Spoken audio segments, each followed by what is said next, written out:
these lanes gonna tell you what I did, and they twist and they worse till I fall out. But I know that, so I keep what I'm doing cause I own that. And I stay in the lab and I kill everything, but I don't ever move, I'm a Kodak. So I'm gone, finally back in my home. I'm working like so much, they swear I had me a clone. Can't answer my phone now, just leave it there, that tone. Ballin' can't beat me up cause I'm back in my zone now. Cause I'm back in my zone now.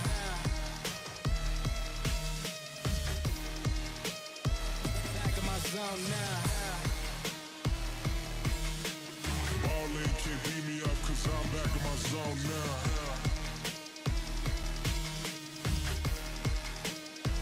Back in my zone now. Let me into my zone. Please don't let me into my zone. Let me into my zone. Let me into my zone. Let me into my zone. Please don't let me in. Please don't let me into my zone. I just need some time of my own. All these people trying to get a conversation. You can conversate to that tone. My God up on that throne, yeah. So I'm never alone, yeah. All these people trying to boss me in. I'm Mayweather, it's on, yeah. Now they ask where I'm at. Making hits that line back. I'm MJ, I'm 2-3, man. I just need some time back. I'm zoned in like defense. My life gone, no recess. But I live my best one, so I got no regrets. So I'm gone. Finally back in my home. I'm working like so much, they swear I had me a clone. Can't answer my phone now, just leave it there, that tone.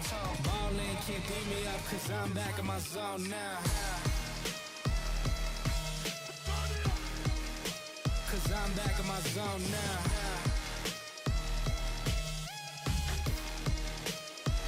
Back in my zone now. Ballin' can't beat me up cause I'm back in my zone now.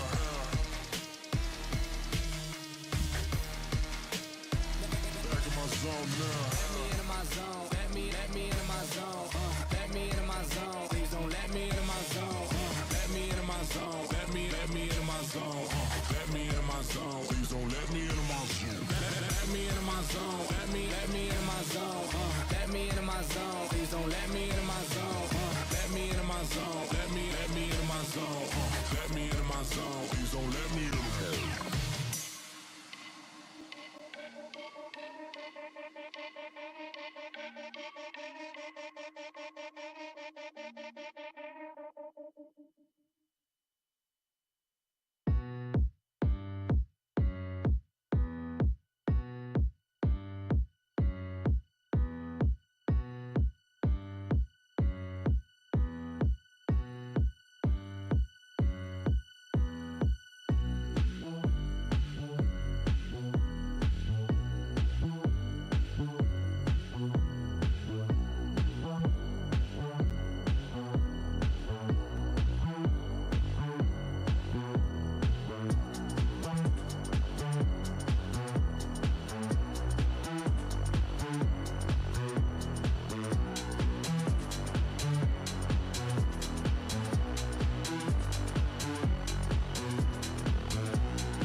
Let me into my zone. Let me into my zone. Please don't let me into my zone. Let me into my zone. Let me into my zone. Let me into my zone. Please don't let me in. Yeah. Gon' play that. Take you down, I'ma say that. Might need me a couple dollars. Telling you now this payback. So I take that. Ask them now what's stage at. I've been going to the top and I got what they not, so I know that they hate that. But I'm on now. All these lanes gonna zone out. And all these lanes gonna tell you what I did and they twist and they worse till I fall out. But I know that, so I keep what I'm doing cause I own that. And I stay in the lab and I kill everything, but I don't ever move, I'm a Kodak. So I'm gone, finally back in my home. I'm working like so much, they swear I had me a clone. Can't answer my phone now, just leave it there, that tone. Ballin' can't beat me up cause I'm back in my zone now. Cause I'm back in my zone now.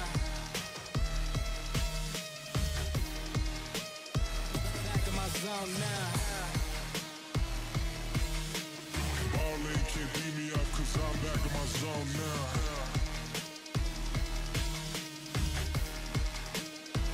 Back in my zone now. Let me into my zone. Please don't let me into my zone. Let me into my zone. Let me into my zone. Let me into my zone. Please don't let me in. Please don't let me into my zone. I just need some time of my own. All these people trying to get a conversation. You can conversate to that tone. My God up on that throne, yeah. So I'm never alone, yeah. All these people trying to boss me in. I'm Mayweather, it's on, yeah. Now they ask where I'm at. Making hits that Lambe. I'm MJ, I'm 2-3, man. I just need some time back. I'm zoned in like defense. My life gone, no recess. But I live my best one, so I got no regrets. So I'm gone. Finally back in my home. I'm working like so much, they swear I had me a clone. Can't answer my phone now, just leave it there, that tone.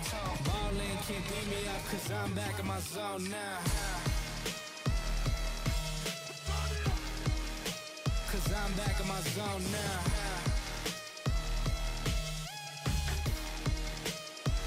Back in my zone now. Ballin' can't beat me up cause I'm back in my zone now.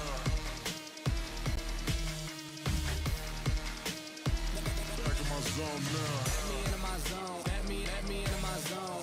Let me into my zone. Please don't let me into my zone. Let me into my zone. Let me into my zone. Let me into my zone. Please don't let me into my zone. Let me into my zone. Let me into my zone. Let me into my zone. Please don't let me into my zone.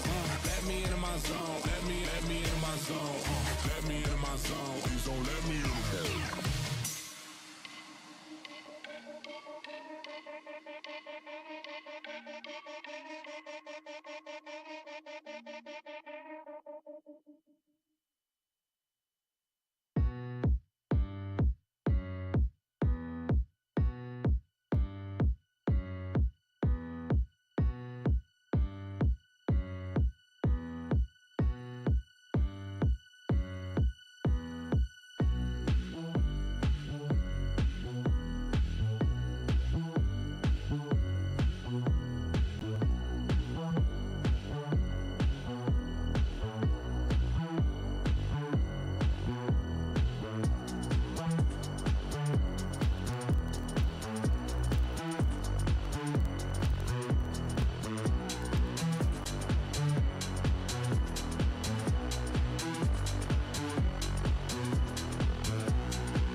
And welcome everybody to the Rainbow Six Elite Community Series Grand Final. Call me Easy. I'm joined by Infi and Ewok here on the desk.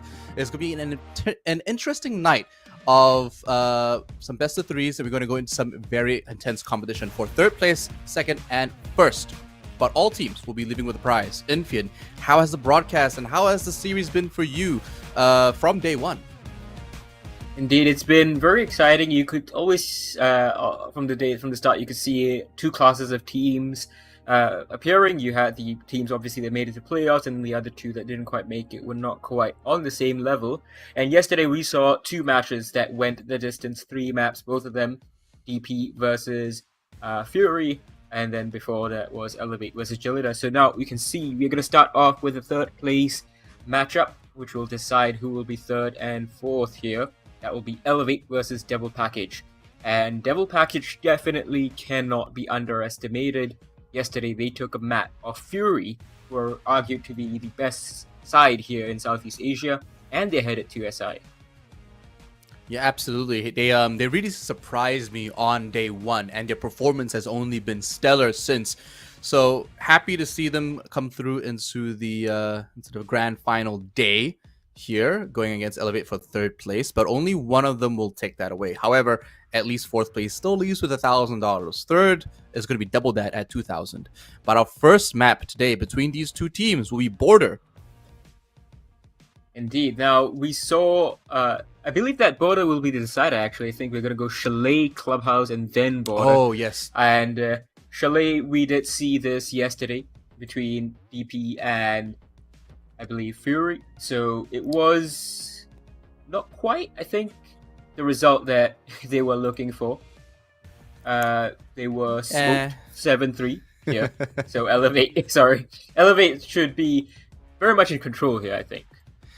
Yeah, sorry about that, guys. The format has changed, and I wasn't paying attention. But Chalet is one of those maps where, if anything, actually, all these 3 maps in particular, I would say both teams are fairly even. Yeah, sure, you've got your biases on one side or the other for attackers or defenders, but we've seen some great teams fall on Chalet, Clubhouse, and Border in matchups that took us by surprise. And this is global. This is a general thing. The maps haven't changed too much in the last year, but I'm looking forward to see how this turns out. Generally, I have a lot of faith in Elevate as a team name, as a roster, but in saying that, Devil Package has also taken me by surprise. So I'm not sure how this is going to turn out this time around. What's your money on, Infian?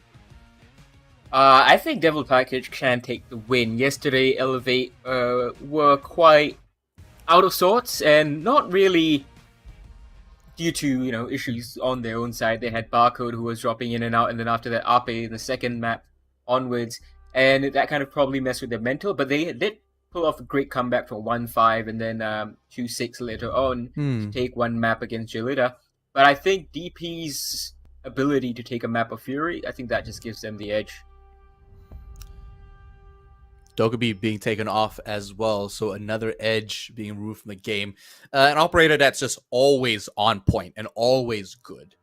There's barely a situation where Dokkaebi doesn't shine, especially with the ability to create sound cues and sound in order to actually, I suppose, coordinate with your team. And Ying as well, another strong operator. A bit more situational than Dokkaebi, in the sense that, she needs a lot of coordination. She needs to be with her team. They need to be able to react on it.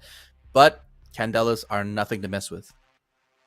Indeed. Ying was banned by Elevate all 3 maps yesterday, and on 2 maps by Devil Package yesterday. And both of these teams, they played Chalet, so no surprise to see Ying banned. Both of these teams are very happy with that. So Least, no surprise absolutely here as well. That was the ban from DP on Chalet as well. Just a really, really strong operator. And in fact, both the DP bans have been the same bans that both Elevate and DP had yesterday on Chalet. So in fact, the Fenrir ban coming in, that's kind of 2 of the 4 Avengers being taken out. And very strong lineup of operators have been banned out here, but an equally strong lineup still left behind. And actually, we have gone into Clubhouse. I just noticed that. Yeah, so the order of things a bit peculiar for us here at the desk, but Clubhouse is still a good map. Dokkaebi and Ying are so strong on Clubhouse in particular. And you take away Solace and Fenrir. I mean, we saw what Fenrir can do down in the blue tunnels. It is like a literal nightmare to actually try to attack and be aggressive in that space when he makes that his little domain. But now that he's off the table, they're going to play a little bit. They're going to play it a little bit better. They're even bringing the Grim around this time as well, so perhaps allow themselves to cut off some key points.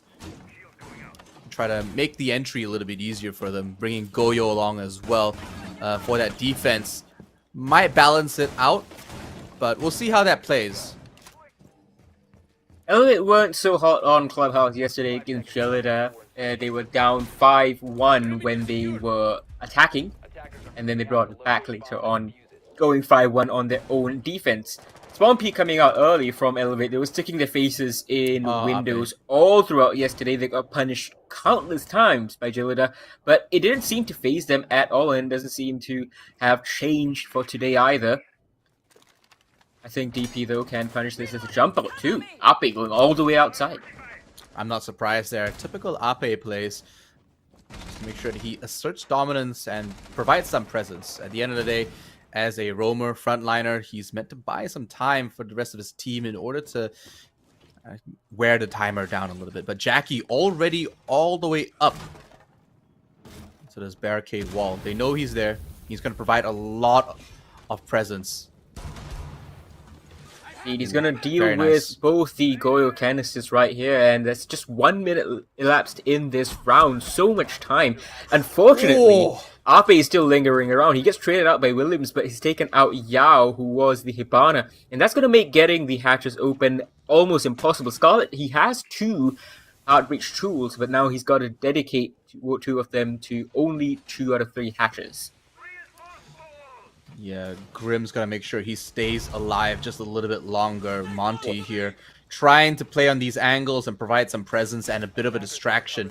If he can catch any one of those defenders lacking, if he can catch them on an off point and provide a strong opening for the rest of his team, that's game. They can save this right now. But as you said, without the Hibana, it's going to be almost impossible to make this entry clean. Because now they're struggling. Azuki gets 1 on the vertical. Barcode goes down. And once again, man count advantage in favor of DP, as we saw so many times yesterday. Big kill, as you said, on the smoke. Azuki still dealing upstairs. And look at that. Jackie was already inside. He has meleeed someone, I believe. The Grim Bees are doing so much work. Williams gets 1 more.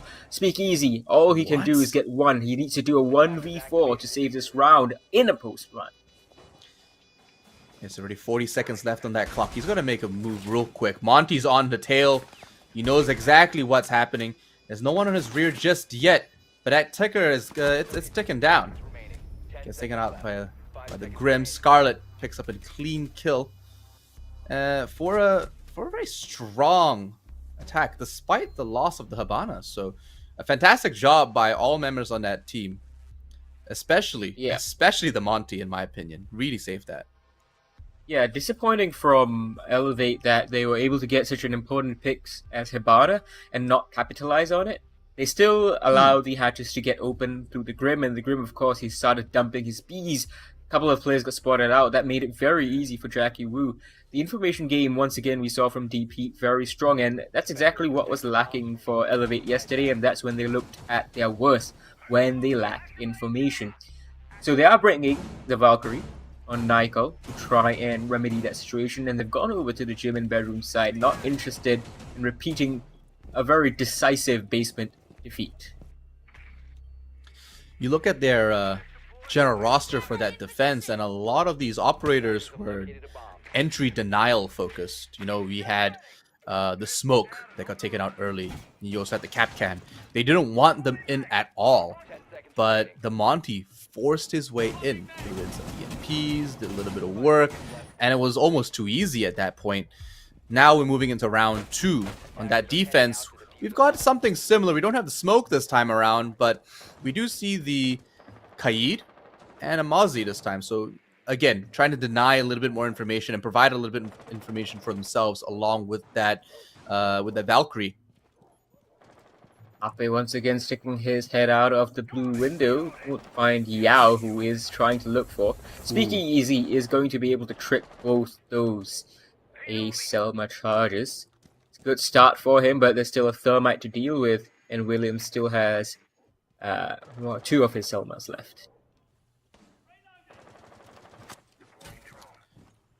Told just waiting for that opportunity to throw out the Nitro Cell. He's getting a bit thirsty for that. But Attila Claus are going out, he's trying to deny the entries there. They're doing a lot of work here between the Kaid and the Bandit. Going to work on that one to get some Salma charges off on that CCTV window.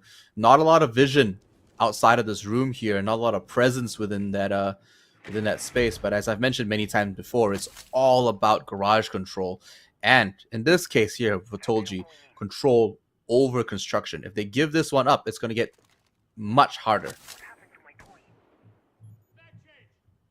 Gonna try and trick this exterior construction wall, it seems, from inside of Logistics' office. Should be quite successful. I don't think there's going to be any pressure until the hatch gets opened up. But Azuki, he's actually inside of sight. He's got 2, just jumping in and trying to get a 3rd. And there we go, one more down. Tolji, I believe. Sorry, Yao on the floor gets picked back up. C4 goes out. Tolji out of the question. Barcode gets down. 2 versus 5. 1 minute still left. DP are fast and furious on these attacks. And this was a strength for Elevate yesterday. It's looking like a weakness now. Nikal picks up a nice clean kill. Williams gets taken down by Ape as well. It's a 1v3 for the blue team. Elevate take down one more, and it's all down to Nikal. 30 seconds left on the clock. A couple of pre-fires go out. 27 seconds left on the clock. He has to go out. Finds 1 kill, a triple, but it's not enough. Scarlet cleans that up with a rappel down below. And the attack succeed yet again. Nearly a 2v5 that was pulled off. Nikal, he was on fire yesterday for Elevate and Speakeasy 2 on this map of Clubhouse, where he dropped 21 kills in the 15 rounds that were played. So both of these players had a good time yesterday, and Elevate's going to need them to perform.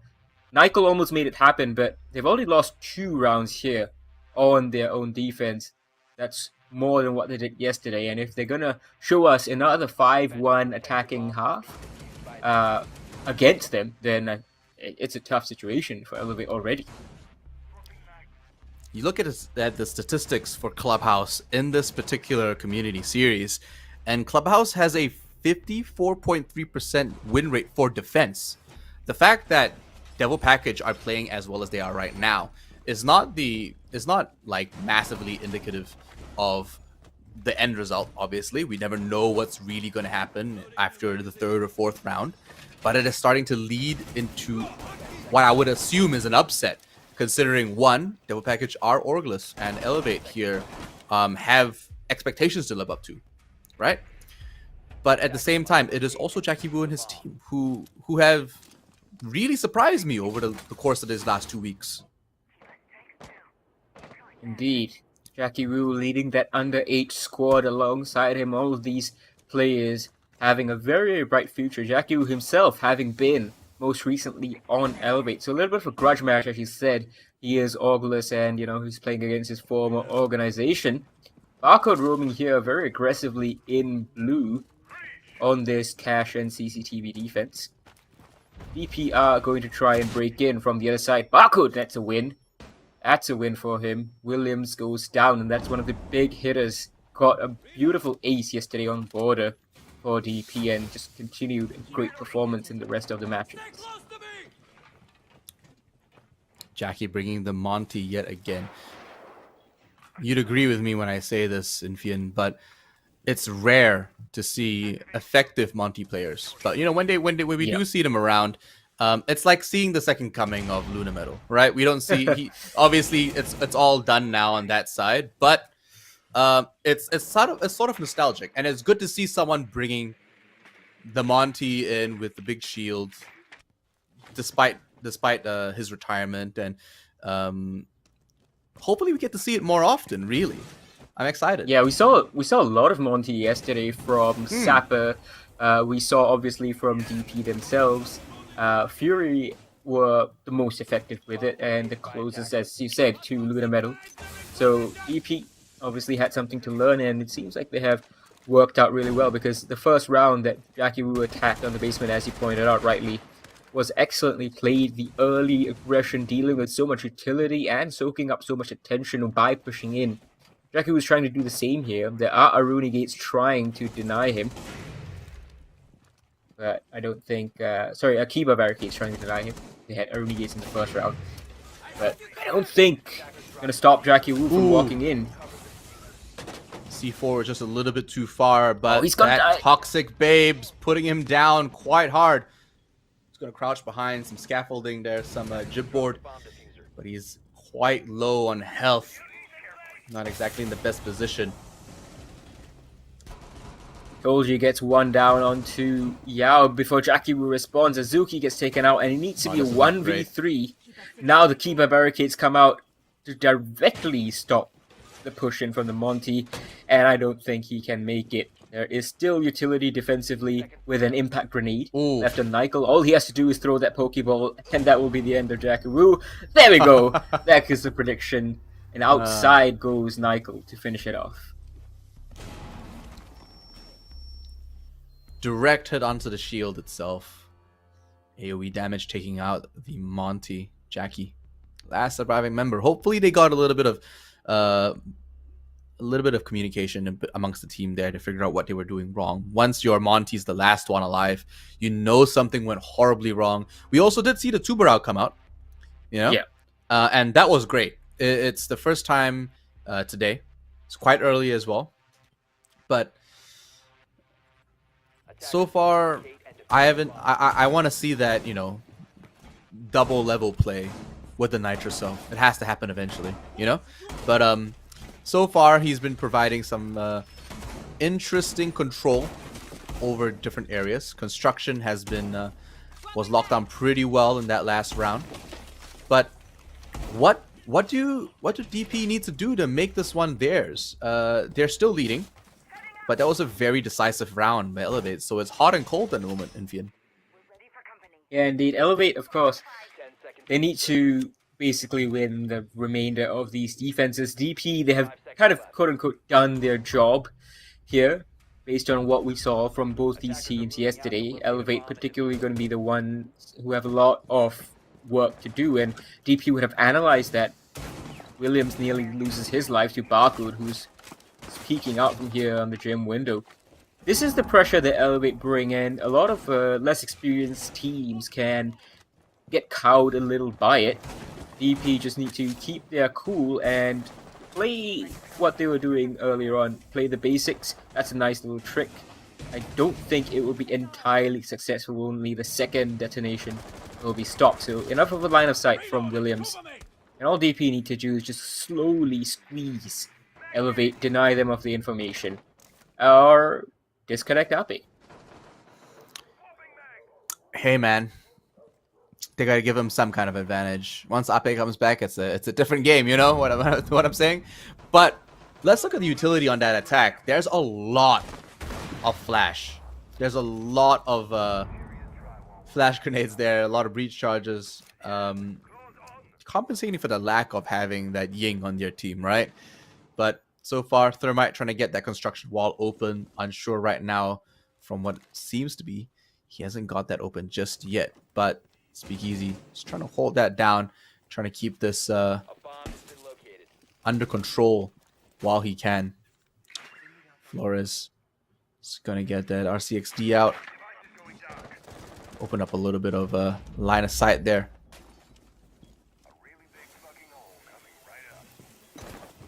Golgi trying to keep a hold of the second floor area, extending out, and he gets Jackie Wu. That's a big kill. Thatcher off the board, and Speakeasy now can place his bandit charges down without worrying about those EMPs coming out. Azuki trying to answer back, but he can't land the shot. Speakeasy just goes for the wide swing instead, and this is the Elevate that we saw yesterday. Michael, very careful not to get spotted on the drone. He's on the long flank, gets a freebie onto Yao, almost gets a second as Williams is the one who's going to receive him. Speakeasy's on fire, just like he was yesterday. Michael piles on. This is the Elevate that we expected to see after that 1-5 comeback. Well, they didn't need Ape by the look of it, so I'm sure he'll come back soon enough. Hopefully. Let's look like they're calling for a pause while they wait for their team member to come back. But let's review the last 4 rounds. It's been 2 to each side in a row for both the attackers and then the defenders. They brought Grim almost every single round on that attack. We're hoping to see, I suppose, this pattern continue. It's the grand finals in Fian. I'm hoping to have every single player and every single round neck to neck. I want to see overtime in every single game. Obviously, it might not happen. We never know, but I can only dream.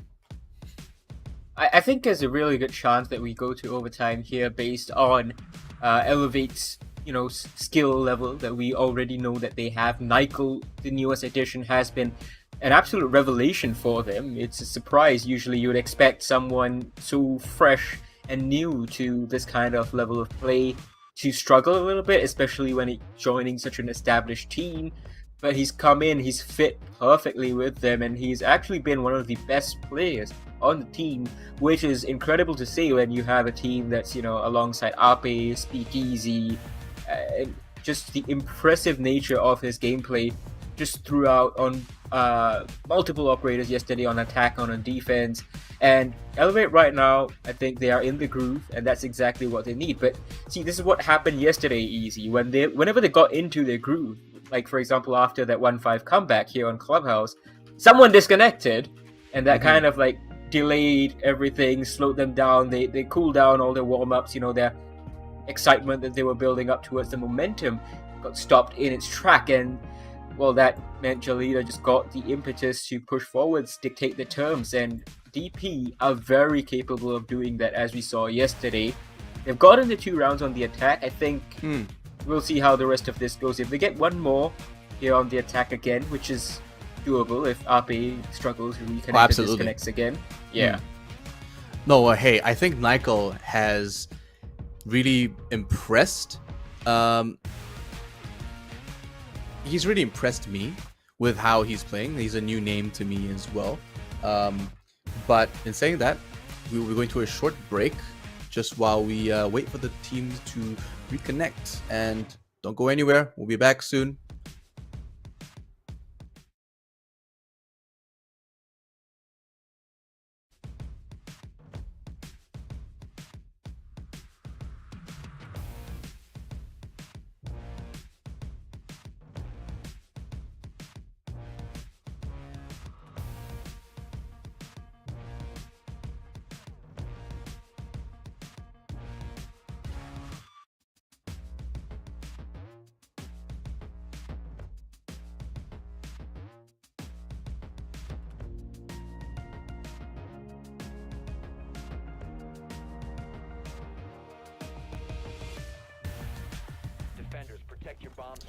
And we're back already. Hey, we're in prep phase. 40 seconds left. Hey, look, Ape's back and he's on Legion now.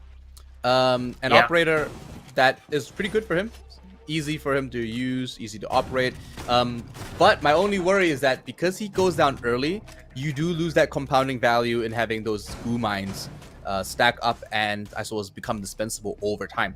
So if he goes on early, there's a lot of value that just leaves, right? He could have picked an operator that was a bit more selfish if he plays the way he does, a Vigil perhaps, or anything else really. But playing the Legion, maybe he'll stay closer to site, maybe just a soft anchor. Indeed. Hopefully. You make a good point, because I fully expect him to stick his face out in a window again. Williams is trying to deny something like that based on sound cue perhaps here into CCTV. There doesn't seem to be anyone there. And there you have it. Ape, every single round he's put his face up there. Yeah. And I'm surprised that no one on DP has actually figured it out in the 5 rounds that we have played. At the start of every single of these 5 rounds, Ape has been there. That should be a free kill. Oh, and now the Monty my is trapped in. gosh. Beautiful Kiba barricade from Speakeasy. The Monty's gonna need some help. Can just smoke him out. That should be an that's easy kill beautiful. onto the Monty. He does no, go for no. the ADS though. How is Speakeasy No. losing this? How? How did What? they both 1 lose that? HP. Tolji gets taken out. Speakeasy gets taken out. You lose your Azami. You lose your Oh. smoke. What a blunder. Jackie Wu is just built different. The guy lived. He got trapped. He got cornered. That is embarrassing. That is so embarrassing. If I was Speakeasy, I would be slapping my face right now, dude. He needed to be on the SMG-11 because he was trying to go for the body shots on the shotgun. And it was like, you know, in that moment in Captain America Winter Soldier where all of the bad guys just shoot at the shield instead of, you know, the legs. And I that's think they what kind it of looked panicked like. as well, right? Because Jackie just started. He just looked at them and he was like, you know what? I'm coming up. And then What else did he walked- expect to happen? Yeah, it was either he stands in the corner and gets gassed, or he walks up and takes the fight. He walked up and took the fight, and they were not ready for that. You forced him into that fight. You smoked him off. You know what you were doing. You had support. Like, so Brother. Ape is now on that door, and he's got Legion mines down. The goo mines are ready. I don't know if he's gonna be, if Jackie's gonna see these goo mines and he's gonna take them Yeah, out. he or eats will one, he's down. Yeah, exactly my point. But Ape is But- taken down as well, and there goes your last line of defense on site. Barcode is not that close to point, and he gets taken down for a flawless round going to DP. Devil Package cleaned that up in the wildest fashion I have seen in a long time here in Southeast Asia. That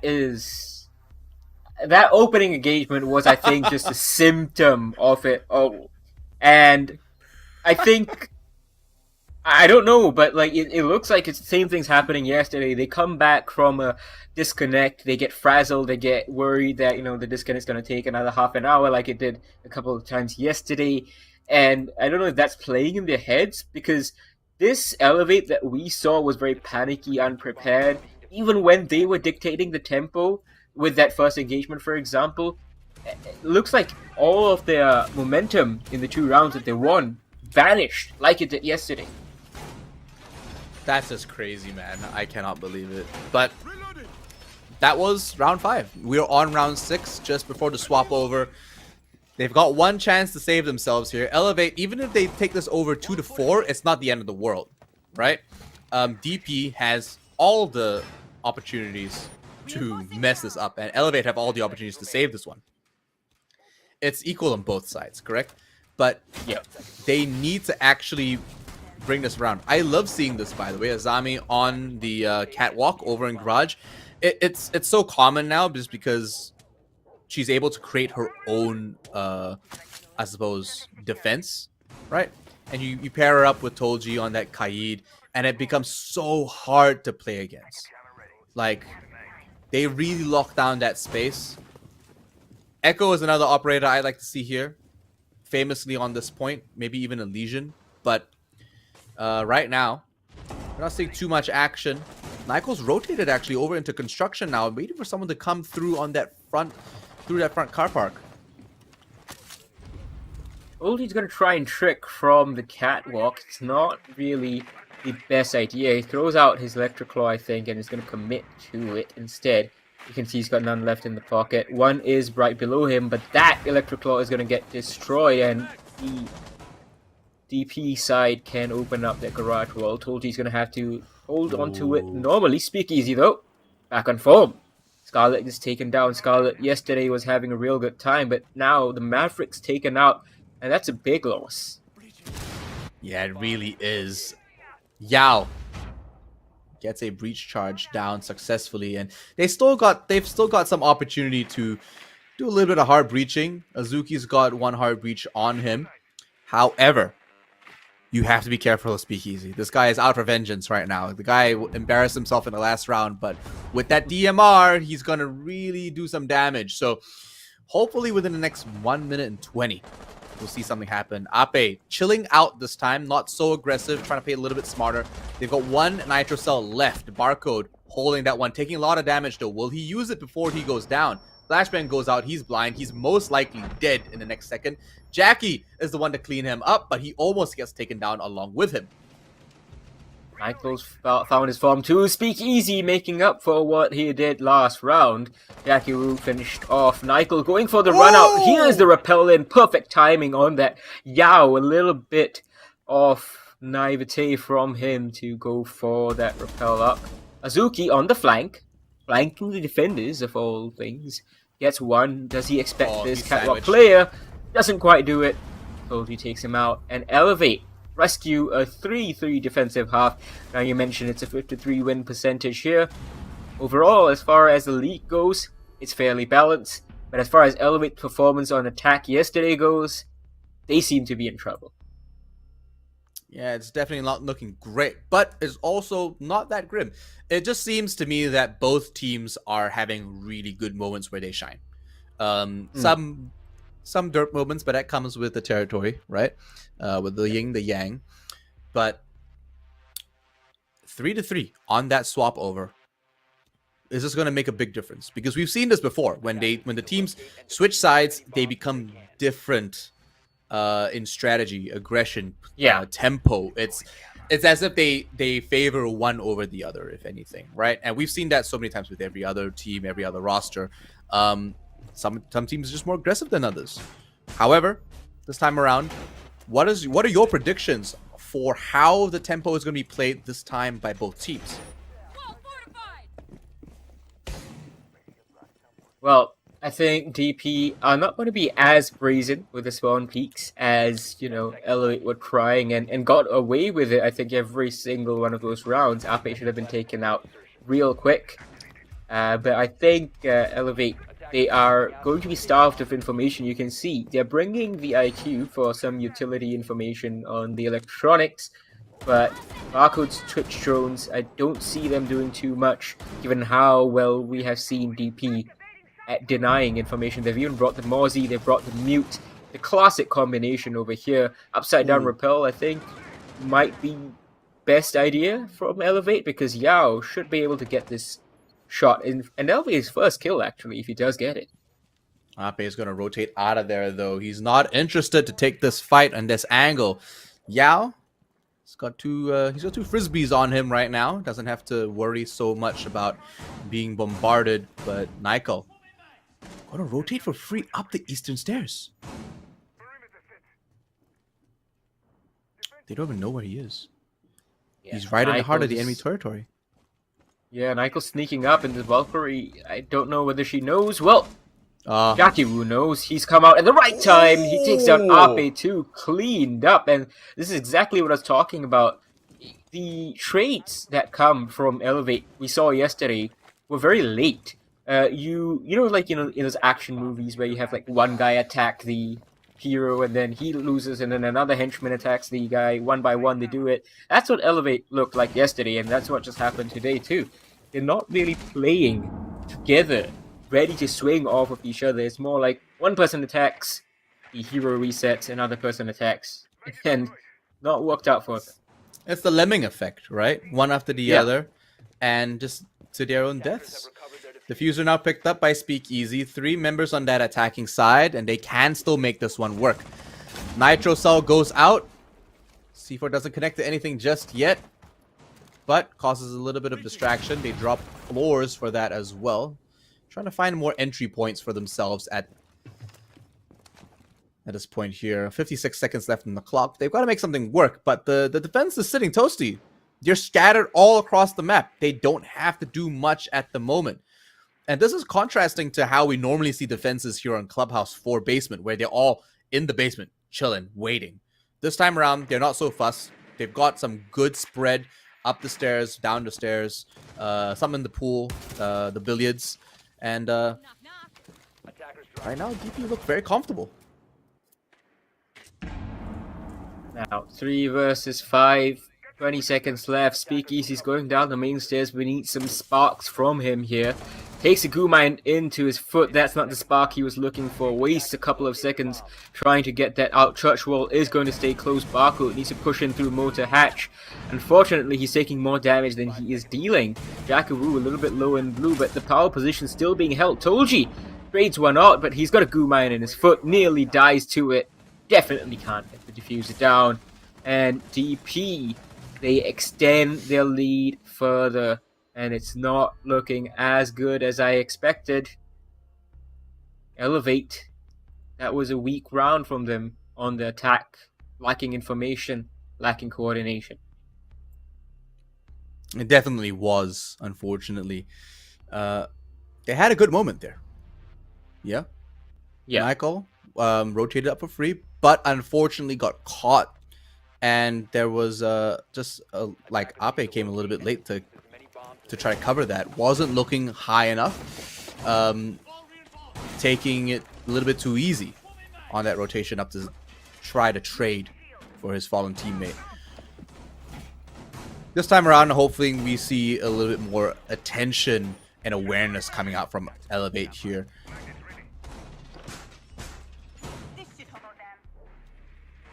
Elevate. What can they do? They swapped out the Maverick for a Thermite. They're going to go the Yana to Ashe as well. And I'm not sure I like that second decision particularly much, given the Yana is fairly useful in collecting information. Flora is going to be brought out, so I think that some drones added back to that. Ooh, Michael has been a menace so far, 9-4. But unfortunately, he and Speakeasy can't do it all. Ape not quite having an effect as much as his team would have wanted. Barcode as well, struggling with that 1 and 5.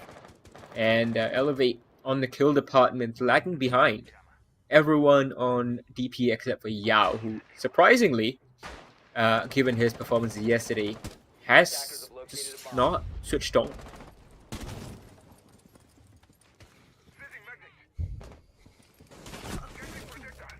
Oh, Ape taken out early.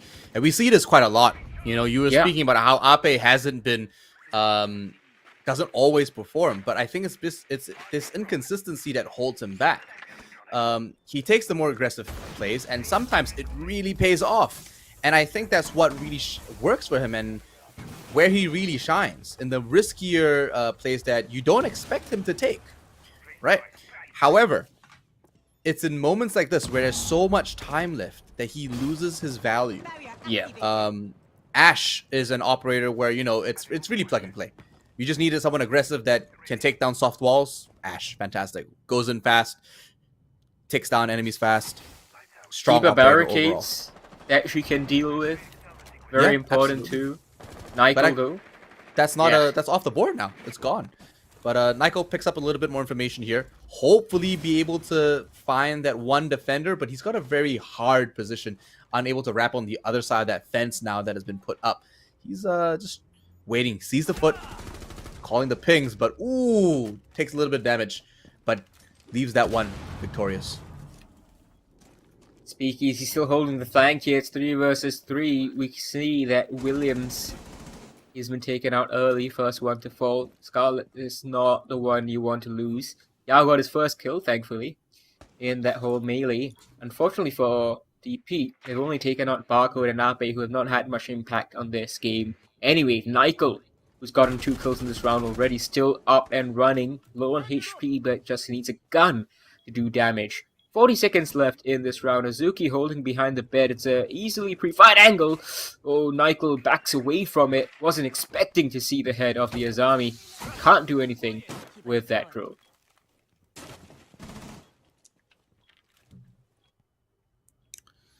"20 seconds left on that clock. Something's got to happen now. Flashbangs are being sent out. Nice takedown of that Frostmat. Welcome Matt gets taken out. So does Jackie Wu. Headshot clean from Toji. One more down on the floor, but a double kill for Yao. 5 seconds left. 1 member on that attack, 2 on the defense, but it's not enough. Azuki with the double. Cleans up round 8 for Devil Package. Yeah. The moment it took so long for them to start pushing in, they were still outside of the breach. It was a bad sign, and that's the same thing that I've been talking about all throughout this matchup, is that Elevate are too slow and not working as a team. and they're taking too long because they're so confused about what the defender positions are. For whatever reason, their droning isn't quite working out. And they dropped Diana in that round. They lost the Ashe anyway, with Ape dying very early. But they didn't have Zero. They don't have operators that can just assist them with the roam clear, for example, to speed things up. Like Jackal, not considered to be a particularly strong operator and competitive, but hey, if you see footsteps, then that means someone's around. If you don't see, you can assume the negative in most cases, especially when you're pushing in early, taking up early map control.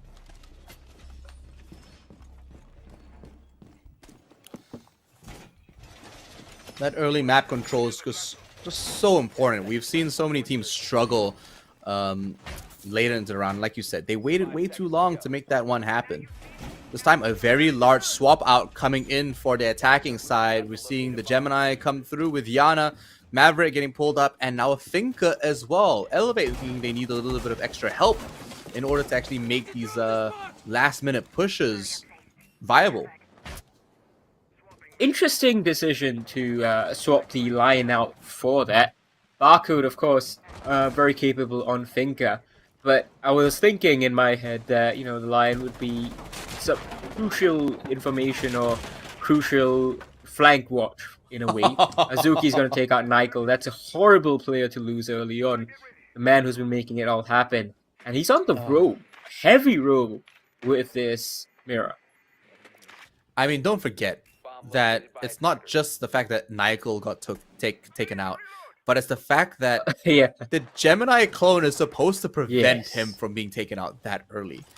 It's oversight like this on an operator where you're so focused on taking down kills that leads to these moments where you got analysts and commentators just looking at you like why pick that operator in the first place, right? A nice drop from the top. Williams picks up Ape as well with the MP4. Ape is absolutely shocked at what just happened. Jackie Wu tries to take a fight onto that red-pink player, Speakeasy. Loses a little bit of HP, gets most of it back after that Finka surge goes out. So maybe that's why they've been pushing for the Finka. Azuki, ill-advised, going for the jump out. Barely tickles Speakeasy, who takes his head clean off in return. Tolji bringing the flashbangs and try to push in on the blue. Trying to chase down Williams. I'm not sure if he's actually going to go all the way. But if he doesn't, like he isn't right now, both good and bad.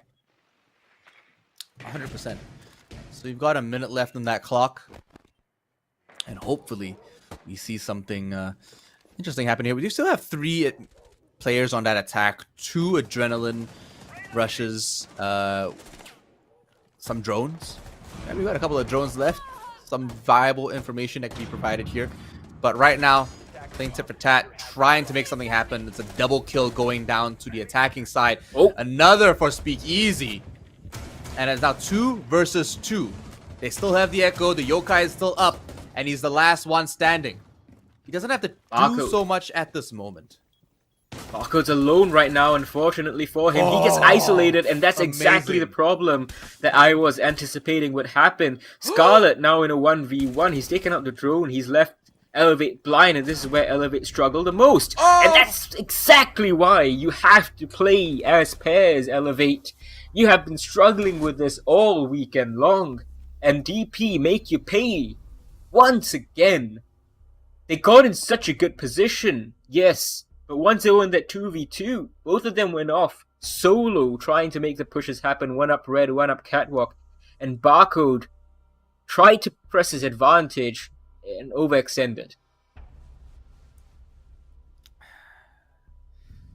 That's rough. That's so rough, bro. Because they just had to wait maybe like a second, right? They weren't far off from one another. That's the thing. Like, Barcode was not far off from the rest of his team. The Finka was still up. Could have played behind the Kiba. Could have just waited. Yeah. And I think they still had one. I'm pretty sure they had one adrenaline rush left on them. Went down too early. And unfortunately, like you said, 1 by 1, Lemmings. And the funny thing is, Scarlet could have just jumped on the Yokai in a different location. He could have just completely bailed out and Yeah. disappeared for a second. He could have just done a double jump through the window into garage, down into the blue tunnels, and camp there and just jump up back on the yokai. Deny the plant. There were so many ways he could have played it, and he was in control the other time, but they just gave it to him, unfortunately. So regardless, it was a tough spot. Scarlet played that fantastic. 7-4 on his scoreline right now. Such a valuable player. On support roles too. Now Yao, once again playing here on the blue stairs. I think I see a frag coming his way very soon. Oh, From Ape, C4 goes out. It gets shot out in the middle of the throw. wow, just amazing. Very lucky for those players. Upside down repel coming in. I'm surprised though that, besides Beautiful. trying to flash out a warden, they haven't brought out the frags. Ape pinching though on his own. And let's see whether he's able to get this kill. Flashes go in once again, stopping the Oh! audio. Nykel gets one. It's traded immediately back. They're getting the plant down. The switcheroo was fantastic. Yao is down, but like you said, that diffuser is now live. The Lion EE1D came out clutch to stop them from trying to counter or trying to deny it. But it is now on the clock. 35 seconds left. DP have to stop this, but they're being taken down one by one. Elevate still have some semblance of hope left. Yeah, Barcode, great play from him. Great feint from Elevate, and it's all but over. Nykel puts a cap in. Williams right there. That's great response from Elevate. Sure, it took a rush for them to win this round and stop them from losing this map immediately. But they now have to win 3 more to, push this into overtime. Sorry, 2 more. Push this into overtime. And DP immediately respond with a tactical timeout. A smart call from them because they are still on match point. They only need 1 more round in order to take this win and move on into the second map of this best of 3 series for 3rd place. But Devil Package, they were really slipping there in that defense, to be honest. Let's be honest for a second. They were not on site, and as soon as they knew they were not on site, the EE1Ds coming out left, right, and center. They knew exactly what they had to do. And they just got denied entry back onto site. They got denied the opportunity to save them and stop that diffuser plant. Nykel he was waiting for it. That was his moment. All day, just waiting to pop the EE1D. And to be honest, it's some of the best use of the EE1D I've seen in this tournament so far. Just genuine surprise, and that's what we've been expecting from Elevate throughout this weekend. And I keep reiterating, this is a squad that has been to majors. They have players that have gone to SI, Speakeasy, arguably one of the best players of this generation to have played in this region, one of the best to touch the game, really. And these are kind of adaptations that we want to see from Elevate. You see them, they're so far off site, you can take one down, and that's basically the site opened up before the defenders can respond. Perfect play from Elevate, and I want to see more of that. I want to see them bring this back like they did yesterday. Today, though, they got to do it on the attack. Another 4-man swap over being primed here on the attack. Nook might be... Yes, Nook is coming in. Like the least popular operator, of course, is going to be picked up by Elevate because they've got to pull all the stops. If anything, Janky's going to work it now.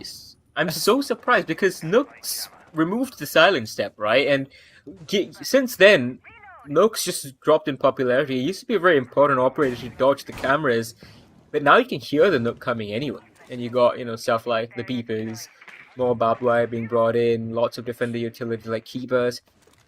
I'm not sure that that's the right pick. It's probably because Nook has frag grenades.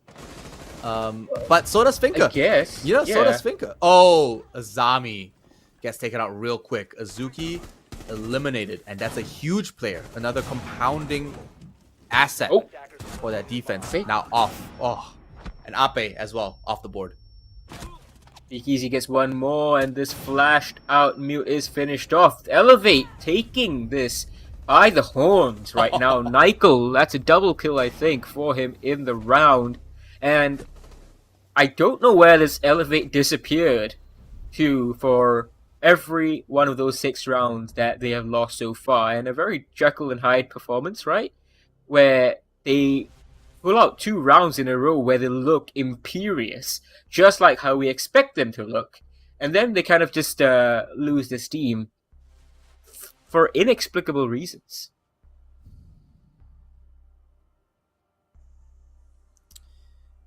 Well, they're back. And the funny thing is, it was the technical timeout from Locate and defuse bomb. Devil Package. EP, yeah. Yeah. And it's like, they still lost that. So, Elevate obviously gets the opportunity to talk during that time as well. It's not just one-sided. But you got to make that thing worth it, you know? Like, Devil Package essentially cut off. They tried to cut off some momentum. It's not working so far. 6-5. And like you said, if it's possible, it's going to be in this matchup here. We're going to see overtime if this keeps up. One more round for Elevate, and we're going to go even further than what we were hoping to see. Or it might end here. It might be over after this one. So, you're seeing the Amaru get picked up this time. Something very different for us. Again, another operator. Oh, there we go. Ape. Oh, he might be... Oh, he doesn't hear him. Yeah, he might be fighting Azuki real quick. Azuki, he's got the My gosh. launcher out right now, but doesn't check. Ape, what are you doing? He had the advantage. Azuki had no idea. Just predicted it. Had Ape swung that, Azuki was in all sorts of trouble. So, honestly, Azuki didn't hear the Yeah, the break through the barricade. Didn't hear that. Didn't hear the footsteps. And the guy was just chilling in the corner of the stairs. And he looked more surprised to see Ape than Ape was to get shot out like that. So it's just carelessness coming through from Ape this time around, unfortunately. On a match point round, not fantastic. Not the best.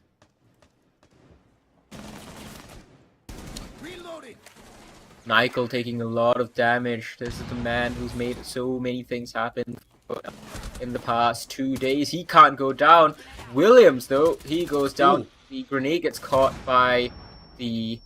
Well, my disc. Barcode's going to get the finisher nonetheless. 4 versus 4, all things balanced. He's used both of his grenades now. And Azuki has taken out Speakeasy. Only Nykel left can he, I guess, relied to carry the torch for Elevate right now in this very pivotal round. If they lose this, they'll lose the map.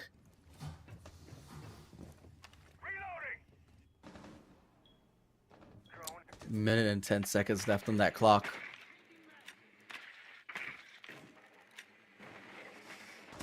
Told you. Still has an exothermic charge left available for him. Might just be this hatch he plants it on. But they're trying to stop that from happening. Couple more shots. Nykel trying to play nosy. Yeah, what is this? He's so... Can you see him? He's gotta have a little bit more flexibility, but there's no vertical destruction that's brought out by Elevate, and Nykel's only going to be able to do a little bit of shooting on the floor to get some angles, which is not going to be enough. 30 seconds left. Elevate in a familiar position. It looks like they're going to rush this one. Four defenders, 3 attackers. If Nook gets to find 1 operator, unsuspecting on that defense, Tolji and Nykel will be having a nice clean entry. But it does look like Barcode finds 1, a double kill. 8 seconds left on that clock. They need to get that diffuser down. But it looks like this left all down to Nykel. The Grim by himself. It doesn't look good. 1 second. And it does look like they run out of time and defenders win round 12. Giving the first half, this first map, over to Devil Package. Elevate once again paralyzed by the lack of information on their side. And not once did we see a 0 pick from them all throughout their attack. DP saw their pain points, pressed it, wasted as much time as they could, and they come out with a win. This is despite Nickel dropping 16 kills over here, Speakeasy dropping 10. Between them, Elevate should not have been losing this matchup as they did. They nearly brought it back from down 6-3, but DP, they just got too far ahead with what they had done so far on their own attacking routes. Like we said before, so many times over, Elevate were just uncoordinated, and I feel that last round, again, as we've seen in so many other rounds, they were just so slow on that push, and it came down to the last few seconds, and it just wasn't working out. Barcode got a good kill with the Nook, don't get me wrong. It was a nice opener, but they could not connect, and the defense knew what they were doing. They didn't have to engage with that last few seconds. You can see the score here, 16 to Nickel, an absolute menace. But it just wasn't enough. Azuki on the other team, 12 and 8. Yeah, only 2 players on DP went positive, and only Azuki had a positive KD of more than 1, whereas Nickel and Speakeasy together, getting 26 and 15 over there should have been enough, but it was just not enough. And once again, Elevate lose early on. That first map dropped. And this time it was, I believe, DP's map pick, if I'm not wrong, from what we saw early on. So there is still the possibility that Elevate bring it back. But again, yesterday, Chalet, when they did play, they lost it. That was the first map yesterday.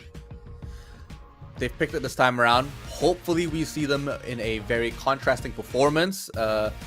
And maybe we'll get a third map. If not, DP take this 2-0, but we'll only find out after the break. Don't go anywhere, stay tuned, and don't touch that browser.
Welcome back. We are here back live on the Rainbow Six Elite Community Series for Southeast Asia. Infian, we had a pretty interesting game 1 over on Clubhouse. We're going to go to Chalet now, right? This time around, Elevate. We're looking at a game where they've lost previously on this map, And so but did they're DP. picking to go. Yeah, and so did DP, but they're going here now again. Yeah. I suppose Elevate are just like, you know what? We've both lost. This is a wild card. Let's go there. Yeah, I think that's probably the idea there. You know, they have learned quite a bit based on what happened yesterday for themselves and on the side of DP.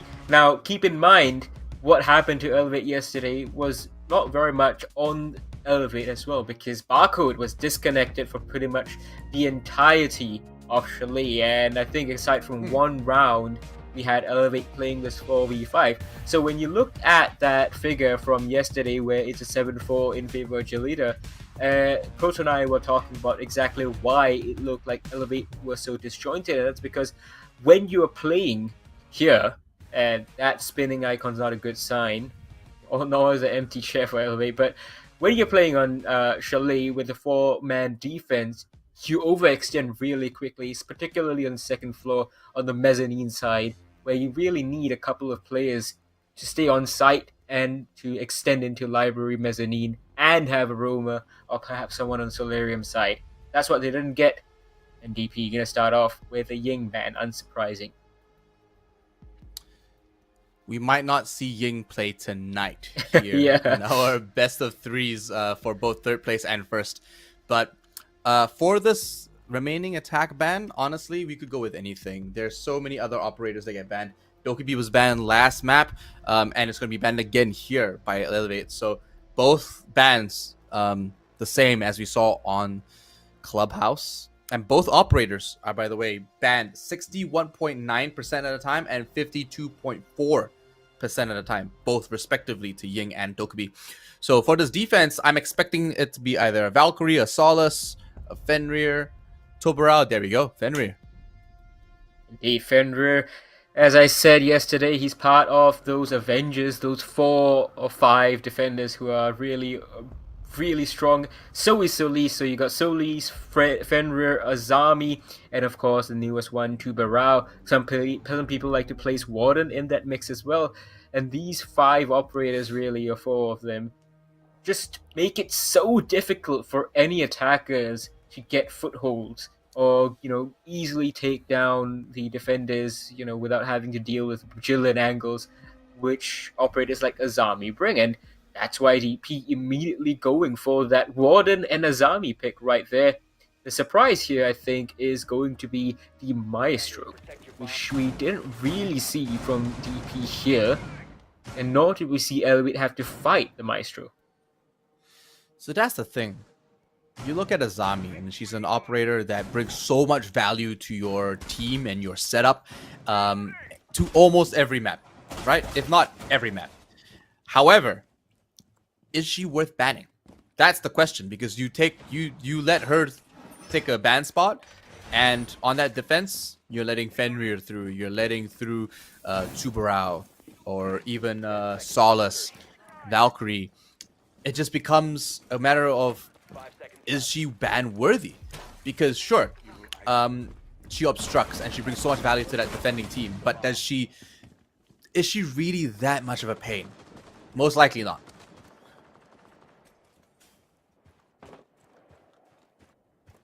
Well, let's see what can happen. Ape swinging in. Library is going to be the first to address Azuki. Now we're going to try and show Elevate what it looks like to have a 5-man defense here. Mezzanine is going to be by him. He's going to lose his life immediately. Nyko spots him out, takes him out. I was just going to say, this 2-man defense is quite resolute as long as you don't overpeak, but they have control here. Speakeasy's all the way through into Piano. He gets one as well, and now he's on site. Where's DP? IQ is not stopping at all. Picks up another. There goes Scarlet. A double kill for Speakeasy, but Yao puts him in his place. A headshot going to him, and Ape another headshot into Jackie, and Yao going down with him for a double to Ape. Finka blazing through. This attack was very aggressive. Just like that clubhouse round. Yeah, just very aggressive. They just ran right through. Surely not an anomaly. DP know what to expect this time around. Yeah, they've switched sides entirely, actually. And the second time in this series that we have seen DP just get caught unawares at how quickly Elevate like to push. And this is what we saw yesterday against Jelida from Elevate as well, where you just had a flurry of kills, because whenever either of the teams made a move, it was as a whole unit. All of them just pushed in really quickly, really fast, aggressively pushing for the trades. And it started off really well for Elevate here on Chalet, excluding the disconnects that they were suffering from. And despite being 4v5, they tried to keep that pressure up. And it's what we didn't see from them on Clubhouse earlier today. And this early start just very strong from Elevate. And you just need to keep doing that. Attacker's objective is to locate a If they can keep that up, that'd be fantastic. This time around, Jackie's going to do a little bit of spring cleaning, making sure no pesky drones are around the corner. But Barcode going to bring that shock drone around, perhaps take out a couple of cameras. But told you, doesn't live very much long after that. And oh, okay, another quick spray onto Williams. Then there goes your Malusi. Oh no! Didn't expect that one. Azuki just holds that window. Just holds that window at Ape. attackers recover. Oh, that could be a trade back right there. Nykel once again, long angles through a little hole, just gets the kill. And Elevate trying to build off of that. It's a 3 versus 3 this time around. Lot different than what it was in the previous round. And down into the basement they go. Barcode sends out his drone, knows that someone's playing bottom of blue stairs. And no one is going to likely be on the site, which means Speakeasy. He can push up really close and really aggressively without getting punished until Yao peeks around. Drop the diffuser. Well, he Good almost read. had that one. 2-3 right now. 1 minute 40 seconds left on the clock. The attack can take a beat, but Barcode again, Oh, that's- not too close. No. Nykel finds one. That's he a finds terrible two, finds idea. three. What is happening? Attackers take round 2. A nice cleanup from Gridlock. Look at that. Fantastic moment. That was incredibly poor from DP. They just tried to get the revive done right below the hatch, and even after the cover of Yao went down when trying to get that revive, they still try to stick the revive. The worst part is we saw Barcode rushing down blue stairs. He could have been on the flank. They didn't know exactly where he was at that moment. Just ill-advised to go for such a brazen pickup. If you need to play a 2v2, it's not the end of the world. You don't need to pick up every single player in every single scenario. It's a bit cold to say, but you could have that last down player as a drone. As a drone. Yeah. Yeah, you said it first, man. Oh, we said it at the same time. But it's just the way it is. You don't have to, bring them around. We saw Brava picked once earlier into the first day. Didn't last very long, unfortunately, and no one's picked her since then. I've been waiting to see Brava come through and change around some Capcan traps. I didn't get to see if that happened in the last few days, unfortunately, but I'm suspecting that it hasn't because her ban rate is still at 9.5%, which is the same as a Nomad at this point. We got Ape rappelling up through, bringing on the Amaru again. Didn't work out last time for him. Maybe this time he's going to be a bit more aware. Wazuki trying to do something on the second floor, but Nykel once again on this window. This west main window has just been so successful for him. Nearly gets Azuki as well as he tries to come down the solar stairs. Is he going to try and go for a third? Azuki playing with fire here. Nykel's on a really, really good piece of purple. 6-0-0 so far in this 3 rounds. Speakeasy trying to pile on, jumps in. Very close to the site. Try to see who's inside of bar. Azuki gets one. What?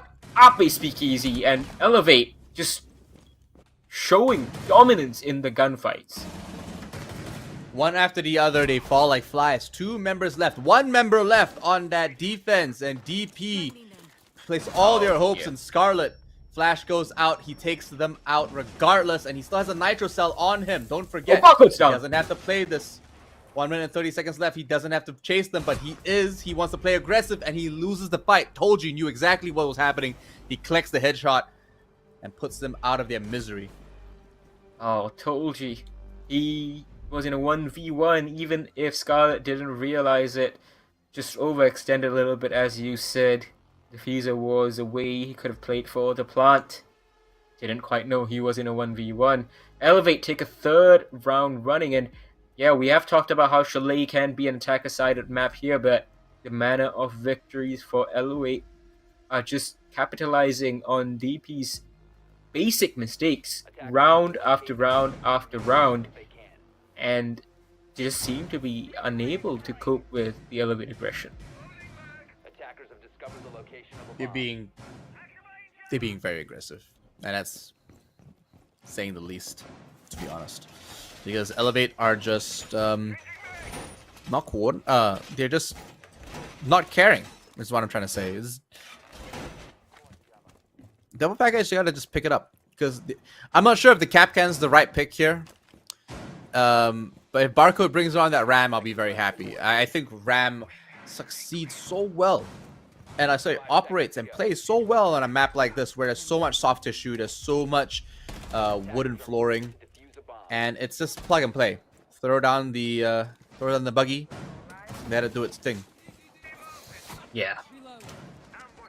bro. Especially on a site like Kitchen, where you essentially just enter the bedroom and you just put the thing down. There's a lot of vertical floorage. There's a long line of soft tissue that they can take out with that buggy. It's value, if anything. She's probably maybe the strongest on this map as well. Surprised they haven't brought a fuse around, to be honest. The way this attack is going. Yeah, that's a good early engagement. Ape is going to lose that one out. Azuki predicts that accurately. In fact, he doesn't even take any damage whatsoever. Nikel's been down too. I think that was a C4. Oh, that's not Barcode good. goes down. And this is the first That jinxed it. time that we've seen the DP that we saw in the early stages of Clubhouse, where they were the ones setting the tempo and dictating what Elevate could and could not do. Toji finally fires back. He's brought the F2 of all weapons. Not the 417 that we've seen everyone switch to for more than a year now. Speakeasy, though, still up. Had a good Clubhouse alongside Nykel. Can he rescue this 2v5? Can he? Speakeasy is a man of miracles. He's been very aggressive in that first round on that IQ, and he hasn't let up just yet. Another frag grenade goes out, doesn't connect to anything just yet. Tolji still has 2 smokes available. Might be able to get a plant down as he is holding that diffuser. But there are 4 members on DP, and they trying to find some time for themselves. They try to buy themselves some time, but okay. I can't believe it. It's always Speak the most easy. unsuspecting ones, right? And now he's got Tolji just double checking every other corner, making sure that he doesn't get picked up. Oh, Dub Capcan. Speakeasy. Oh, there we go. W Capcan, says Nykel.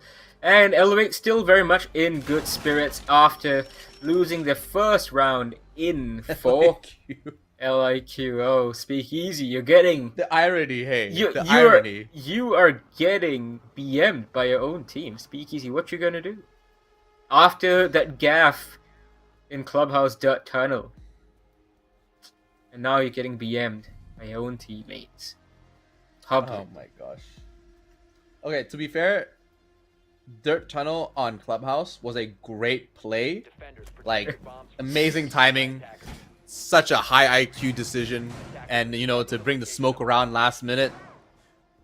Just, I'm going to put it down to bad luck. They didn't hit any of the shots. They just potatoed when they shouldn't have potatoed. But focusing on on this map here on Chalet, Speakeasy just unfortunately not bringing around the IQ the way we assumed IQ would be played. Yeah. Or, like not really playing her to her strengths, just playing her like a fragger. And sure, IQ is very strong as an operator, fast, agile, provides a lot of information. But if he brings that Brava around, you know, maybe you will see a different role come through. He's sick of these Kapkan traps. He's like, you know what? He's Kapkan traps are ours now. Oh, he's over it. Ape picks up a quick kill into Azuki. A nice clean headshot using soft. Oh, one more? Well, okay. No. I think. Oh. I was gonna say, like, Ape just hitting back, trying to punish Azuki for what he was doing every single round of defense on Clubhouse. Azuki, unfortunately, not quite up to Ape's standards, I guess. 2 drones going out in front of Nykel. The drone army leading the way. Williams going to be the one to receive. Another drone is going to perhaps give extra information. Now Barcode knows. And he's going to share the information. Nykel, one above and one directly to your right. The Bravo drones taking over the cameras too. Speakeasy, I think he will get that camera.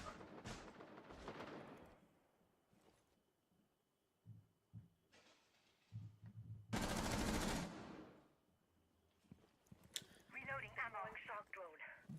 2 minutes left on the clock. Defense is sitting toasty. Not much happening at this point.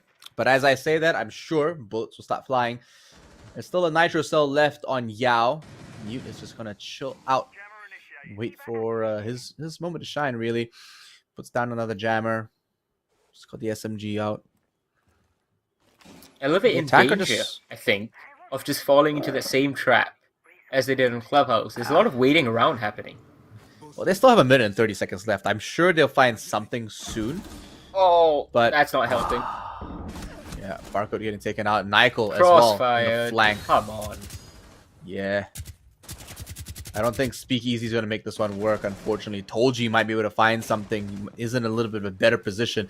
But Speakeasy's not even in the building just yet.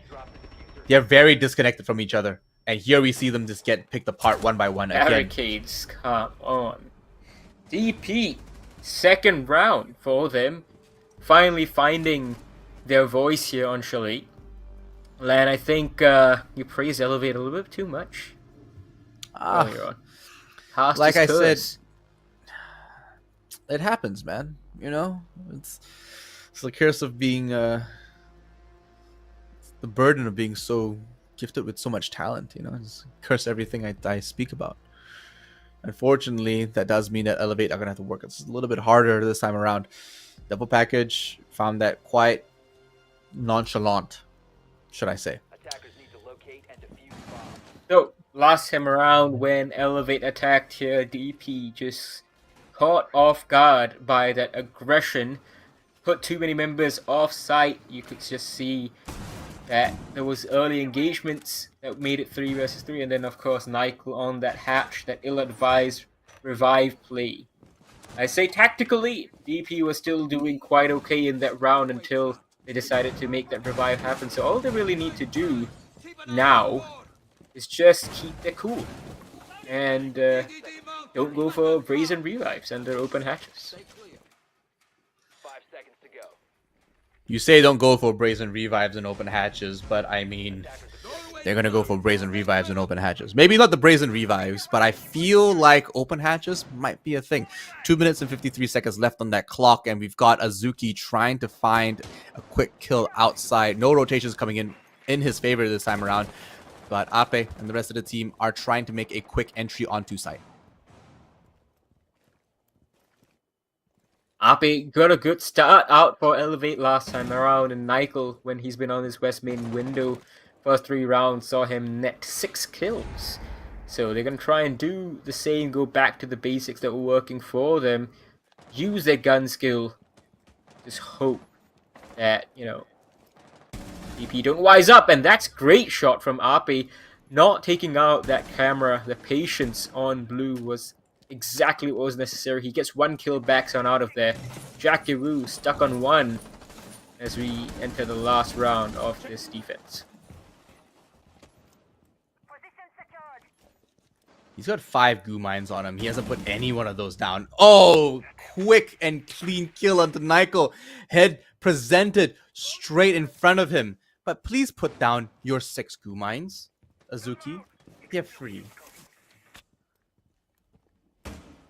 Still, not a single goo mine. I swear. Oh, there we go. The first one. Only a minute 30 seconds left on the clock, and he's still got Six six. still left, yeah, in his pocket. Oh. Not sure what he's saving them for. He could mine this whole stairs up if he wants to, or the bathroom. Yao gets one. Barcode is trying to pinch Azuki. I'm not sure if they're aware of where he's gone, but they should be expecting the Harry Potter peek. Ape going a little bit too brazenly, trying to open up the floor without Barcode securing it. Now his attention is towards Azuki, and with 1 minute left, Azuki has to play his life here. Waste as much time as possible. One reason behind this. Oh. That's exactly I mean, what they that's- needed, Elevate. Yeah. They found him. Hiding away in a little corner, the Harry Potter. Yao picks up Ape. There goes your fragger. Despite the performance so far, he is 8-5 on that buck, and that is a huge asset taken off the board. But they've only got 30 seconds left on this defense. They just have to hold it out for a little while longer. They've got a couple of EDDs up on those doors, but none that the attackers are worried about or having to face anytime soon. Both attackers 15 seconds to go. trying to line up with one another yet again, but drawing it a bit too close. 9 seconds left on that clock. Yao finds one. Scarlet's flashed. Pushed through the, taking a lot of shots there. 1 to 3, and then none at all. Williams finds that final kill into Tolji through the flashbang, stops the diffuser from going down, and unfortunately, they just had so much time available to them. I still don't understand why the goo mines didn't go down, but humor me here, Infian. Maybe he worked. didn't want to. Oh, I mean, yeah, sure, it worked. He bought them a lot of time. Yeah, and they won somehow. that defense. But humor me here. Maybe he didn't put them down because he knew that one, it would be a clear giveaway of where he was. Yeah. Like indicative that he's within the area. Or two, he didn't want to be caught with his gun down. If Yeah, that he makes just sense. felt he was under constant pressure. I think those are the only two plausible explanations. Maybe a combination of both really would explain it all. Because he knew he was getting pushed. He knew Elevate's propensity to go for the quick clear. But I guess it just came out looking fairly curious and confusing. Regardless, as you I said, mean- he wasted so much time. Yeah, so that he did his job and he did it very well. But this time on round 7, we see a swap over coming through. Speakeasy this time is here for retribution. He is now on the Capcan, and he will place the EDDs this time. So he will not fall to any, but he will be the one setting them. And saying that Yao is on the trail with the IQ, should be able to pick some up, and hopefully this time actually play IQ to her strengths and in finding actual electronics to dismantle and destroy. Elevate. They're trying to do what they couldn't yesterday, which is play their defense with 5 members on their side. Barcode, even if he doesn't get any kills, that's what they lacked, but they also lacked his ability to stay on cams for the rest of his team and coordinate a top-down view, even had he died early, instead of just being straight up disconnected. Now Nico gonna get a beautiful shot as Ape captures Azuki in his golden Pokeball. Attackers have located This is a bomb. exactly what Elevate wanted. They wanted the freedom to roam around and expand and contract with 5 members, the freedom that allows. We've only got 3 members in that attack now. I feel Jackie still has the Ape. opportunity to put down an E. Okay, I take that back. Sure, he's got the RCXD out. Gonna get a little bit of use here. Gonna get the second one going as well. Make sure he pops with all his utility before it's too late. Hopefully, yeah, there we go. It finds its entry into the point. Tries to take out any gadgets that may be around that door, and Yao still has 2 frag grenades. So they still have some utility, and 2v4 is winnable. It's just not great However, Jackie is still up, and he's a fantastic player. He's a fantastic fragger. He has been on point today. He's currently 1-4, but he's that's gonna make it hard. Yeah, Jackie Wu, the last man remaining as Elevate stemmed the bleeding immediately once they swapped over. They went up to a 3-0 lead. DP brought it back with 3 in a row, and now Elevate showcasing exactly why it's so important to at least start with a 5 versus 5. Barcode looking for his first kill here. Jackie Wu on the upside down rappel, concerned about Tolji getting killed by his own C4s and then later by Speakeasy. Barcode goes back into the bomb site, into the building. Jackie Wu running around on the window trying to bait something out from Speakeasy. Nothing doing there. It's gonna go out and end, I think, just quite like this. DP If anything, back it's a in the dead giveaway. deficit. Oh, Speakeasy, what are you doing? Aim too high, unfortunately. What? Yeah, well, he didn't. I don't think he expected the Azami to be at the door because he only saw the barricade go up. Report this guy. Speakeasy taking revenge for the BMing that he suffered earlier on as IQ. Yeah, they're definitely calling out. I was like, bro, why are you trolling right now, man? He's like, look, man, I lost that round anyway, and you're like, no, man, come on, try. It's going back on a Capcan. He's dead set. He wants to be the Capcan, so he'll be the Capcan. He'll do everything. Nyko is on that a Capcan Azami. can do. Whatever a Capcan can, right? Yeah. Yeah. Kibabarius generating over time. Nyko has been such a pivotal point and such a crucial operator for this defense. And I mean, we've said it before. Such a strong operator that brings so much value to the team. And Frost is just an operator that's never lost value since her deployment in the first DLC, in the first operation. So we're seeing some classic operators come through here, and an operator we haven't seen in a long time. Sens is being brought onto the field. Sense is not an operator you get to see a lot. We saw some clever Sense plays from Scars earlier last year. It was paired with like Glass and a couple of smoke operators. We still have Lion, which could be a big help in these executes. Jackie Wu needs to stay alive though until they can get to the execute portion, because Baron Gaming yesterday proved to be a very difficult nut for Jolita to crack when they were playing against Elevate. Clearly Elevate have something that they know what to do here on this bomb site. They won it in 4v5 fashion. Now they have a 5v5. A lot more confident today.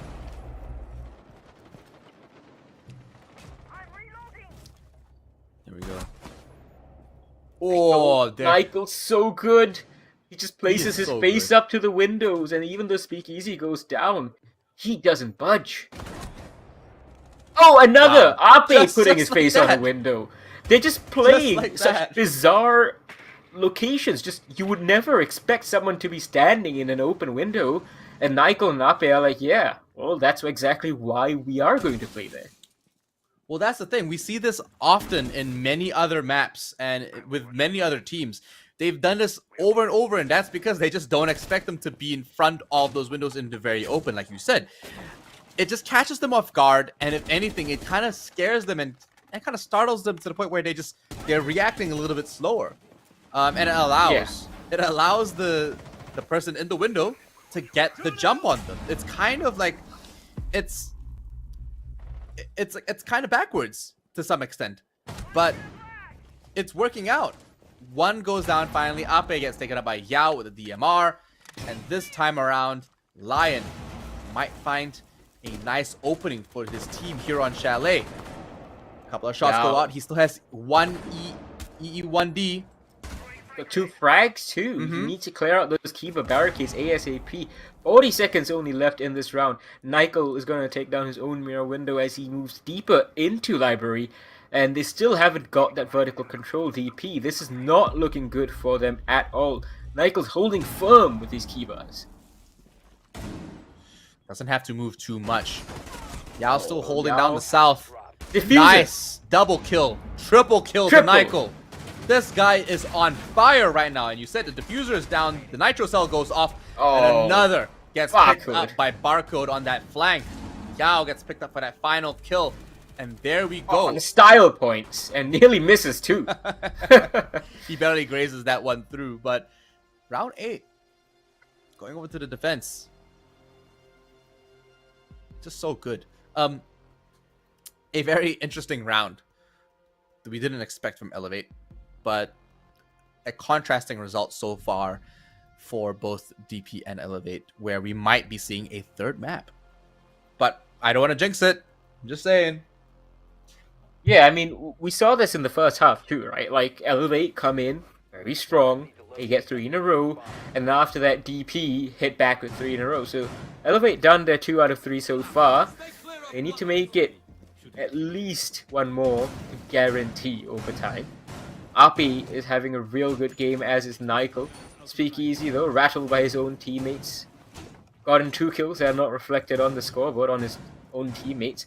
But all in all, Elevate, I think, are really enjoying themselves. They're in really good spirits, and I think that's something we haven't really talked about even yesterday before we were here, Lan, that it was just such a strong sense of camaraderie over here, even though they lost yesterday, even though they were unimpressive on the first map of Clubhouse for most of it. Now they can joke about it, and it's proving to be quite successful. Barcode going for the spawn peak. Unfortunately, he encounters Jackie.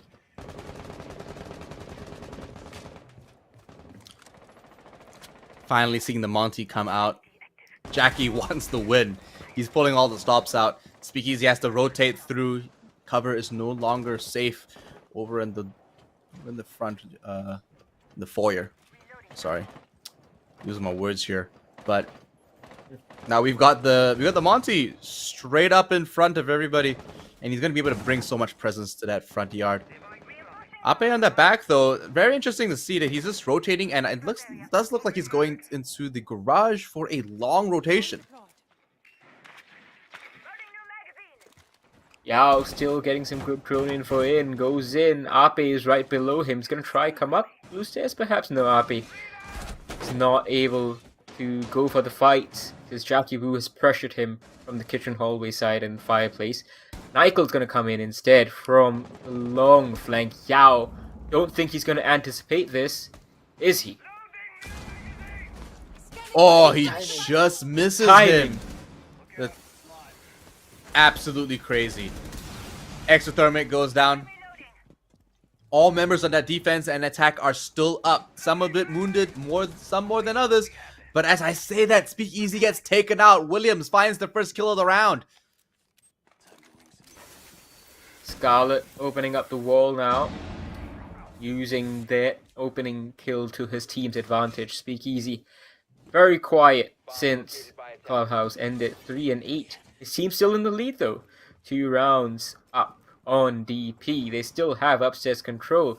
Jakku is going to try and make a direct push into B. They know no one's playing close behind. They're going to deal with all the smoke and Goyo canisters as early as possible, with still 50 seconds left to go.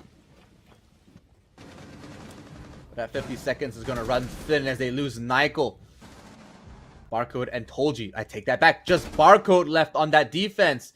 And he's going to have to make miracles work because that's 4 members on that attack. And the diffuser is already being planted. He might find one here. A couple of shots go out, but none connect. Oh, Barcode? Oh, no, it's not enough. Unfortunately, Scarlet finds his mark, clears out that defense, and finally gets it down along with the diffuser. So extra points to them. We're going to round 10 now. And it's Looking starting to very look good. Yeah. it's starting to even out a little bit more. Overtime and the tiebreaker map might be a reality at this rate. Absolutely superb. Thor. This is exactly what we want to see. I spoke too soon.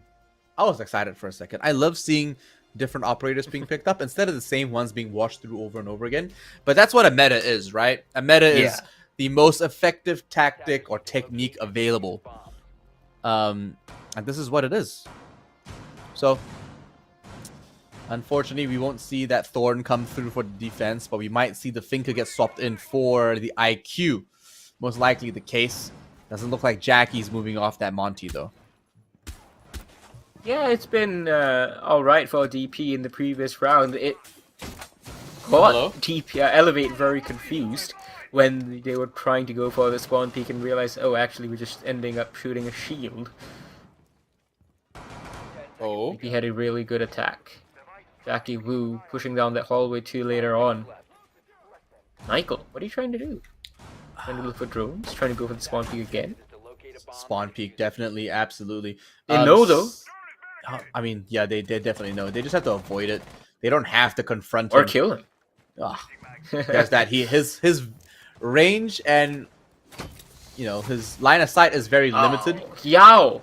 That's huge, though, because Flores getting taken out before he comes close to the building is devastating for this attack, because there goes a lot of utility. And the guy who's 11 and 7. Yeah, and the guy that's 11 and 7.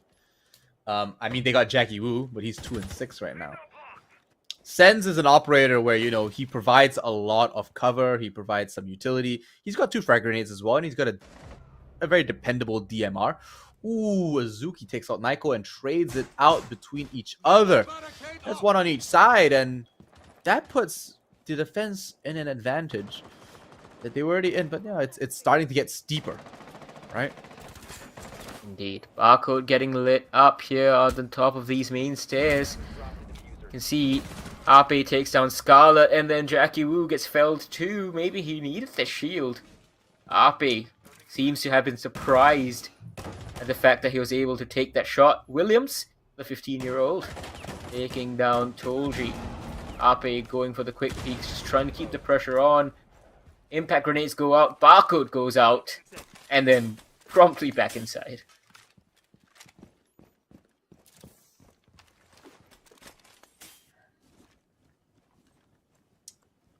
Williams seems to have a good idea of where this lone player is. Ape does the information gain pretty well. He's playing around, and Barcode thought for a second it was Ape getting it. Barcode once again with the style points, going out, taking him out. One little dinky tap, and it is Elevate on match point.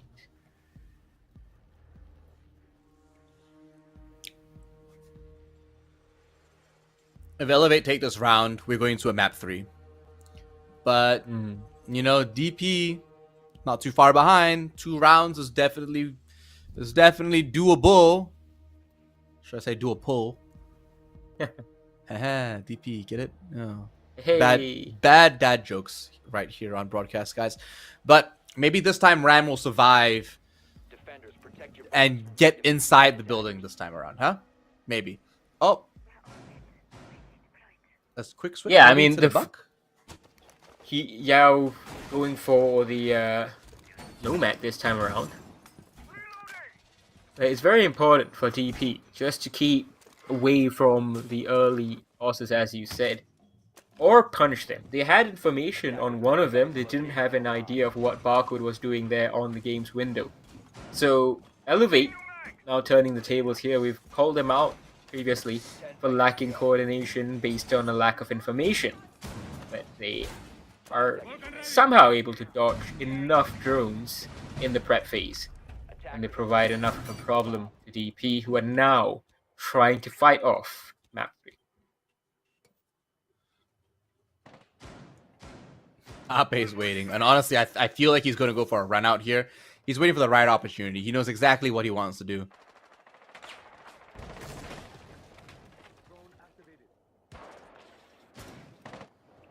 Should we go to the decider, that would be Border here.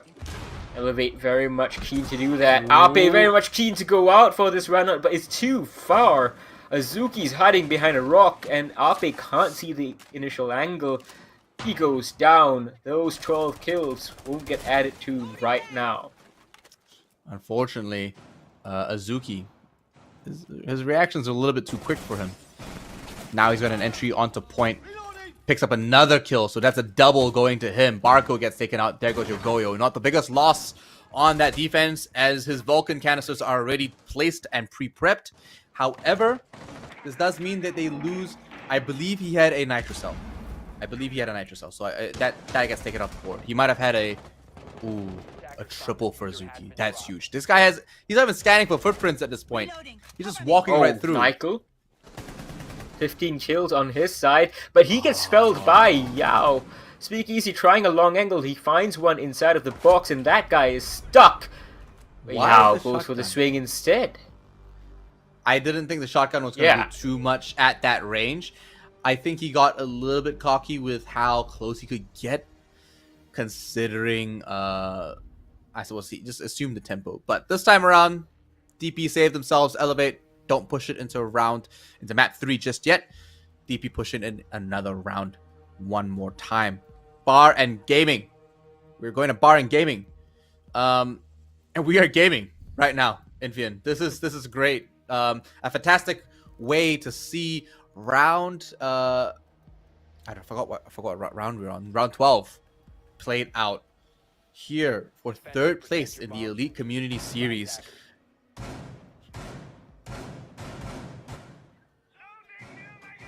Elevate, and they push a map 3. Can they not go to overtime here again? They have the 5 members they want. As long as RP doesn't go for, braze and runouts, they can hang on. Speakeasy setting up pretty well on Mezzanine. 2 ADSs. And last time out, DP were the ones who were left flat on their backs, unable to cope with the aggression Elevate brought on the defense. As they often were unable to cope on the attack as well. Jackie Wu brought the Monty, pushed in to Kitchen. It's not bringing that again.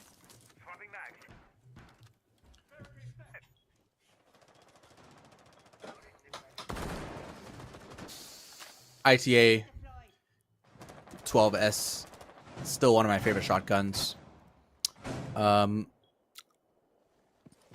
In my opinion, not as good as the Super Shotty. Super Shotty is very super. However, fantastic and much better at taking down walls. Oh, that's just unfortunate. Really, Scarlet? Did you not think there would be someone playing here? I mean, the control needs to be taken step by step before you can start flushing out. Or you want to bring the Ash instead, which you have. And you can just hit that mirror window with that Ash charge and nothing else can be done about it once you burn the ADSs.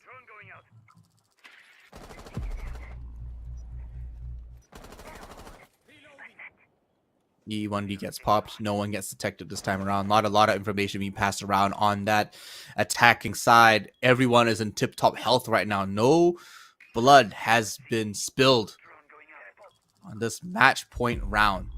That is most likely going to take us into overtime. But it's too early to speak. 6-5 right now towards Elevate.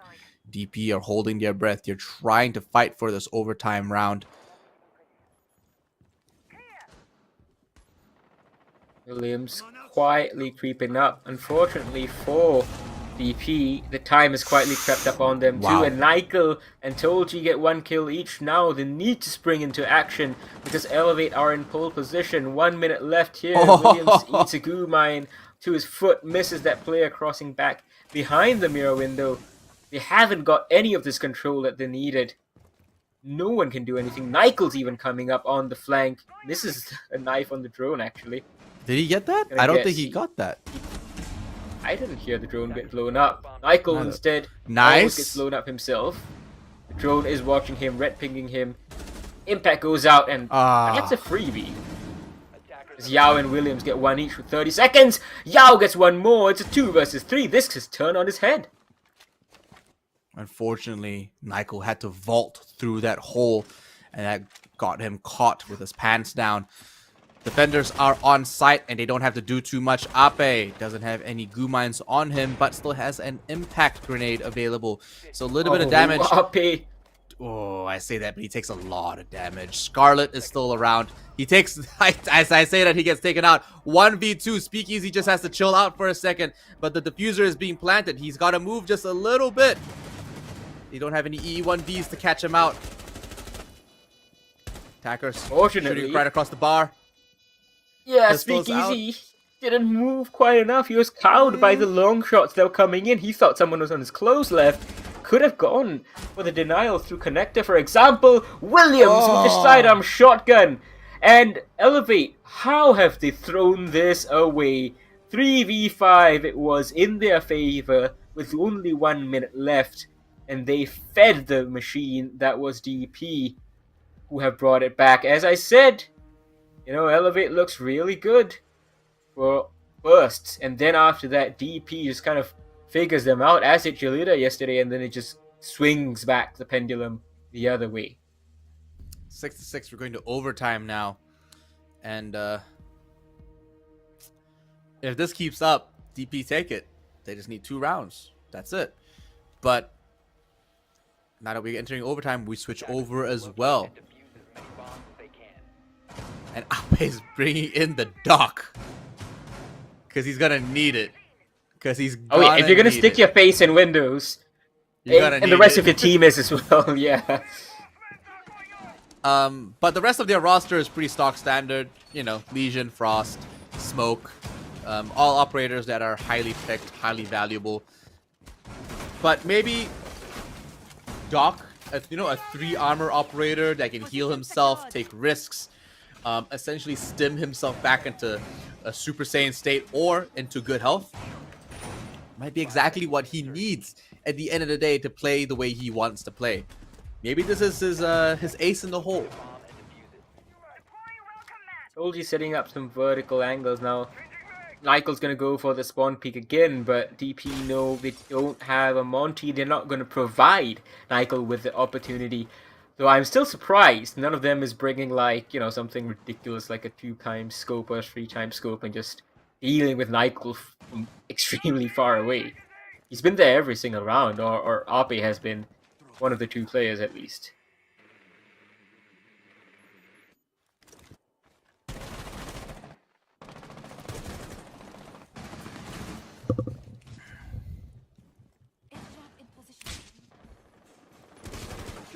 Air jabs going out. Williams slowly opening up the trophy window. Barcode's going to be the one, presumably, to receive this. He sees the drone sees him. Goes for the swing really aggressively. DP wisely stay away with Barcode going so aggressive. Azuki's gone into the basement, sneaking his way inside. Sees some footsteps. Not going to scan them just yet, before deciding to eventually. Legion gets spotted out. Speakeasy! Long angle! Loses the fight. Azuki, beautiful shot on the PDW. Barcode's upstairs. They know his position. They've seen it on the drone. Jackie Wu takes down Nikel. And it's all falling apart for Elevate on this defense. The clear from DP is so extensive. And it's yielding success. Sledge takes down that barricade. Jackie waiting for the vertical play. Told you still got 3 toxic babes. 3 canisters left in his pocket. Doesn't have to use them just yet. Still has 1 minute and 17 seconds and ticking. 3-5 right now. 3-4. Tolji takes out Jackie, and that's a huge player. There goes your buck. But you're also still missing their Azami and their Frost. So there's a lot of firepower on that defense that is now missing. They still have so much available to them. 2 more Selma charges. 1 more Nomad air jab. And a couple more scans from the Jackal. Azuki could help them find some defenders. Barcode.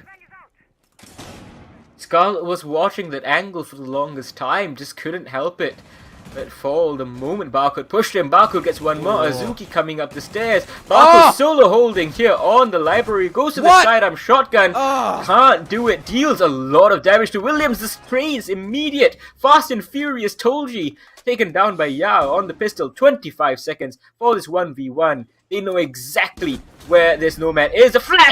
Yao! How does he win it? Ape had the information. Ape had everything. He was the doc. Tactical timeout called from DP. They want to close this out 2-2. They want to talk about what they want to do on this defense. They want this 8-6. Overtime match point now in favor of Devil Package.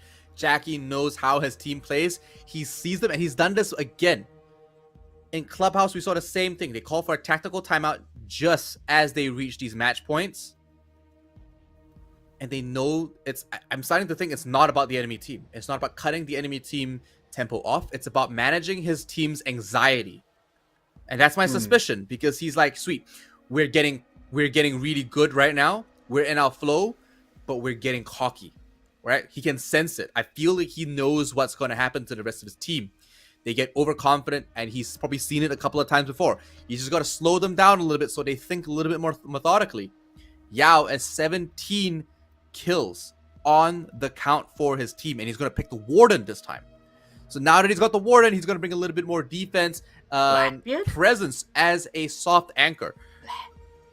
No, like, don't jinx it. Okay, yeah, I was gonna say like Blackbeard and Glass. That's gonna be a choice to do so when faced against overtime match point. Now, I will say that, you know, Ape, of course, he had the information. He just completely messed that up. I'm surprised that he went for the swing when he heard the flashbang goes in. It's a fight that I would say most of the time he wins. But the thing is, DP are very much on their level. They were on the level of Fury, no less, yesterday when they went to Border at the very least. Not quite here on Chalet, but the speed at which they learn is absolutely incredible. And Jackie Wu, as you said, taking charge of his young teammates' development here. He really wants this win. Ex-Elevate player, most recently on Elevate, soon after replaced after his departure by Nykel. And look at Nykel, 16-10 right now. Huge. Both these players, it looks like a win-win trade. Yeah, quintessential, really, for Elevate here. But Devil Package, you know, Jackie proving his worth as a leader and as a shot caller, knowing how to play with his team and control and manage them. The former Direwolves player is, I mean, Direwolves a long time ago, right? But yeah, at this point you gotta call him former Elevate.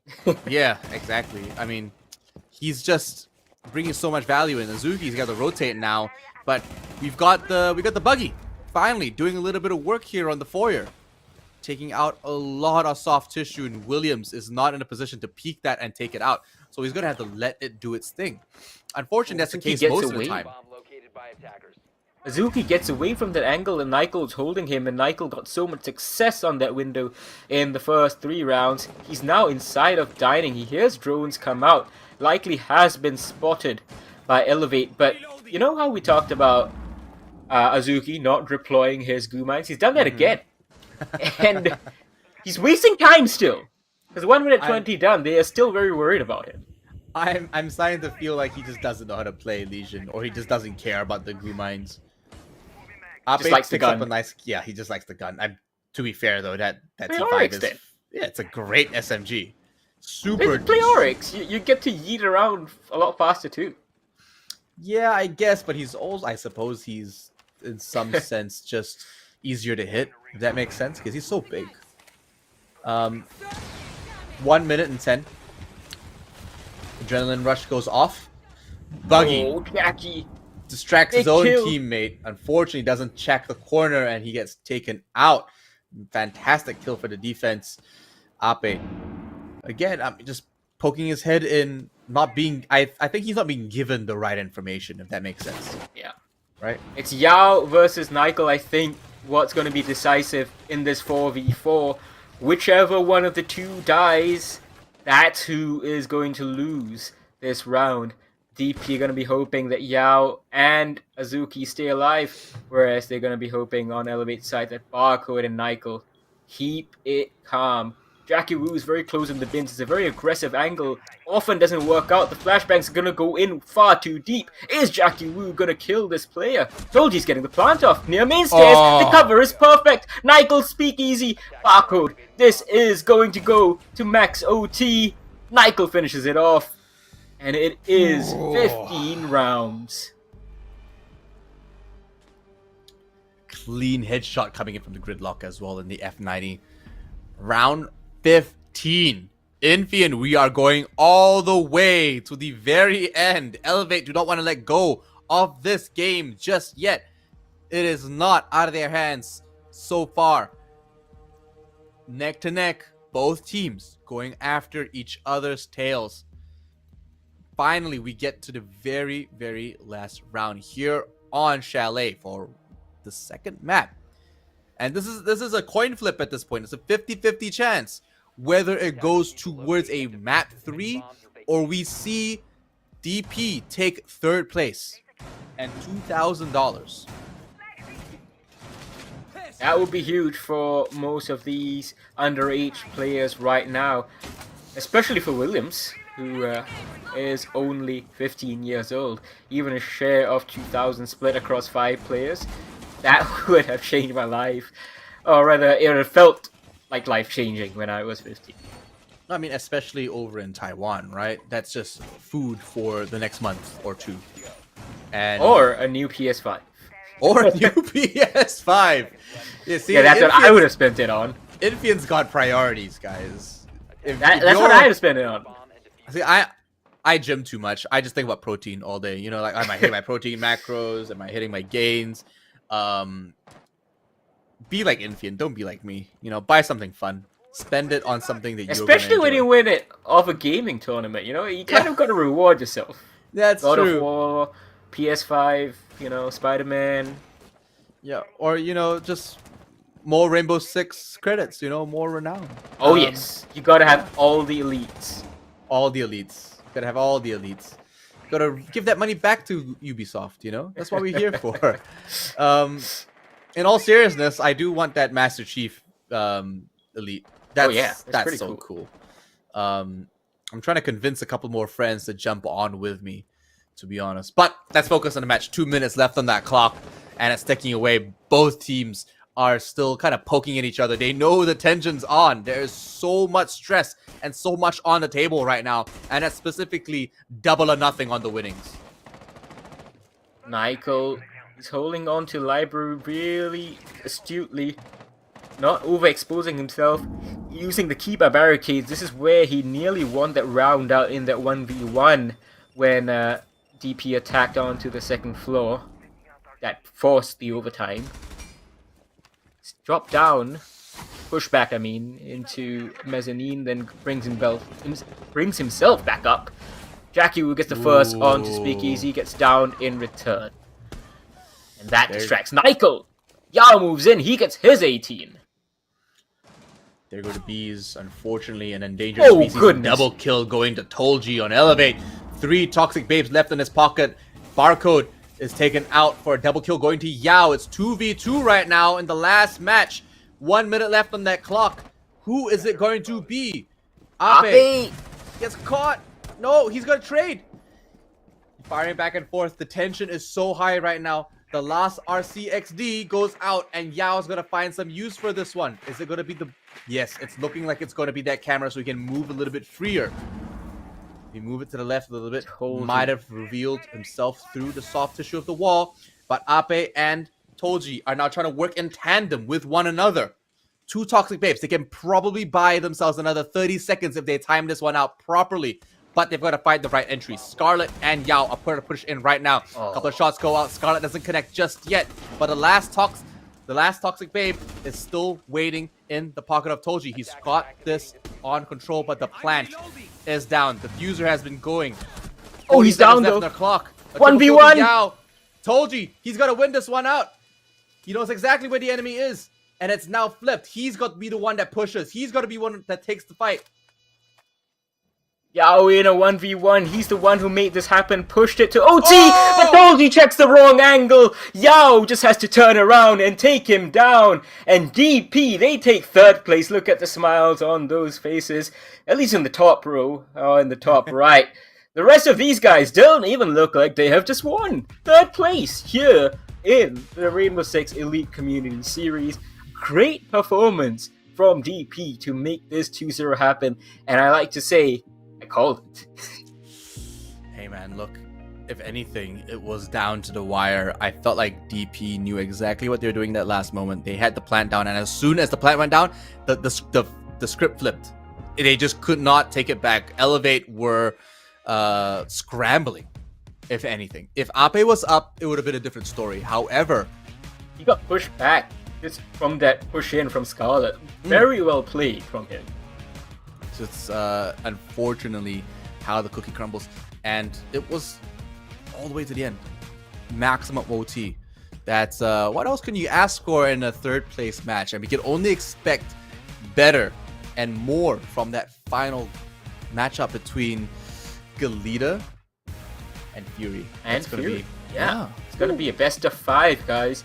So this was an exciting preview. Luckily, we didn't have technical issues like we did yesterday. Very happy to get through Touch that. wood. But we still gave you 27 rounds of action where the young up-and-comers have come out on top against this established Tier 1 team. I don't think Elevator 2, mad about this loss, but it just goes to show that DP very much ones to watch out for, especially under the guidance of Jackie. He is honestly taking me by surprise. I did not expect this team to do as well as it does and as well as it has here in the Elite Community Series. But I stand corrected. Honestly, when I saw them on that first day, I was like, oh yeah, Jackie and his friends. It could go well. It went fantastic. It was amazing, and you can see the final scoreboard here: 21 kills to Yao, 21 to 8, And 8, yeah. And we were talking about 2 Nigel assists? so much. like 2 assists. They were like 19 of them were just his, just deleted. Absolutely on fire throughout here. But that's it for our third place matchup, Lan. I mean, this was just a taste of what we have to come, because I'm telling you, Jalita versus Fury, 2 Thai teams up against each other. Now that's going to be fireworks in a best of 5. Absolutely. We'll have to talk about more. We'll talk about that more after the break. So don't go anywhere. Stay tuned for some of the best Rainbow Six Siege you're going to see in Southeast Asia. Stay tuned. Don't touch that browser.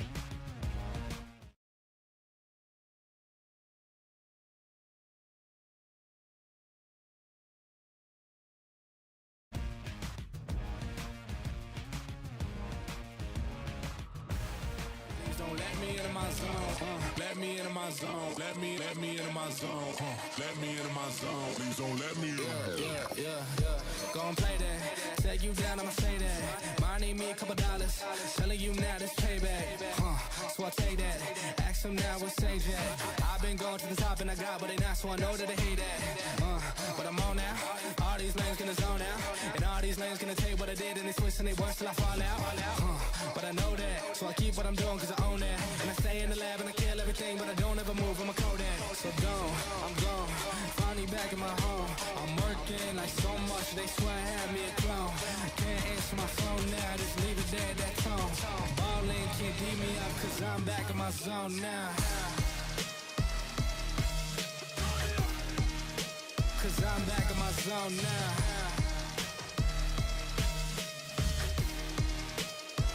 Back in my zone now.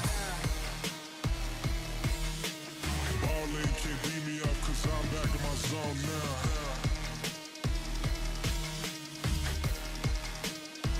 Back in my zone now. Let me into my zone. Please don't let me into my zone. Let me into my zone. Let me into my zone. Let me into my zone. Please don't let me in. Please don't let me into my zone. I just need some time of my own. All these people trying to get a conversation. You can conversate to that tone. My God up on that throne, yeah. So I'm never alone, yeah. All these people trying to box me in. I'm Mayweather, it's on, yeah. Now they ask where I'm at. Making hits that Lambe. I'm MJ, I'm 2-3, man. I just need some time back. I'm zoned in like defense. My life gone, no recess. But I live my best one, so I got no regrets. So I'm gone. Finally back in my home. I'm working like so much. They swear I had me a clone. Can't answer my phone now. Just leave it there, that tone. Ballin' can't beat me up cause I'm back in my zone now. Cause I'm back in my zone now.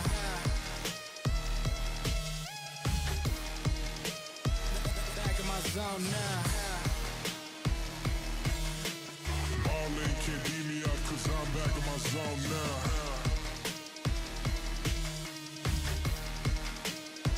Back in my zone now. Let me into my zone. Let me into my zone. Let me into my zone. Please don't let me into my zone. Let me into my zone. Let me into my zone. Let me zone. Please don't let me into my zone. Let me into my zone. Let me into my zone. Let me into my zone. Please don't let me into my zone. Let me into my zone. Let me into my zone. Let me into my zone. Please don't let me into.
Let me into my zone. Please don't let me into my zone. Let me into my zone. Let me into my zone. Let me into my zone. Please don't let me in. Yeah.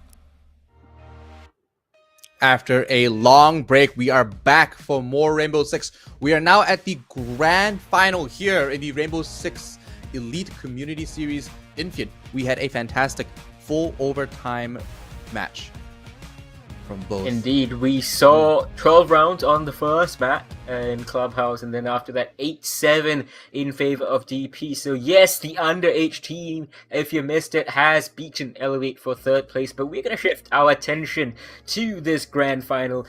Gelida Streamer, which is not Steamer. they're not household utensil, but yeah, Gelida versus Fury. Fury going to SI, and Gelida comprising of the former Elevate players who have also been to SI themselves. They've been to majors and they've had good success there as well. Fury, for them, this is going to be their first SI coming up. They're right now looking to be the best team in Southeast Asia, even beating out Bleed earlier on in November. So, man, this should be a top level clash.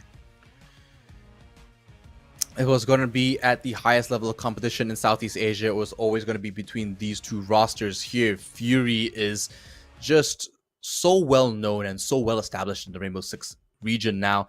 It's fantastic to see Border and then Bank and then Oregon maybe. On the first day, we didn't see Bank at all. We didn't see Border at all either. But ever since then, Bank has been played 14 times and Border 13 times. So a bit different this time around. I'm not sure what's happening here. Also Clubhouse and Chalet, of course. Yeah. So Bank is where we're going to start off. That's going to be Gelida's pick, and it's going to be an interesting one. It's a big, very free-flowing map, and you need a lot of roam presence and anti-roam presence, of course, to deny that. A lot of opportunities for you to move around, to do different things, play with some different strategies. And we've always, obviously, in the past, complained that some maps, such as Oregon, are very focused, very fixed in terms of how you can play them. But, taking a look at yesterday's result for Gelida, they played Bank. They won it 7-5 against Elevate. Not quite so on Fury's side. So Fury have had the ability to study what Gelida did and probably take it apart, if we, to be honest. If anyone can, it's them. To be honest, Gelida, they caught me off guard as well. Like, I didn't realize who was on Gelida till I saw the actual roster. And when I saw them play, I was like, okay, this all makes sense. Mr. Punch is scary. He's literally the one punch man. But in saying that, Fury have their own weapons. They've got DCH, they've got I9. The whole roster on both sides is terrifying, to say the least. Best players in Southeast Asia, hands down. Yeah, and of course Fury yesterday, they dropped the map to DP, but we saw DP finish off with, third place in this tournament just earlier on. DP, obviously no pushovers, but also it allowed Fury to take it to the third map of Nighthaven Labs and get some extra practice on it ahead of SI. Very important for them to do so. And we're going to start it off with Bank here. See what Fury can show us. What kind of experimentation will they be planning for ahead of SI? Question is, will they be doing that at all? Usually we see these community streams, they're putting out ult strategies, pocket strategies, rank strategies. They want to keep these things under wraps because, to be honest, they've got competition watching them right now. So Yeah, I mean, this could just be for, just working on the chemistry internally. Just how well can you play off each other? How well can you do Yeah, trades 100%. and stuff? And every single one of these community tournaments, it's going to add up to that, because in the end, it's just time spent together that really adds up. It's 1,000 hours just to master any one thing. And they've spent thousands and thousands of hours together, that's for sure. Especially this roster for Galita, 100%. Valkyrie, Lion, and Twitch all getting banned out now. We're looking at one final defense ban coming in from Galita. It's got to We've be seen- Solis, right? It has to. It's gotta be Solace. Like, has to Valkyrie gets taken out. It might be Fenrir though. Oh, it's Oh, going to it's- be Kaid. Oh, this also makes Wow. sense. Okay, I am surprised because this means you have, Kaid, of course, denied the ability to close off those hashes on the basement. But more importantly, you have Solis to take down all those flank drones that are very crucial for any attacking team to prevent flanks on Bank.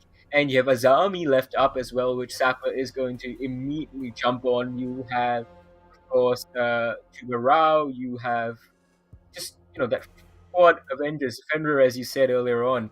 All these options are now available for both these teams as we start off on the second floor. Fenrir could go absolutely crazy down in security.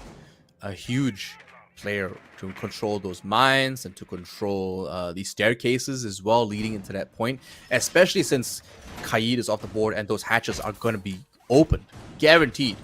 So depending how they play that, he's going to be a instrumental operator on that defense. However, we are starting over upstairs first. We are going to go downstairs later on, and of course, we've got the Yokai drone sitting toasty in the lobby. And to be honest, it's very hard to find this drone in the lobby. It's just so vast and wide over there. It's very hard to find. Yeah, and if you look up to try and take the drone down, you might get peeked from like 5 different angles. It's too many like I said, too many angles to have to contest and defend against. It's almost better to compete somewhere else. And that drone is powerful. Like, look at the angle and the vision it provides your team on that defense. Mr. Punch bringing in the value already. But in saying that, Kaid has been banned 4 times in this tournament. The fact that he's being banned a 4th time here on Bank changes it changes the tempo, because like every other band is Valkyrie, Solace, Fenrir, Tubarao, Azami, Ying. But now that we have this ban come through, we can see a very different type of Rainbow Six being played. We only saw one ban yesterday of Kaid, and that was not here on Bank, it was on Clubhouse. Another map with lots of hatches though. IDFC starts things off as Crit J, the star for Fury yesterday, who dragged them almost single-handedly through rounds at times yesterday. First one to fall in this best of 5 series. Yeah, one drone being found here by Dark. Manages to pick that one up. Without the Finko on board, it's going to be... It's not the end of the world. At the end of the day, Frag Finko... grenades, right? Yeah, frag grenades get taken out. You know, Adrenaline, not available. But Adrenaline was never a be-all or make-all. Correct, yeah. Ooh, Dark has a very strong position here, though. Mark But Mr. Punch Mark gets doesn't know. I9. Yeah. They're But- pushing up slowly. Oh, Dark Dark's doesn't too know slow on either. this. Dark might find us. Oh, that's Yes! one. Might find a second. Can he get the lift? Yes! Oh, he gets top stairs. Can he now get the lift player? Mr. Punch, he should be getting pinched, and there we go. Perfectly played. Fury have brought this back from the brink. DCH takes one down, 2v2. Make that 1v2. VG Man joins the party. All to DCH. Can't It's do a anything. no scope along with that. Like Hollis takes out DCH, former teammates. A clean headshot here in round 1. Very nice. Beautiful explosion onto site from Fury, I have to say. They came in, they lost 2 members early, but they learnt from what they what happened in those losses. They took advantage of the information. They know someone's in lift, they know where the player is inside of office. push up the stairs quietly. Patient play from Ashe. And of course, you got the typical crouch walking Ashe. But hey, 3v5, if you make that work, bang on. And now as we move on, we got 2 of the Avengers coming in on the basement. Solis and Fenrir. Deploying explosive ordnance. Vulcans go down. Mark will be controlling these tight, narrow hallways. I'm interested to see where he's gonna set up shop.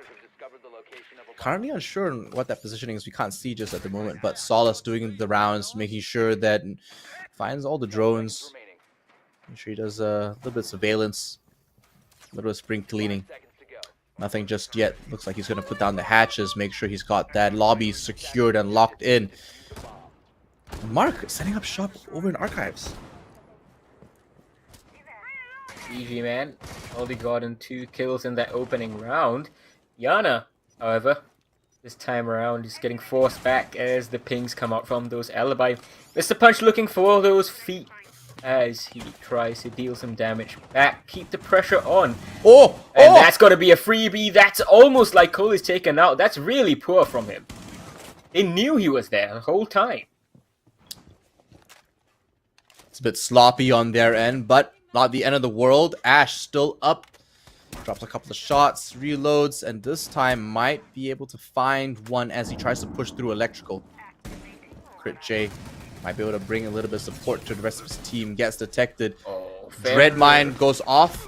Doesn't stop him just yet, but oh my gosh. How Mark does gets BG taken get out that? from the side, from the back. More goes down. It does look like Fury are not out of it just yet, but they are falling one by one very fast.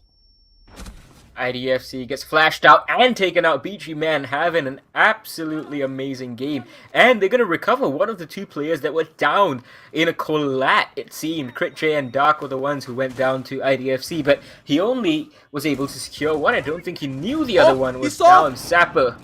Sapper! There we go. He gets 1. It's 1 versus 2 again in favor of Fury after a poor start for them. They just keep on recovering these rounds. Nitrocell doesn't connect to anyone just yet. Rekkas rotating Wait, over by the they're on stairs. site. Like Hollis, trying to take down as much utility as possible. He's rotated on. He might be able to catch him off guard. Didn't see him rotate in. No, but they know he's there. He rotates out, goes behind the wall, gets behind. Oh, Sapper! He burns them both! Oh! How does Fury let that happen? Both of them, of course, were low Rekkas. in HP. 400 But IQ. Sapper, what are you doing? How does this work, Jelita? 1 Goyo canister.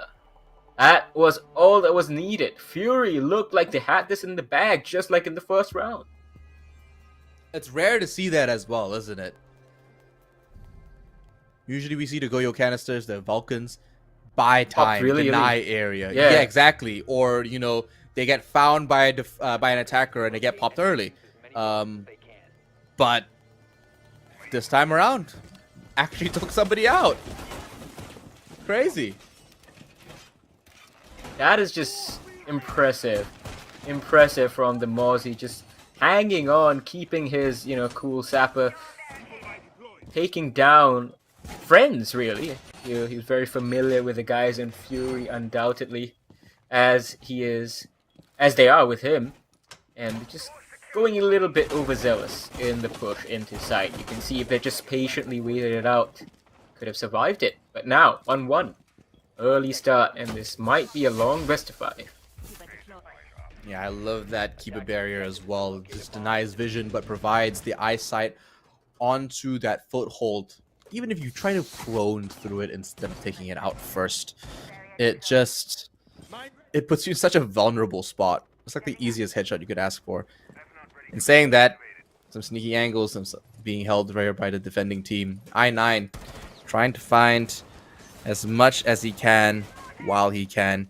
I just don't know how long this Fenrir is going to last. He didn't survive too long or do too well in that last round, but this time around doing a little bit of last minute construction with that bailiff. You can hear him chipping away in the background there. Does look like he's trying to present himself to the enemy team, but at the same time maybe try to find a way to rotate out of that spot just in case it becomes a bit of a pinch. Richie not quite having an impact so far in these first 2 rounds. He's been the first to fall in both rounds. Nearly is the first to fall in this round. I was just about to say if he knew the Almost jinxed existence him. of Sapper. Yeah, exactly. Nearly cursed him.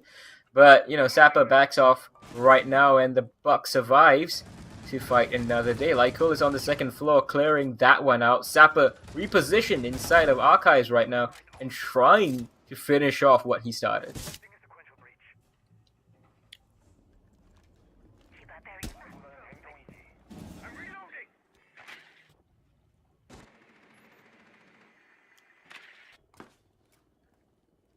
Seeing the vigil here DCH. for the first time as well, by the way. Yeah. Sapper, we talked about the vigil earlier on, right? When we talked about RP and how if you want to play a little bit more selfish, so to speak, where you're just pushing for kills rather than utility, vigil is one of the best operators for that. You can see Sapper is using that to full effect right now.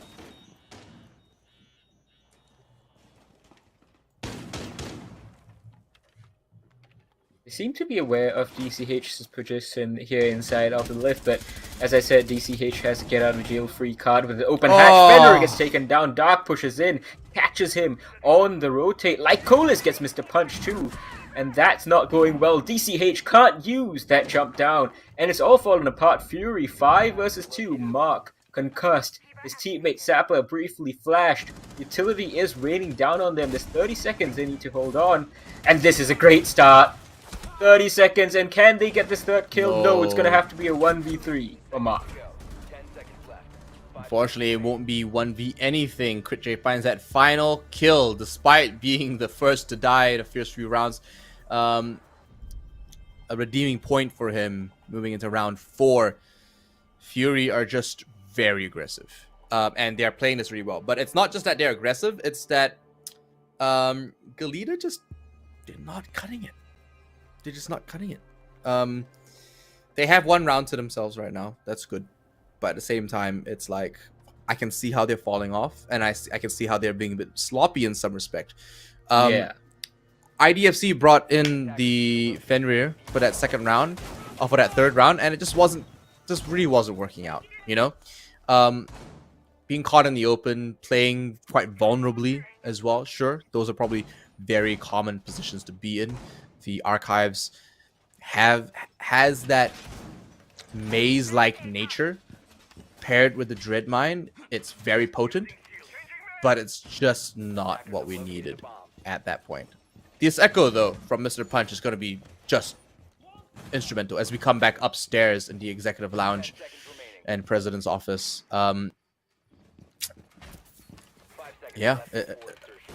Most likely around for Galita here if they can play this smart. But last time we were here, Fury, they just walked right in. DCH going for a very aggressive and perhaps ill-advised spawn peek. It's not one that you see working too often, and he backs on out of there just in time, I think. Like, Colas would have dodged it anyway, but too long if they had lingered. Like, Elevate did quite a few times against Galita yesterday themselves, and it could have been curtains for that player starting off this round. But he survives. 30 seconds in. Mark continuing to hold on here inside of Stocks. CritJ staring at the beautiful banner in the distance. Barrier active. GG, man. Finds a yokai. They managed to collect that one. A great boon to their team. But both sides still a lot of utility left available to them. Even if they take that yokai drone from the defense, Mr. Punch still has 1 more available to him. Currently sitting 2-3 right now. He's not doing too bad for his team considering how early into the game it is. But we've got a star-studded roster on the side for Fury with Zofia now on the board as well for the first time. Colas on the rappel here, trying to deal with some of the utility, such as Wamai disc that he might encounter, and any Frostmat that might be waiting for him if he decides to swing in. But IDFC gets the first kill as Mark tries to pile on into this long-range engagement. That 9mm is good at getting headshots, but not quite good at the body shots. Mr. Punch trying to help out, as is IDFC from above, but the floor is going to get opened up. Critchay, very tight angles, and he's playing with fire. 2 players are focused on him, but the remaining 3 seeming to support this banana defense. Ooh, grenade. Great. Turns red, Great turns aim. white, manages to make it out of there, but IDFC gets down. He's not out just yet. A couple of flashbangs go a little bit far. Oh. Mark picks up a nice kill onto Crit J, finds him on the flank. Mr. Punch holding the angle, doesn't have to move just yet, but Dark is trying to find a way in onto site. The rest of his team are spread, but that adrenaline rush comes in nice and clutch. Picks up 1, picks up 2, cleans up that kill for himself, and it's a now 2v2 duel on 30 seconds for the round. Fury XL at these scenarios, you can see BG Man, he's got 5 kills as does Dark so far. Mark got one of his 2 kills so far in this round already. Trying to make that 3 at least 15 seconds. Fury haven't been able to move further. They don't have information. They don't know where these players are. They're looking down main stairs. Dark is pushing into site alone right now. There are cams on him. They're going to have information. DCH right behind the double door. This is not going to work out. Fury, no information. A lot of information on Jelita's side, however.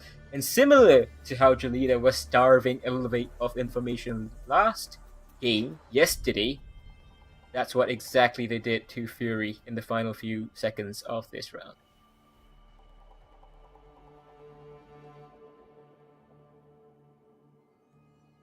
Round 5, drawing it up 2-2. Tight match between both these teams, but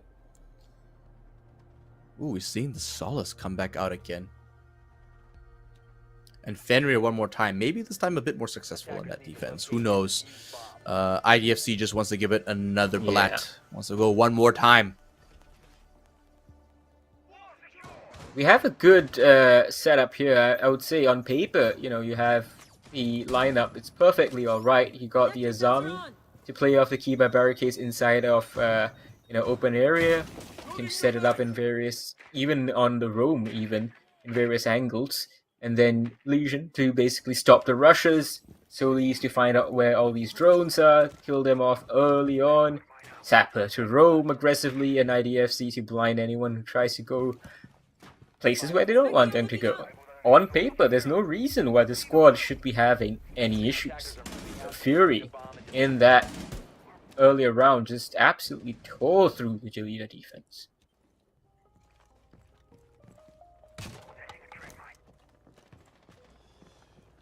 Round 5 now, 2 minutes. Oh, DCH already 20 seconds left. Oh my gosh, 4-4 right now. It's barely been 30 seconds and both teams are already taking shots at each other, and that's a huge loss because not only did they lose a team member on that defense, but it was a Solace. Yeah, that's a lot of value. Sure. Yeah, I'm not sure that was the best idea, especially when they have a Dokkaebi on the attack. Now, they have 2 minutes and 20 seconds to allow Dark to sit on the defender's cameras. All that utility, including the bulletproof camera that Mr. Punch brought, that's all going to be accessed by Fury, especially when you pair it with a Doki call. That gives them exclusive access for those vital few seconds. BG Man, is there a player he's ignoring here on stock? I didn't quite notice. Legion yes, there is. though. Sapper's inside there. BG Man, he could be in a lot of trouble if he reveals missed himself. each other at the timing. He goes past. Sapper can't land the shots. BG Man doesn't even react. Does he know No, where he doesn't Sapper have is? to. Mr. Punch is just waiting. He finds the kill onto Ash. Crit J gets taken out. It's coming down to BG Man and I9. One after the other. They're getting caught on blind sides here. They don't know where they are. 1 minute 30 That seconds is left. just poor. It is horrible communication there. Unfortunately, just getting caught out one by one. Flank after flank. 3-1 right now. The Dread Mine goes out. He finds it. And unfortunately, there's not much he can do. Selma charges go out, but with 1 minute and 10 seconds left on the clock. It's a tall order to ask for him to be able to clutch this one out. He doesn't really have the droning potential too. I know he's got both his drones available, but that's a miss, Selma. He's not going to be able to deal with that Kiba barricade at this point. Whatever he's got to do it with his gun. 3 members. Neil collects a free fire onto Sapper. Doesn't quite know where he is though. Again, Jelida, patient, just waiting for Fury to come to them, waiting for I9 to make the mistake and walk into a crossfire. And this round is all but over. 30 seconds left on the clock. There's not much I9 can do. He's pulled off miracles before, but with 25 seconds, it's a bit of a hard ask. Mark holding a long angle. I9 struggling to even get in the door. Has to pull back. The flank isn't ready for him either, but he gets caught. The blind side at Sapper picks that one up for himself. And unfortunately, I9 just... he tried his best. That's all I can say. So Sapper getting ignored there by BG Man, not drone properly inside of stock. That was really what kicked things off, because then when he went down main stairs, BG Man, his teammates got caught behind. He didn't even realize when Sapper let loose with his gun where the visual was. He was very focused. He thought it was in the lift, the guy who dropped down, just tunnel visioned completely and didn't communicate, as you said, with the rest of his team, and they just rushed in thinking all is good, but nothing was good.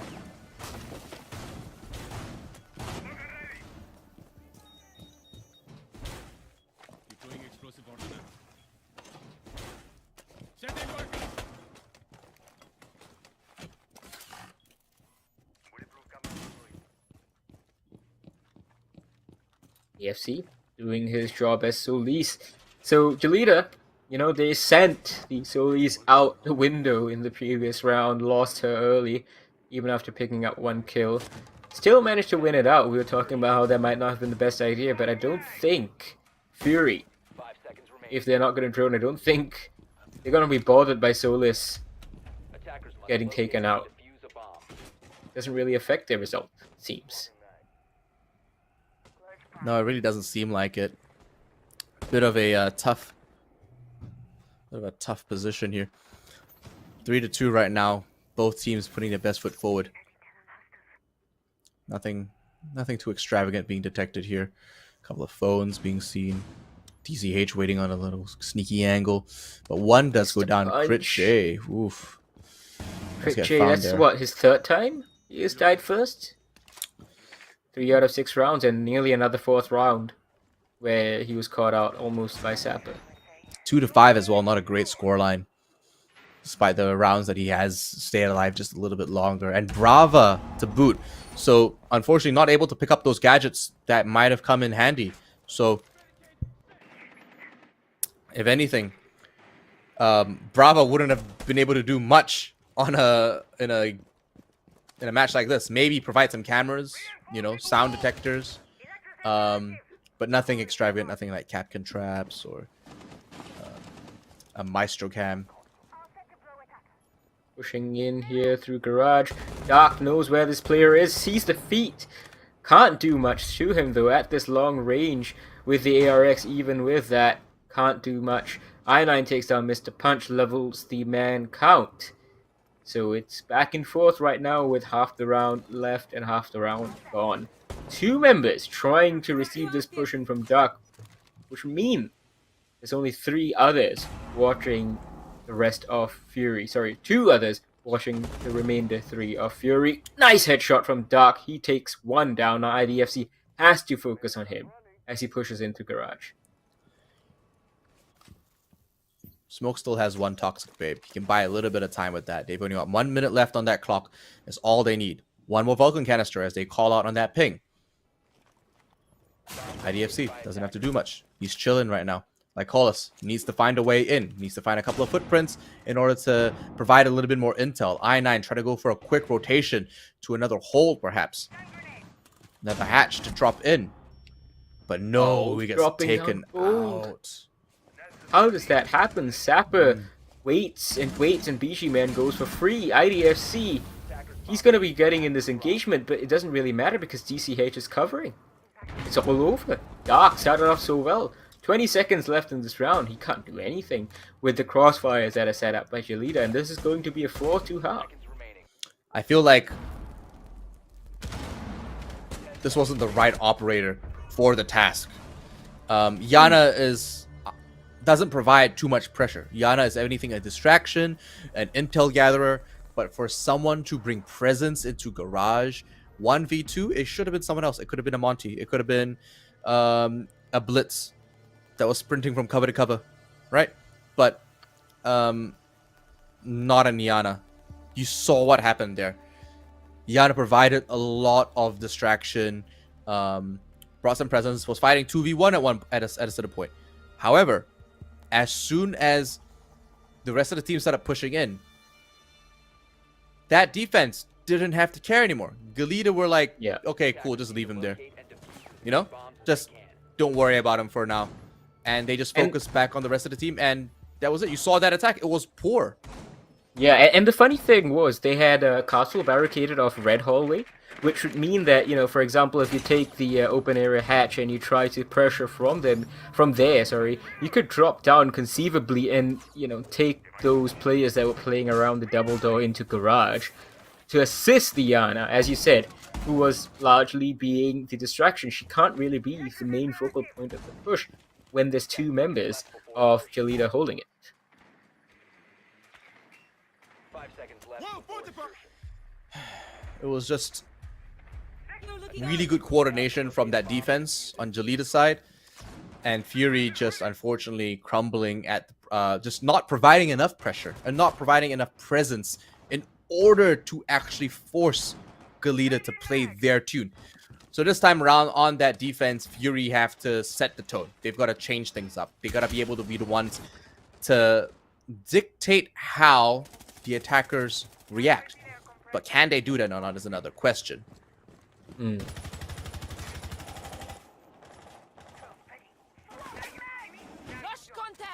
IDFC here now using the Gemini replicator. I9 waiting inside of the front door area. Just waiting for one of those attackers to stray too far. Go on the rappel. Call comes in. Fury's positions are going to get known, and there we go. I9's target. His victim potentially will be Sapper. It's waiting for him to come down again.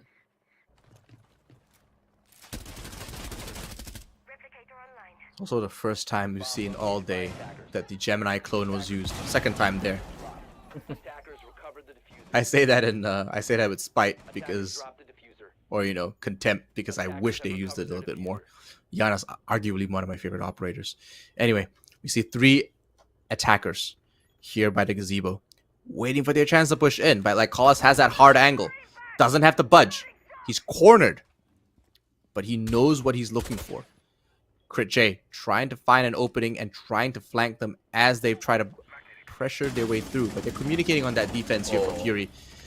I9 collects a dirty kill. Patient. He's been Finds so that. patient. Finally gets it. Crit J gets one more, but he's traded. And IDFC too. So there we go. I mean, even Stevens on both sides there. 3v3 now.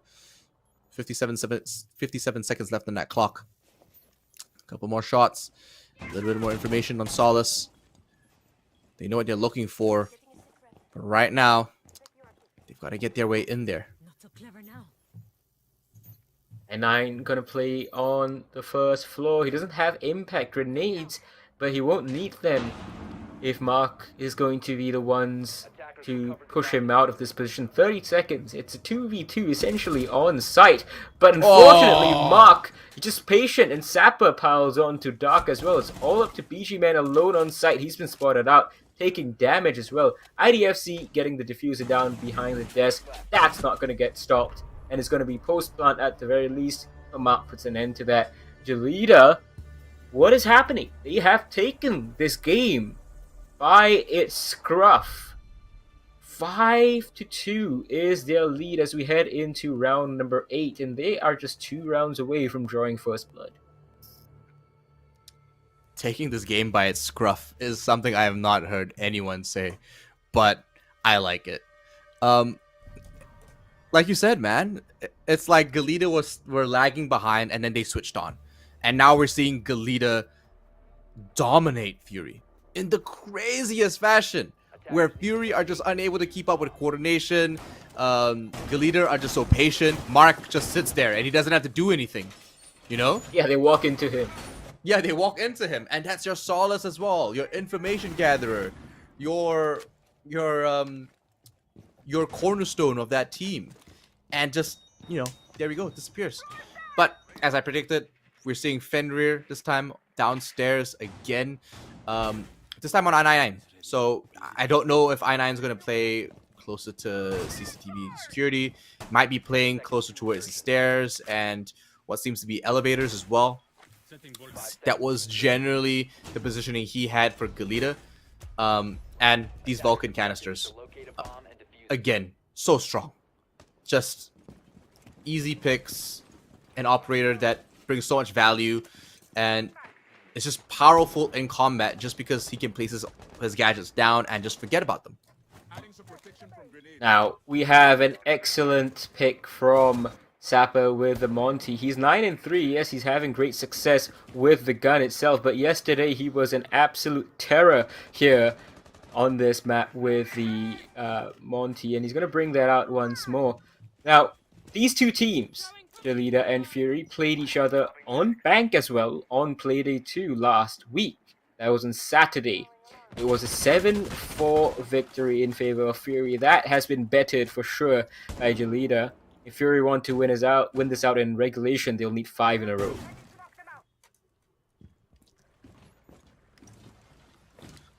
Five in a row is hard to ask, man. It's not an easy feat. Fury they've pulled off crazier things, to be honest. They're all superstar players. They are very experienced. However, this is up against a team that is of equal caliber.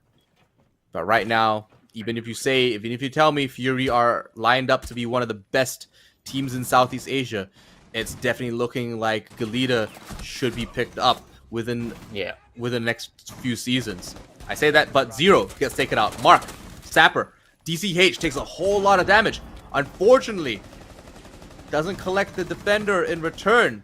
Lycolis gets taken down, and it's a 3v4 over the dirt tunnels. They've overcommitted into the spot, and IDFC needs to be able to find some kind of rotation. But they also know where he is. He is not safe. Yeah, 3 versus 4. Fury's push has really fallen to pieces. Horrible position for them to be in right now. That red line. Ooh. Well, it was deactivated and it gets blown up. But Crit J, finally, he gets something done. 2 kills for him. Fury walking in and taking control of the server side again. Yeah, this one's done. Unfortunately, Galita just aren't able to put this one through. They overcommitted to that dirt tunnel, and we barely ever see the dirt tunnel provide value that great. If that makes sense, like we normally see like 1 or 2 operators, just a Monty by itself, and then and he only presents himself when there's pressure from the other team. But this time around, it was an overcommitment, and Fury punished him for that accordingly. IDFC now trying to make his way down the stairs. 3 members of the defending team just trying to peek at him, and they find him easily because they just have to press fire, just tap it a couple of times, and they find those kills quite easily. Here we go, stray bullet right through the corner, next to Pinky, and unfortunately bleeds to death. Impressively done from Fury to bring that back. Now, Galita, they still have time. 2 rounds, the gap between them and Fury, and 2 rounds, the gap between them and a first map victory. It's not over yet, because now Fury have to go on to their tertiary bomb site. That's going to be Staff Room Open Area. This is where, in the first round that Fury attacked, they absolutely tore Galita apart. Can we see something similar happen the other way around? Bomb located by attackers.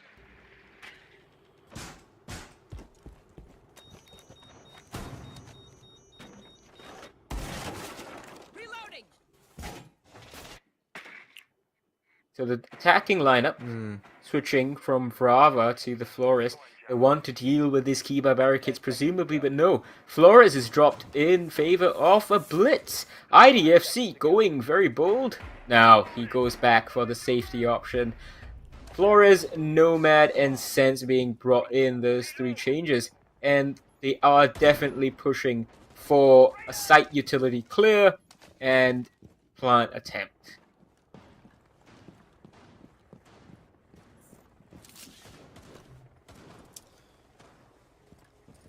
Yeah, 2 minutes and 40 seconds left on that clock. This is a lot of time. They've got so much to do. Mark trying to get a very long angle here, but they're on to him. Like calling a couple of pings down. They don't see him. They're not sure. A couple of test shots, but nothing so far. An Oryx, by the way, being picked up, and that's something we haven't seen in a long time because he's been kind of slept on for the last few matches, few games. Every time we do see him, doesn't really go according to plan, is what I will say. ECH trying to make something happen, but Critchay starts the party. IDFC goes down. That's a big one. Flores off the board. His Rotero drones aren't going to be blowing up any Kiba barricades anymore, and the frag grenades from Mr. Punch have been expended too, so that's it. Those Kiba barricades, unless they're melee, they aren't going away, but Critchay lingers too long at top square, and Mark trades him out. Yeah, he just stays around in the open for just a little bit too long. If the Kiba barriers are going out, that's going to provide Lycolis a little bit of room just to move around and rotate in and out of that janitor's closet. Sapper looks like he's going to rappel up onto the balcony there. But the defense are sitting toasty. They don't have to do too much right now. They're happy with their positioning. BG Man has those dread mines.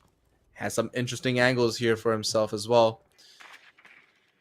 But the attacker's going to have to take their time to just do a little bit of droning, a little bit more homework before they make this commitment. ECH using the long range to open the hatch. And some sightlines. Lyko is trying his best with the, AA-12 to take him down. Can't stop the vault in, nor can he do anything more beyond that. Lyko is going to shut his doorway off. Reload his gun. He is under a lot of pressure. He can drop, but I don't think that's what's going to happen. Instead, Mark takes his head off, just peeks around after the Gon 6 goes off. See Mute just strutting his way through Sen's walls. Another gadget we barely get to see actually used, unfortunately. But a couple of pings go down. They have the opportunity, and this is where he shines the most, through the car park side.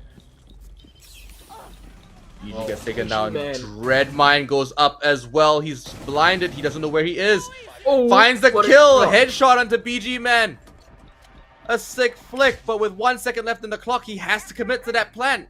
The diffuser will go down, but it looks like Sapper's gonna bring in some cover. He's got those mines up, and Dark just cannot find his mark. Unfortunately, he is taken out last second there. The attackers win this round. Oh, that was Fury's round to lose, and they'd lost it. They had so much utility left on site. The Flores was gone, the frag grenades were done, Keeper barricades were going to stay up, the Fenrir charges were active, and you still saw the players, Sapper and Mark, just come in just unpunished, and instead they won their gunfights. The flicks, the players on the defense from Fury, just too late to the party to respond to those utility activations with those dread mines. Just not the right mindset from Fury over there. Maybe they just got too focused on playing off site, too cautious of pushing in back into site to take control of it in the final 30 seconds. Lycolis too, in the replay, as you can see, should have taken the opportunity to drop, but instead gave his life away.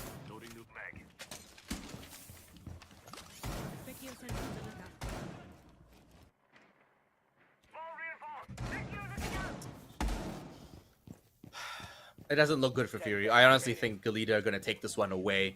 They've got 1 round to move into that first map.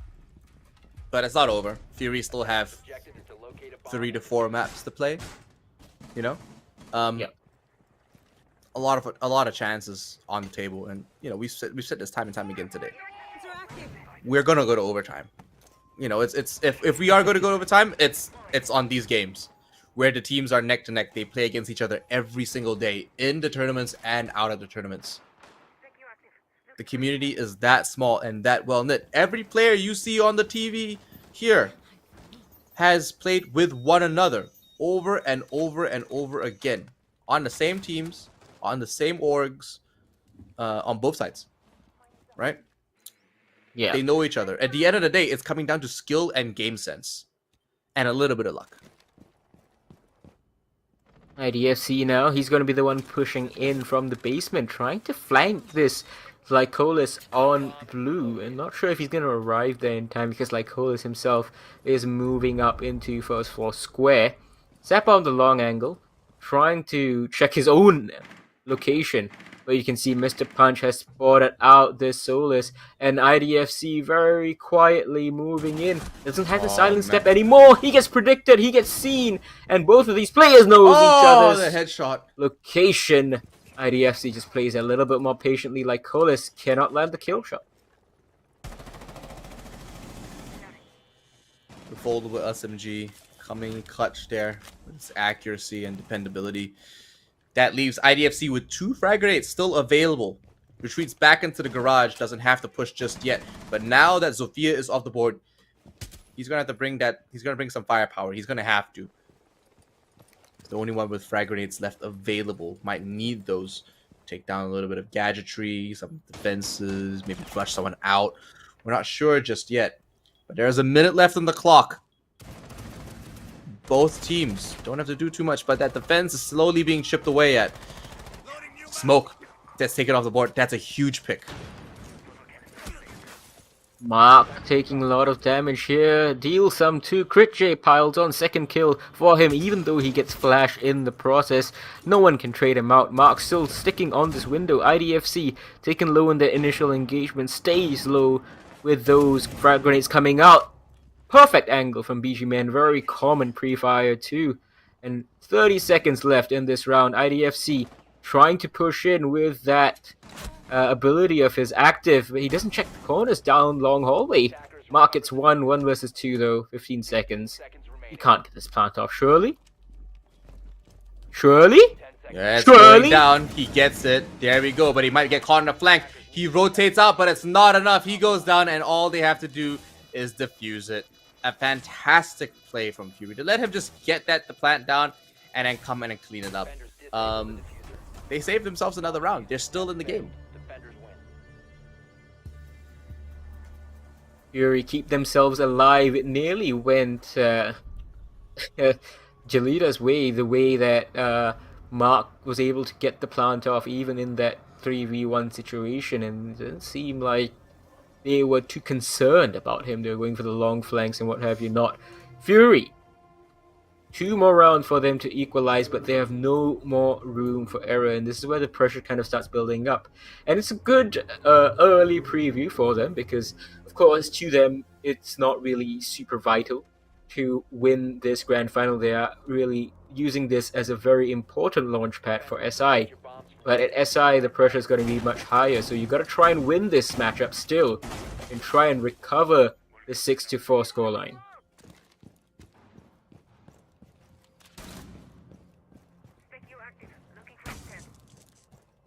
Almost walked past that drone, but you know, he got it.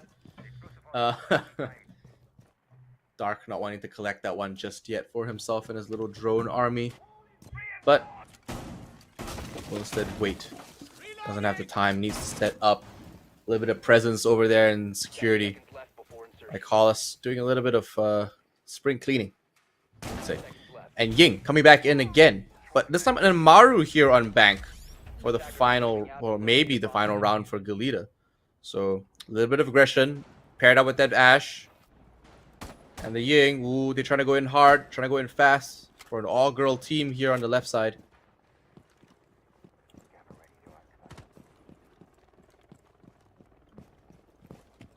Pushing in, Maru, where is she going to be flying into? It is a basement defense, so maybe they're just going to use the Amaru to quickly clear out the second floor where Lycolis is ready to receive. I think if Mr. Punch goes in, he loses his life. Lycolis just is going to see it coming, hear it coming, and he'll be able to swing it. Mr. Punch trying his best to drone the Solis out. It's going to be a tough one to find, especially given that it's Solis and Lycolis. Now he hears him. Into the window he goes in. He knows someone's come up. Doesn't quite know where though. There's no rotates for him.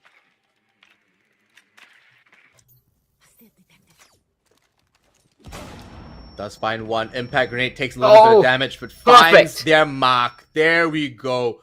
Lycolis, calculated risk with a calculated reward. That's a perfect example of why Solis is so dangerous, especially as a roamer. She can find out not only where the drone is coming from, but where the player is droning from. And those impacts give her such mobility. P90 gives her such a big magazine and low recoil too. So just perfect kit. And the fact that she has remained unbanned here is shocking to me. And Lycolis says, "Thank you very much. I will take that," as his teammate piles on to take down IDFC, so no more Dokkaebi calls either. Just up to the Ying to cause chaos. Well, we didn't see Solace get banned out very much on that first day either. And I suppose for a lot of teams, they'd rather ban other operators like Lion or Valkyrie, which is shocking because like Lion is not really ban worthy these days. Oh, wow. Two more! Oh, and a flawless Critchy. round for Fury. Fantastic. They're still staying in the game. And it's that, not over just yet. Oh my gosh. And that, my friends, is Jelida calling for a tactical timeout. They are concerned. They know this is their last opportunity to win this in regulation. If not, we are going to overtime. And look at that lineup of kills. Both these teams are basically trading blow for blow. That's crazy. It honestly is crazy. Such an even scoreline. Even right down to DCH and I9 on both sides being essentially one kill away from one another. And, you know, indifference with death as well. It's such a tight scoreline. At most, we have maybe 4 more rounds. You know? But who knows? Like, who actually knows anymore? We saw overtime in that match between Elevate and Devil Package. Now we're seeing Galita and Fury go up against one another. It's like a repeat, you know? One team lags in, one team comes in hard, and then they excel so well and greatly, and it's fantastic to see that the community is alive and well and still growing and still developing in Southeast Asia. Hopefully when SI rolls around, you know, Fury leaves a really strong mark for us. Attackers have located a bomb. So, last chance saloon for the leader here to win it in regulation. Taking the tactical timeout, wonder what they've discussed. You know, going back to basics maybe. Playing a little bit more restrained. Droning a little bit more effectively. You know, bringing all that utility and using that utility without losing it early. Particularly for IDFC, who on one of those rounds where he played the Flores, he lost his gunfight really quickly. Critchy! Wait, he's brought the Boss G! With the ACO! Critchy? That's when you know he means business. That's when you know he means business. He wants the one taps. He's gotta go for it. It's a weapon, I'm telling you, man. Oh, Sapper. Sapper gets the first kill onto a hapless Lycolis. Not a good start for Fury, especially with one of your players in the Boss G. Out of all the operators to be paying attention to, cameraman knows exactly what we're looking for. Crit J here with the Boss G, that's cool. So, attacking team just chilling out right now. They're slowly picking away at this. I don't think they realize that Crit J is over in Janitors. Sapper has a couple of pings down for the office. Doesn't have to push in just yet. They're all waiting for the right opportunities at this point. We're unsure of how they're gonna play this. They know who's in the front desk, but they don't have to push too hard. Very valuable information being picked up here by BG Man. Unfortunately, not able to shoot through that concrete wall, but there's a lot of strong info being provided here. Oh, He's not gonna gonna try go and for send it. Dark outside because Dark's, yeah, I was gonna say Dark's being held by Mr. Punch. But look, two members of Jalita are focused on Dark alone, and it is giving Fury a lot of breathing room right now to just keep their positions, and they're not getting pushed out effectively enough. Time is going away. Now the utility starts coming in to try and clear Critchay out of of janitors, and Mr. Punch, however, I think he's discovered site might be free. I9 is holding the angle. Unfortunately, the ACOG blocking his line of sight. Not able to see that. Critchay still upstairs with the boss G, and now Mark trying to rotate through Dirt Tunnel. Will be successful in getting to security, but he's not going to face too much resistance pushing in through the bottom. BG Man sees a flash, rotates out, knows that he's going to have to be safe in that corner, waiting for one to jump through that window, but still no action. Mark maybe coming in for a pincer. Yeah, Dark is playing here on the main stairs. He is going to Wow. fight Mark for sure here. This is so Question tight. is, who is going to take that first engagement? 15 seconds. It's gonna have to be Buck, and he loses it. Dark takes him down. IDFC gets taken down by I9. BG Man piles on, and one more engagement on the main stairs. Sapper taken low with 3 seconds left though. He can't do much. Has to dodge a C4, and it is overtime, ladies and gentlemen, to start off one hell of a map one in this best of 5. We didn't even get this. Did Critchay get a kill with the boss G? We didn't No, get I to don't see think so, unfortunately. that. I don't think so, but like that's kind of sad. Like I wish he did, just for the memes, but unfortunately we're not gonna get any of those memes. So Reminds me of when Array was on yes. Aerowolf, Mhm. way back when, and they were playing on Consulate in the Paris Major Yeah. qualifiers, and Array just walked in, got 2 against I think Cloud9 it was, or whatever they were called back then. And we Mantis were FPS. shook. We were so Yeah. shook. Rainbow Six history, guys. This, if you ever want to know about the history of Rainbow Six, just talk to Infian here. He's like a walking encyclopedia. Good times. Yeah, it was good times. In saying that, bringing back the Mozzie, bringing back some of these operators that we expect to see, and it's all mainly information and area denial here for Fury. They know how they want to play this, and that's the name of the game. They're not bringing Fenrir this time because he hasn't really worked out so far. Sure, that's where he excels the most, to be honest, but it's just not panning out in his favor. Grim being picked up here. First time on attack for Bank. Not sure how effective he's going to be. However, the rest of his team... A blitz? Did I see? Yes, it is a blitz. Oh yeah.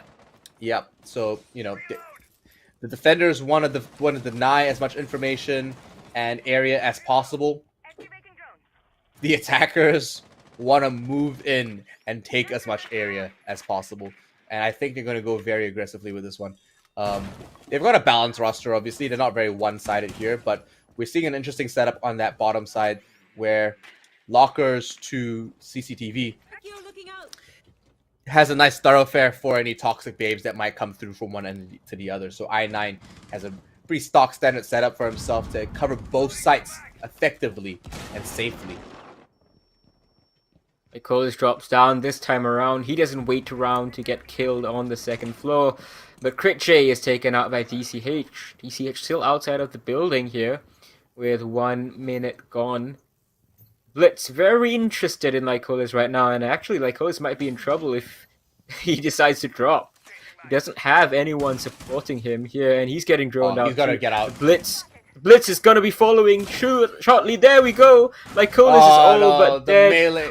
This Dave! Doc No! saves him! There's this no beautiful way. cover!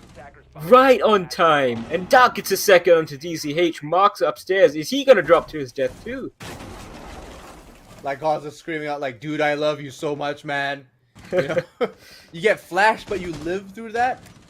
Blitz gets taken out from behind with a headshot. And now the rest of his team are trying to make up for that loss. Without their front man, they've got to find another pick. And there it goes. Dark off the board. There goes Yamazi.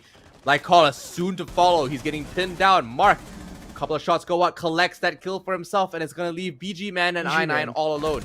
I9 still has 3 toxic babes, but they find Goyo. BG Man goes down, and it's 1v2. It's possible with those toxic babes. You got 40 seconds left. He can buy all the time in the world, all the time he needs, but they're not going out.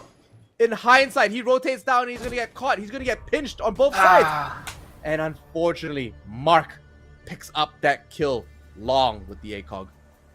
That was a disappointing end for Fury because they got that advantage with those open area engagements, and then they lingered in open area. They had a minute to defend, and they could have just defaulted back to site, as he pointed out so many times.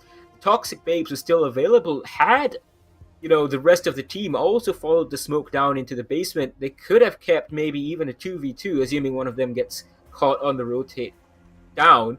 Still can keep a 2v2 and deny the push in. It's quite easy, honestly, once you have information and those attackers are whittled down.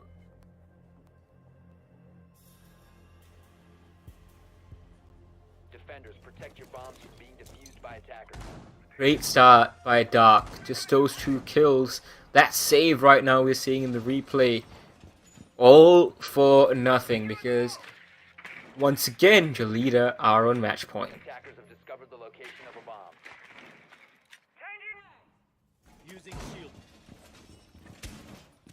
Doorway barricaded. Just going to drone this. Galita's still leading. Galita's still leading. Fury. 5 seconds left. They've got to. They're either gonna flop it, or they're gonna take this full overtime again. And To defuse a bomb. as much as I want to see it, it is going to be rare to see full overtime more than once in a grand final. How often do we see that in Fian? I mean, we had that Berlin Major Grand Final, right? Where you had like 45 out of like 63 out of like 68 possible rounds played or something. Some ridiculously high number. But that's the only time I can remember in recent memory, at least. Mr. Punch, once again, shifts that Echo drone a little bit. Tries to, you know, keep it alive and dynamic. Good information coming in, and Jolita just trying to hold on.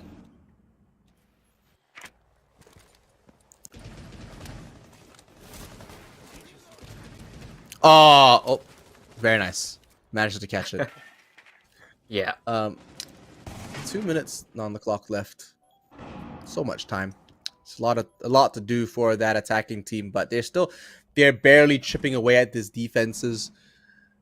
This overtime match is gonna go the full extent. If we're talking about total possible matches played, we're gonna see some total amount of minutes possibly played as well. So we're going down to the wire here, ladies and gentlemen. If you're still watching, we are in the grand final for the Rainbow Six Elite Community Series in 2024. Hopefully not the only one we see in 2024. But regardless, we are seeing Galita and Fury go head to head. Dark from Fury picks up DCH. They open up some opportunities for themselves in that lobby. Hopefully gain a little bit of territory. A couple of bullets fly out here, but they've only got a minute left in the clock. Mr. Punch is starting to get pinned down, and the bees are on him.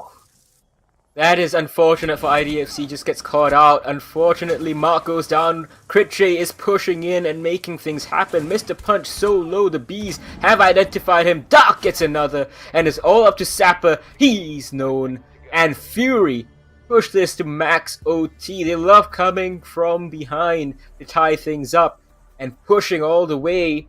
Well, what a way to start off this best of 5. An overtime match point on the first map here in a BO5 in the grand final of a Southeast Asian Community Series in 2024. Like, that's crazy. Is it gonna be like this the entire time? Also, I love that Legion Imagine. skin. I love that. Legion Imagine skin if so we much. get 75 rounds. Oh, please don't I jinx it. I want it, but I also don't want it. You know, like, That would go down in history because I think in any like proper tier 1 versus tier 1 matchup, we have never had like a higher percentage than that Berlin Major Grand Final, which was I think 68 out of 75 possible, if I'm not wrong. Specchio looking out. I mean, I'm happy for this going on in history. Sensor on. Let's see what I can find. To be a part of more Rainbow Six history, I'm down. But in saying that, And what a way to end this tournament Yeah. too, yeah. it's just 10 seconds remaining. amongst all the teams it could have been, it's Galita versus Fury. It's like 5 seconds remaining. it's like 10 players, right? 10 players that have been on the same team on both sides with Yeah. every other player, Attackers have located a bomb. and they're just neck to neck. This is the Clash of Titans, you know? Doesn't get better than this in Southeast Asia. X-Elevate versus some X-Xavier. And those X-Elevate players, of course, some of them were on Xavier too. Icolis, once again, here inside of that lobby antechamber of sorts. Gives away a little bit of his position. They're going to expect him regardless. Waiting for the repel up. Last time out, he was able to do some damage here. Critche, he's on the Echo. That 13 kill player. Going to be playing a more supporting role here. But he's going to be able to frag out if necessary. And I think I like this philosophy even from all the way back in like 2019 when we had players at Speakeasy who were in their prime back then playing support operators like Maestro, because when push came to shove on site, for example, they could handle it. I still think Speakeasy's got that metal to him, but talking about metal, Device planted. Sapper picks up the first kill of the round. Like Collis goes down, and that's huge because there's your Solace off the board straight away. One of your better players on that roster as well. That's going to bring it down to the less 4 players on the team for Fury. IDFC trying to peek some angles, make sure he's covered all possible avenues.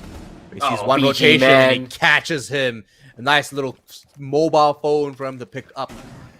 Might be exactly what he needs to discern, provide a little bit more information to the rest of the team as well. So two players on that team are off the board. Not a great start for Fury, but there's only a minute left, and the attackers have to make headway. There we go, as you said, the hack is coming through. 3 versus 5, 1 minute left to go. Fury very much under pressure. They have hacked the Echo drone too, so they're going to know exactly where it is, where the plant denial will be going in from. Critche moving his second drone 2 as much as he can. He's on drone 2. The open area hatch is open. Mr. Punch almost gets free reign, and there we go. I9 too late to the party here. 5 versus 2 flashes coming in. This looks like it's going to be a Jelita round. 5 versus 1. Critche, can he do anything? Not going to be flawless, but it's going to be a win for Jelita. 8-7. They kept their foot on the gas. They were pegged back a couple of times, but they've started this best of 5 in the best fashion. 8-7, 1-0. A fantastic start to this best of 5 series. Galita take that one away. And hey, look, it's the Taiwanese casters. It's not me and Infian. What's up, guys? Hey, honestly, every time I look at this, I get jealous of their setup, and I'm like, man, I wish that was me. You know, I wished I had those little figurines there. I do actually have a vigil somewhere in this house, I have but 6 of them out there right there. I'm jealous. I wish I had more. Unfortunately, I don't have any space in my room. It's saying that what a match. What a way to take out that first map. And you know, Galita were behind, and then they were ahead by a mile, and then Fury came back by quite a bit, and it went back and forth. That's exactly what we want in a grand final.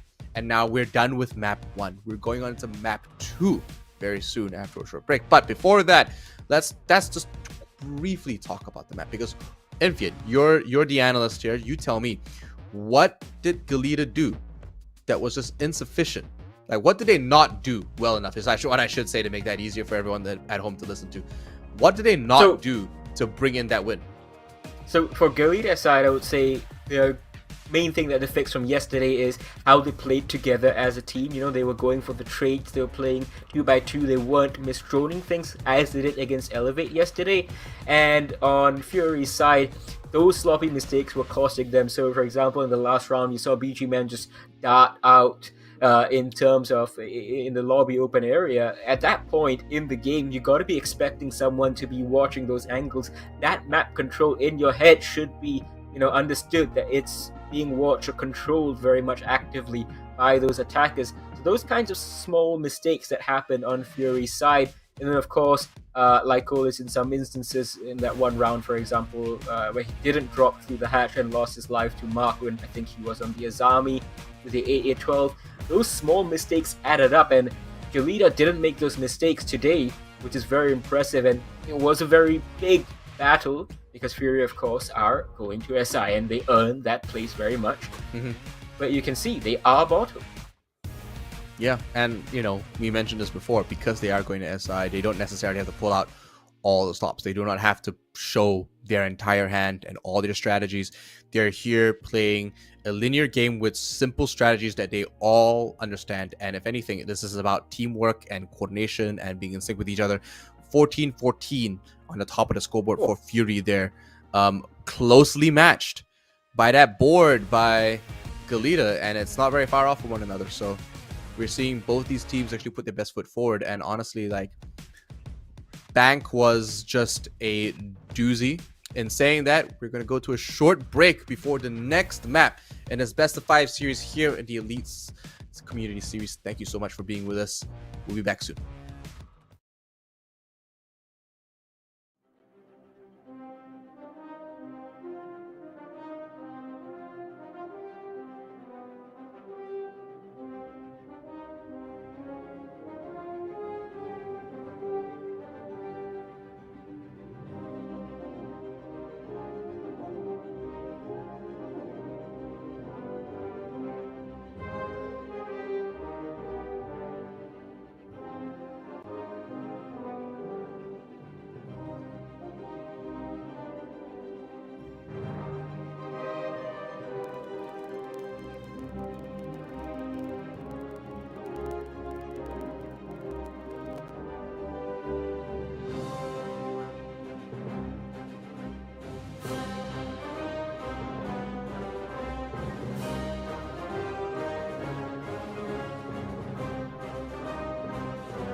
Let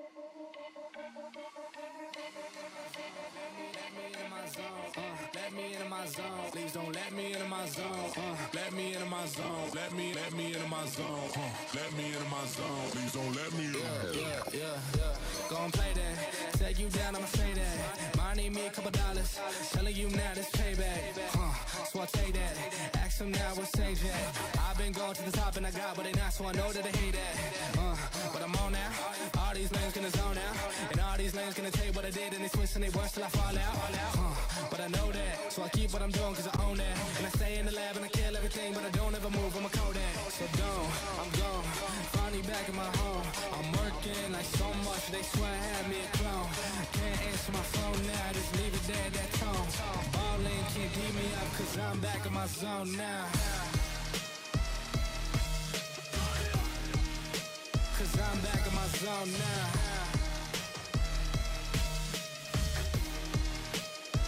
Back in my zone now. Ballin' can't beat me up cause I'm back in my zone now.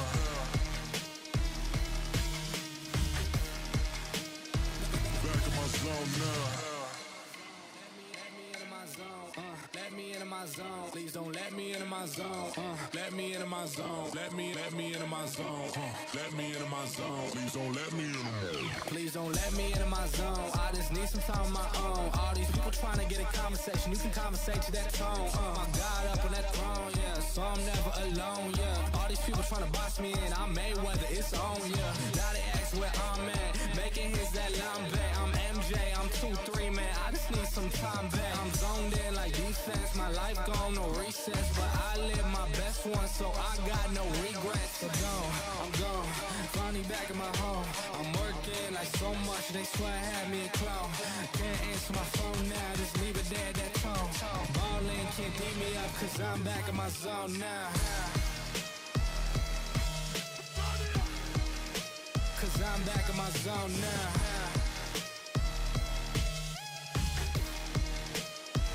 Back in my zone now. Ballin' can't beat me up cause I'm back in my zone now.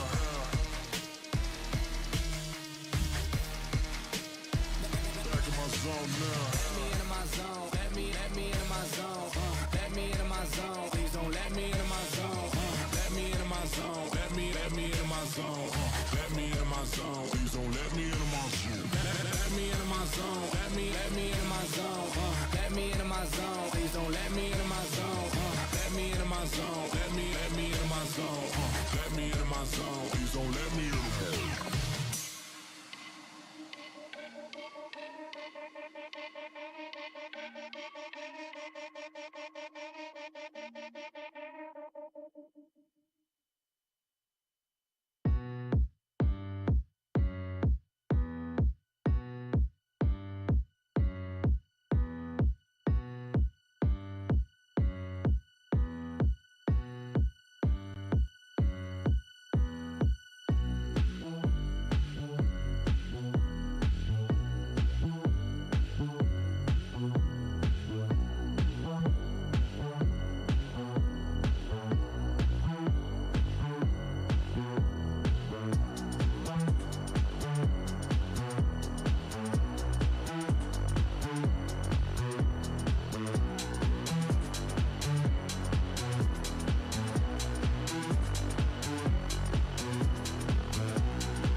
Welcome back after that short break. We are here for game 2 in this best of 5 series between Fury and Galita, two top teams from Thailand here in Southeast Asia that are going neck to neck in what seems to be an explosive start to an amazing and very tight best of 5 series. Infian, break it down for us. Just in case some people missed it, give it to us. What happened on Bank?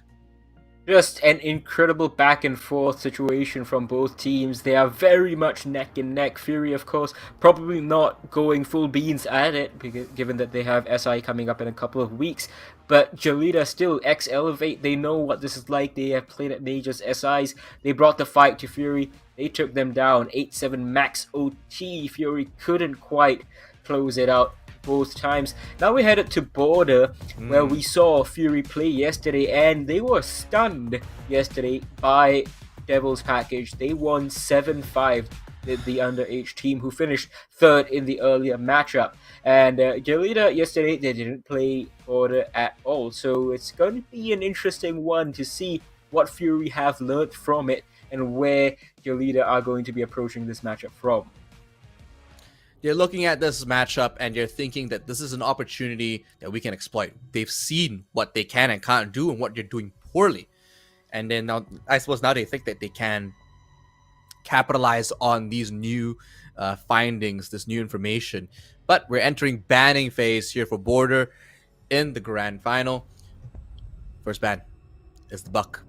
A standard ban on a map like Border, to be honest. Yeah, I mean, think about it. I take it back. It's not a standard ban, but it's a ban that makes sense. It's a ban that makes sense because it makes logical sense, but you just don't ever see it because usually you're thinking, oh, you want to ban out the Ying, you want to ban out this one's good. OKB. That one makes a lot of Nomad sense. Nomad makes a lot of sense because if you start nomading off these stairwells here on Border, there's barely any place you can go as a defender. That's just because a lot of these rotations are quite narrow. Staircases, the rappel upstairs, doorways, they're all very narrow. Every entry is close and closed, as opposed to let's say Chalet or Bank, where everything is wide open and there are 100 different angles you could be looking through. But Valkyrie and Castle being banned off also makes sense. These aren't the typical bans that we've seen every other game. These are highly specific to Border, just because of how Border plays. Castle is extremely powerful on Border, just because for the same reasons that Nomad is also strong on Border, because of those narrow doorways, because those narrow rotations. Everything is quite linear in and out. You know exactly how the enemy team is playing and where they can and can't come from on a map like this, as opposed to a map like Bank that we just came from. But Valkyrie is a strong operator on any map, but especially on a map like Border, where there's just nooks and crannies where you can place the black eye camera, and it's just almost impossible to find. Valkyrie, big one, of course. Now, Castle, again, these are very non-standard bans, and I'm just wondering what is going on overall in terms of the strategy approach for both these teams. They, as you said, all of them logically make sense, but aside from Nomad and Valkyrie, which is, is not uncommon to see those bans. Those are logical bans and often seen, but they're not the main bans right now in the meta. So this perhaps suggests to me that both these teams are very happy to test what this meta has to offer to them. We got the Azami coming out, Solis coming out, and presumably at some point we are also going to see Fenrir, as we saw earlier on in Bank. I'd be disappointed if we didn't see Fenrir, in all honesty. However, not this round, not this iteration. IDFC, hanging around with the Solace, goes for a quick run out, doesn't connect with anything just yet, makes the rotation back in. Doesn't want to play for too long, but does give away their position, makes themselves known to the attacking team. But Sapper being picked up by I9 immediately with the G30SC. Oh, that's fast! Oh, He's in, he's out, and he's got Sapper. He's done some damage too, and that's another one. Cricket coming from the other angle. Mark at least trades him out, but one more is down. 90 gets taken out. Dark with the 417. Mr. Punch fires back. It's just up to him in this 1 versus 4. He's got one. Can he get any more? Can he get IDFC up? It's going to be a tough ask, especially if someone pushes up from metal stairs, as it looks like it's going to happen. Nope. He's just getting pushed from every which angle. I9 finishes off IDFC. Lycolis finishes off Mr. Punch. And a furious start from Fury. And it was like dominoes. After the first one fell, as soon as Sapper went down, Fury just locked in. They just homed in and they just fired off. There was no stopping them at that point. And it's crazy to see that Galita were, standing there like deer in the headlights, unable to react to anything. Oh, yeah. They were just stunned at every given moment. They were At just, every given moment. They were expecting that same pace that we saw on Bank, where, it's methodical, you check things, you clear things, you do like a full clear, you do a lot of droning, you set up, you clear, you till. But Fury, obviously, taking advantage of that expectation, they read their opponents, who they presumably know very well, and they're like, yeah, you thought we are going to take it slow? No, we're going to take a nice quick rush in the first round, and we might slow it down afterwards, now, but one round is one round. All set to jam them already. We're gonna set up and ready. Specchio looking out. 10 seconds remaining. So you can see, Setup is once coming again, Remaining. yeah, Sapper getting the information on those drones, and Locate a bomb. just the soulless existence just makes it so hard for the attackers to set up pre-placed drones, and because of that, it means that a lot of these attackers are just discouraged from getting information. It has promoted a little bit of that swing gunfight heavy playstyle, the meta that we have right now. We'll see, of course, how it shapes up with the defense buffs when it comes to SI, but as you said, so far in this tournament, things have largely been balanced.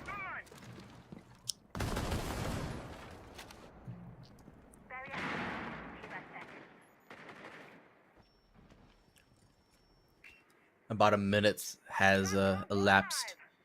A little bit of information here. Some valuable ones too. Sapper gets spotted. Wamai gets spotted. Does look like got a little bit more information to play with on this attacking side, but still no action being taken. I9 trying to flank in on the Azami. Moves up. Doesn't see them on their left and gets caught instead. Too focused on the no scope and not looking at peripheral vision. Azami gets traded back. CritJ picks up that one into Mark. Leveling the scoreline 4-4. They have CC control now. The IQ is going to try and spot out further utility on the defense side, particularly if Solis has her gadget active. DCH takes a lot of damage for his trouble, but still gets the kill. Headshot onto BG Man as he turns around. Surely he doesn't get the second one. He's fully flashed. Does a lot of damage nonetheless. Lycolis brought the shotgun on Hibana. We haven't seen that special in a while. I mean, it's a supernova and it's super strong, especially with that silencer. It's kind of crazy. The barrel of it is obnoxious, but it is a shotgun that hits very hard.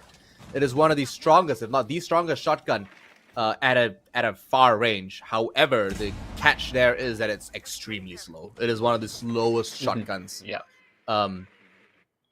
It obviously doesn't beat the TCSG on Kaid, but that's barely a shotgun. That's more like a DMR, Yeah, essentially. essentially. In saying that, 34 seconds left on the clock. The attackers are confused. They're not sure what they're supposed to be doing here. Lycolis holding onto that grenade at this point, waiting for the moment to rise. Perfectly played. Beautiful. Sapper does get one back onto the push in from the Twitch, but Lycolis, he's going to try and collapse, help with CritJ. Where is CritJ, in fact? Frag grenade goes out, he's at top metal, chases Sapper away, Beautiful. but that means that Lycolis has to push him, and they didn't play this right. I commended Jalida for playing like a team earlier on at the end of Bank, and that's exactly what we didn't see from Fury yet again. Sapper, movement absolutely on point here. They threw away a 3v1 did Fury trying to go for individual plays. But that's the catch, though. There's not much that you can do for individual plays when you've gone through the metal detector because it's a narrow scope. The catch there is Sapper caught them off guard, and as soon as he did that, it was 1 by 1 because he just funneled them through that one doorway. Look at this.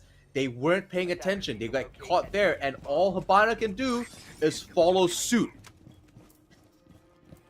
They could have gone for the wide turnaround, but they were running out of time, unfortunately. Yeah.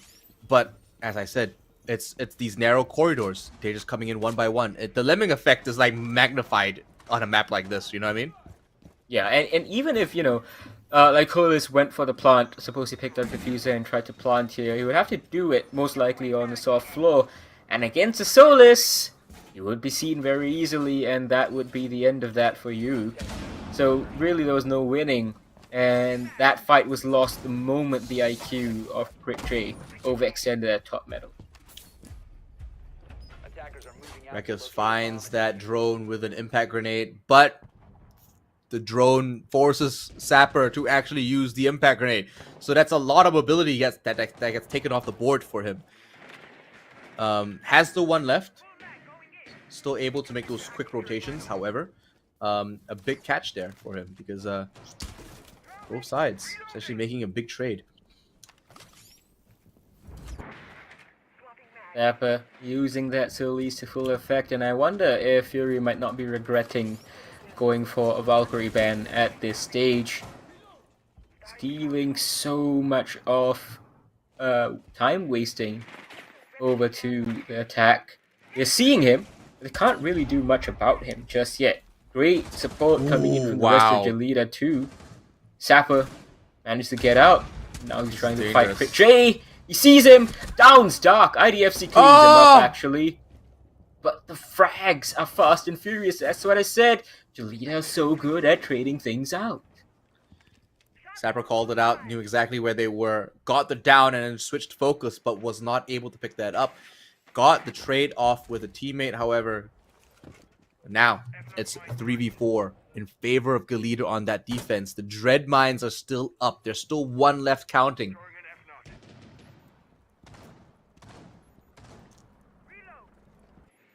What are the attackers going to do? They have 1 minute and 30 seconds left on the clock. They're not in the building. A lot of them are still outside.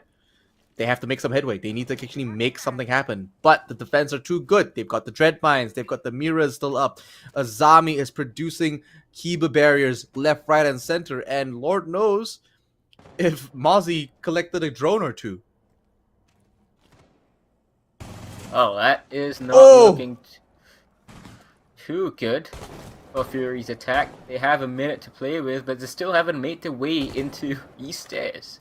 For all places, that's usually the first thing you check off on pretty much any border attack. Although BG Man's below, near sight, and gonna come up, try and flank this player. They might get a rotation here, but again, scoping down, catches that one out, rotates through, double kill for CritJ. Levels that out for both sides. But now, IDFC starting to duel with the rest of the team. Drops the diffuser on the ground. He's not out of it just yet. Take that back. BG Man collects that one. 2v2 now. Still even, but still in the favor of the defense because the diffuser is on the floor and it is on the wrong side of the map. Mark goes prone. BG Man is going to send out a smoke grenade and drop behind it. I mean, CritJ, sorry. Crit. Mark is going to go in. Perfect prediction on the hatch too. He gets the second. And Jelita in full control here on the border defense. Looking very, very much like they're going to continue that great form and that tight gameplay that they've shown us on Bank.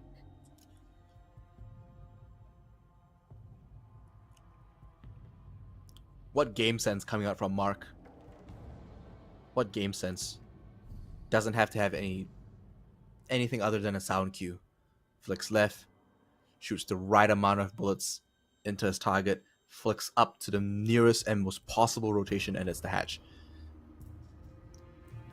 Attackers need to locate and defuse bombs. Stellar gameplay from both sides here. Unfortunately, Mark was just on game and on point.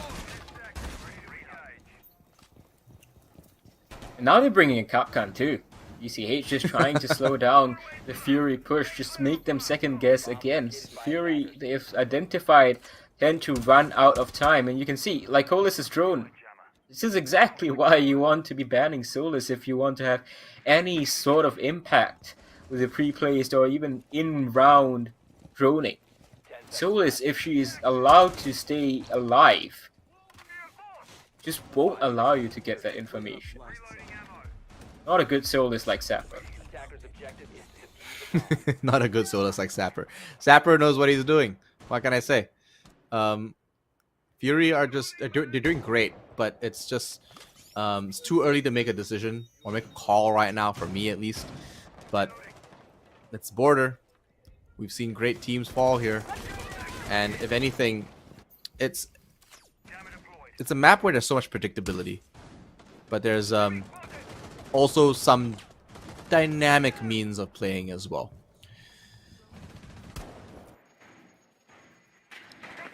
They can't. Oh, very nice. Very nice, Crit J. Parkour.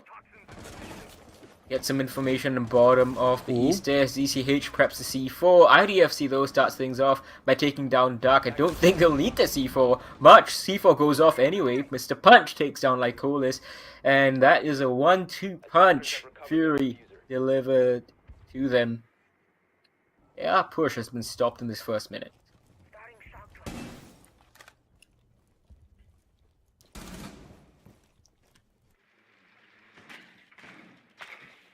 IDFC still lingering here on the second floor. Crit J trying his darndest to drone him out. All they have to do now is start wasting that time and play off of each other, and you can see it's a great set of support by those three players on the top floor. And they're leaving Sapper behind, alone on the first floor because one, Fury are very much focused on clearing second floor, and two, if the push does quickly rotate over to the first floor, who better than Sapper to receive it? And you can see Fury are thinking about just pushing site. You realize 3 upstairs, 1 below. Sapper's going to call it out. The push is coming in. Where is the support? Are the vertical angles sufficient?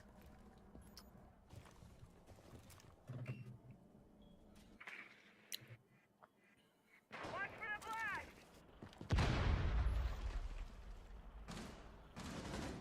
50 seconds And left on the I- clock.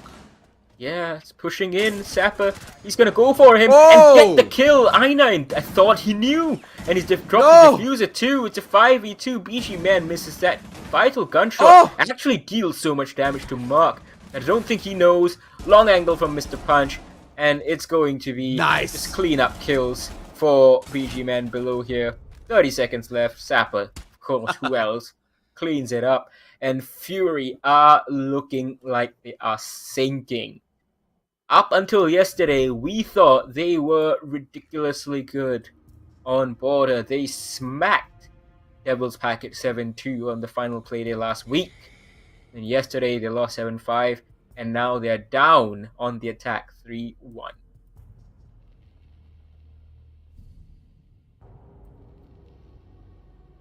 This is a huge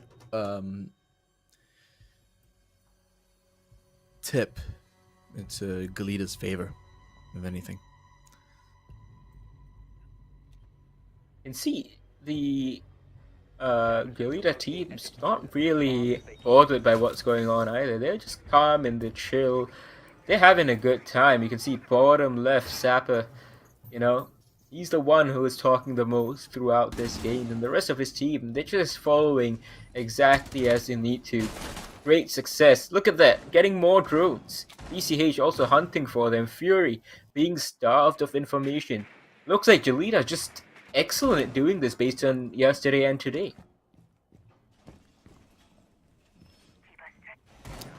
10 seconds left. Honestly, I feel like Fury, they just have... Attackers have discovered the location. They're not worried, in all honesty, right? They have a couple more maps left available to them. They can still come back and win this in the long run. But, like you said, this should be a map that they're excelling at, you know? Vacuum sensor on.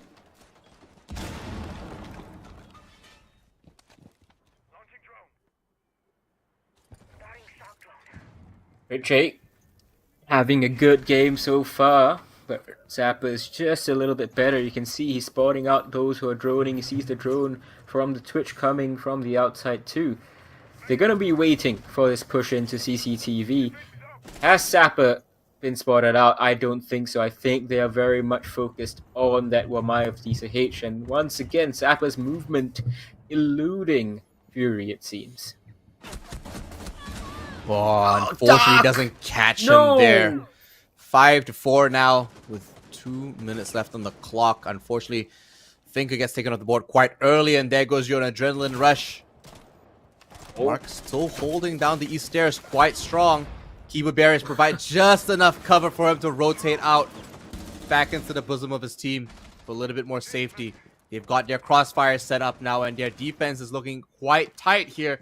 But with 1 minute and 40 seconds left, that attacking team are falling at the seams one after the other. They trade back onto IDFC. Chase down the Zappa. Yeah, he finishes him off. He's just a menace here in CCTV. They don't even have full control of it so late into this round. They go jumping out, 2 of them at the same time. Mark gets a second. Lycole is off the board. BG Man has no idea. It's been 2 minutes and he's still stuck at A spawn. Still over by pedestrian customs, over by the AC. He sees one. He gets a nice pickup there with the DMR. He has time. Yeah, he does. He's got the ability and he's got the utility and the weaponry to be able to pick this up. What are they doing? They're buying time. What are they doing? What is happening here? No way he picks up a double kill like that. 1-2, and somehow this 1v4 now DCH looks nearly like died it's through the winnable. wall.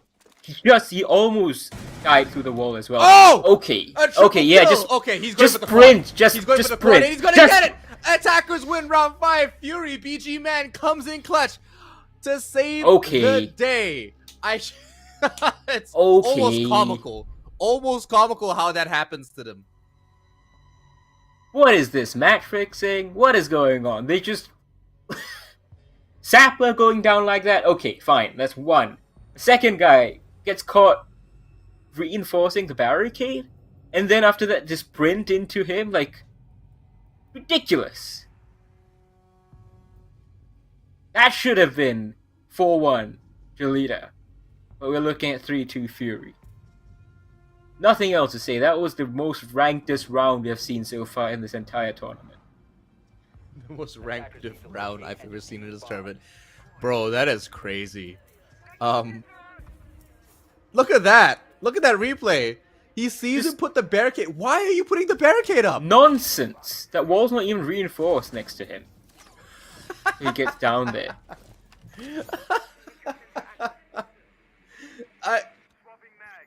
Yeah, no, this guy just like barricade waiting. Late into the round like that is wild. But look, we're on round 6 now. Fury somehow salvaged that, and they bring this 3-2. I'm sure his team is ecstatic and just so happy that he managed to pull that off. I honestly think yeah.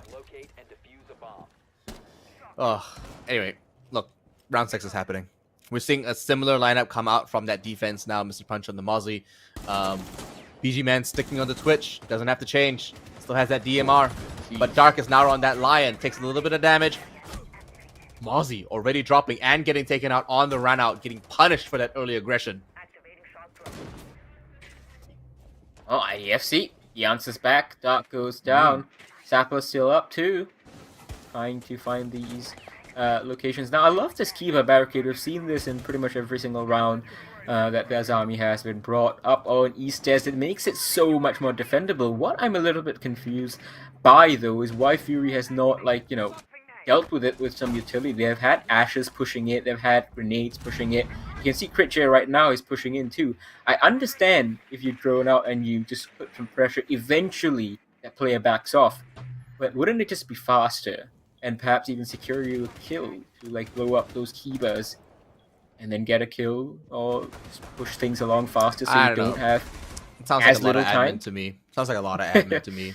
Might be too much effort to be honest, but you never know. Anyway, we've got Azami just chilling out on the fountain. Might be able to find a kill there, but does look like Zofia is coming in to try to make this one work. Switching over. Does try to throw out a concussion. Gets pulled up. Whoa, Zamik peeks out, gets punished for it. 3v4 for the defense now. They don't have to move too much, but DCH is going to try to take these peaks. He's a little brave. I don't know if he's going to get punished for that too, because right now Galita are getting put down every time they try to take these fights. It's 4v1. And I don't think Sapper is going to be able to make this one happen. Well, he might. We just saw a 4v1 in the previous round. Different teams, but both Thai players, of course, familiar with each other. I9, though, shuts him down. Long angle, and it's going to be an even first half when it really, really shouldn't have been.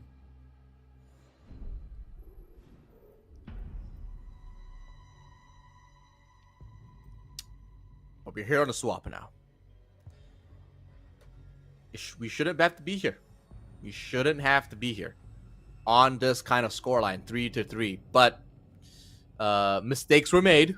Yeah, mistakes were made, and we are looking at some of the closest games of Siege we've seen all throughout the whole tournament, throughout this entire Elite Community Series. So,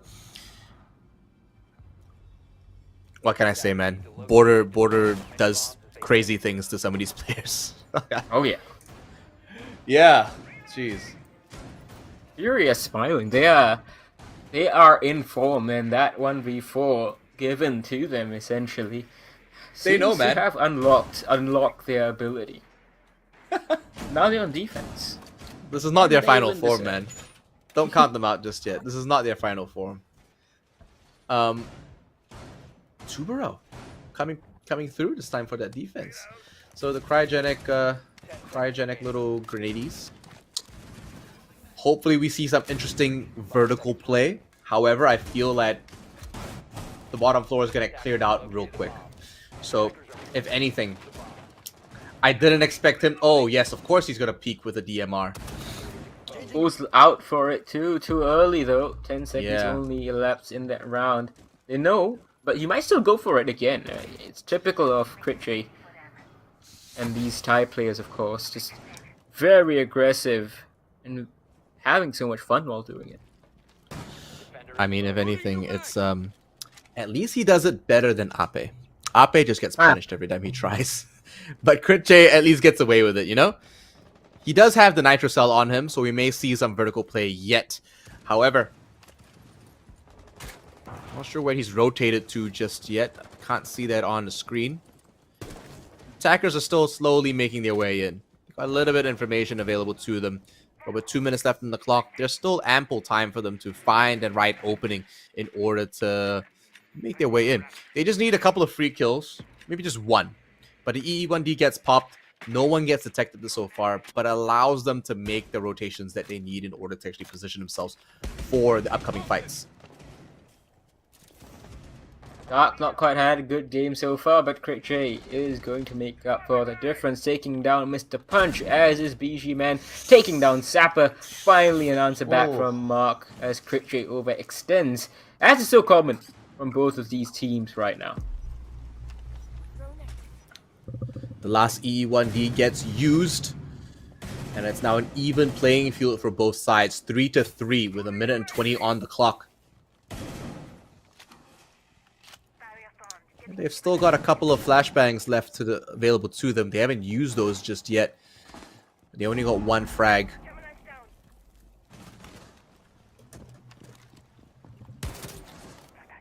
ECH working on opening the wall. I think that's the first time this entire map that we have seen that wall opened up, or attempted to be opened up, because both these teams have been playing fast and loose for a maximum entertainment game. Not quite maximum strategy, perhaps. Yeah, Mark just needs setting up. Yeah, he needs just a little bit of cover before he starts pushing in and finding these hard angles. But we see that, DCH almost gets his head taken off there on that push as well on those long angles. Grenade doesn't connect to anything, and there goes their final frag. They still got 5 flashbangs left in the pocket. I9 sits toasty. BG Man picks up a double kill onto him. Whoa, leaving him all alone. Seconds remaining. Dark finds that kill, but it's a 1v2 and it's all possible. He has the diffuser. He doesn't need to get that down, but he's got 10 seconds. He's running out of time, and the defense don't have to engage with him. He's got to make a call. 5 seconds left on the clock, and he's out of options. This one's done. Oh, trades actually. But he was never getting the plant off, you're right. Not with Fury playing it as patiently as they did. And I think they have finally taken the lead again after, what, about 12 rounds of gameplay.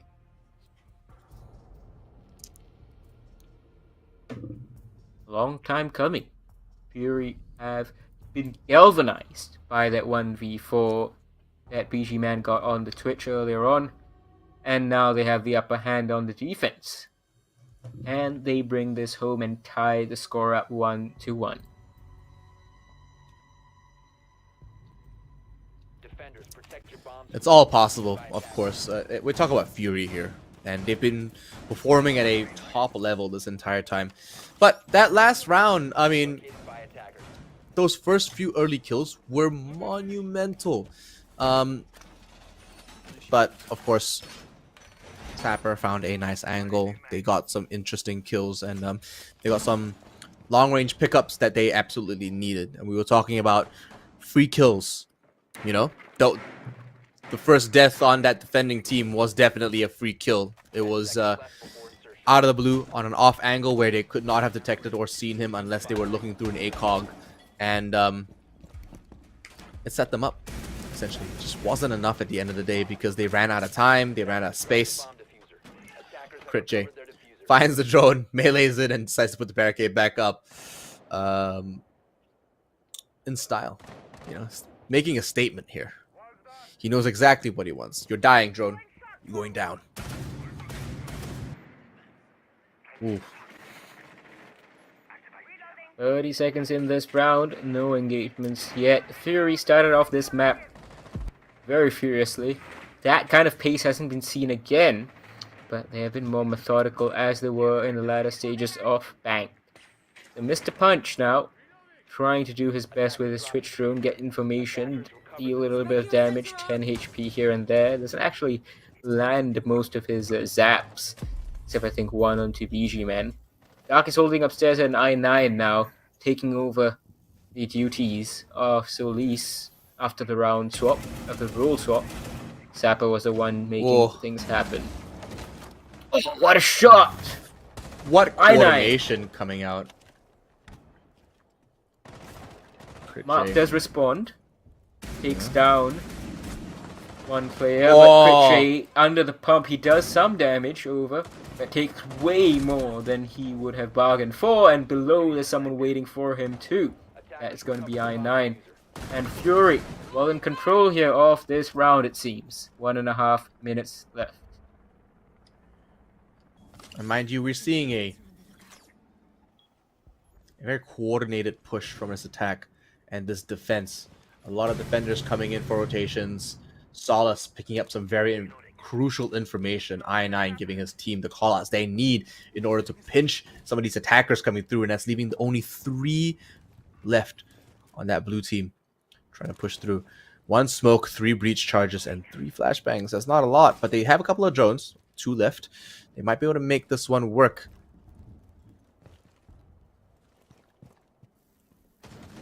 Punch moving in. I9 still in control of that second floor. They are getting the site walls open. Lycolis is off-site, still watching the hatches for Mr. Punch to drop. Sapper trying to get an angle onto him from the main lobby in square. And there we go. Crit J cleans up Mr. Punch. DCH tries to go for the plant. Might be successful actually. But BG Man shuts him down after the information comes through from the Solis. And Sapper left alone as BG Man cleans it up. Fury now with a 2-round lead, and tack pause called by Sapper for his team. Jolita, they need to stem this bleeding. Slowly slipping away. Further and further. It was first a 3-4. Unfortunately, on the swap over, it was a 3-3, and we both said it shouldn't have been that way. Galita should have been leading that. But, you know, they're letting it slip away, like you said, and it just slowly just losing this one. Fury looked like they might take this 7-3 or 7-4 if Galita don't tie up their loose ends. They need to just come in clutch, come in tight, and make sure that they're performing accordingly and effectively. Right now, they're just getting a little bit sloppy.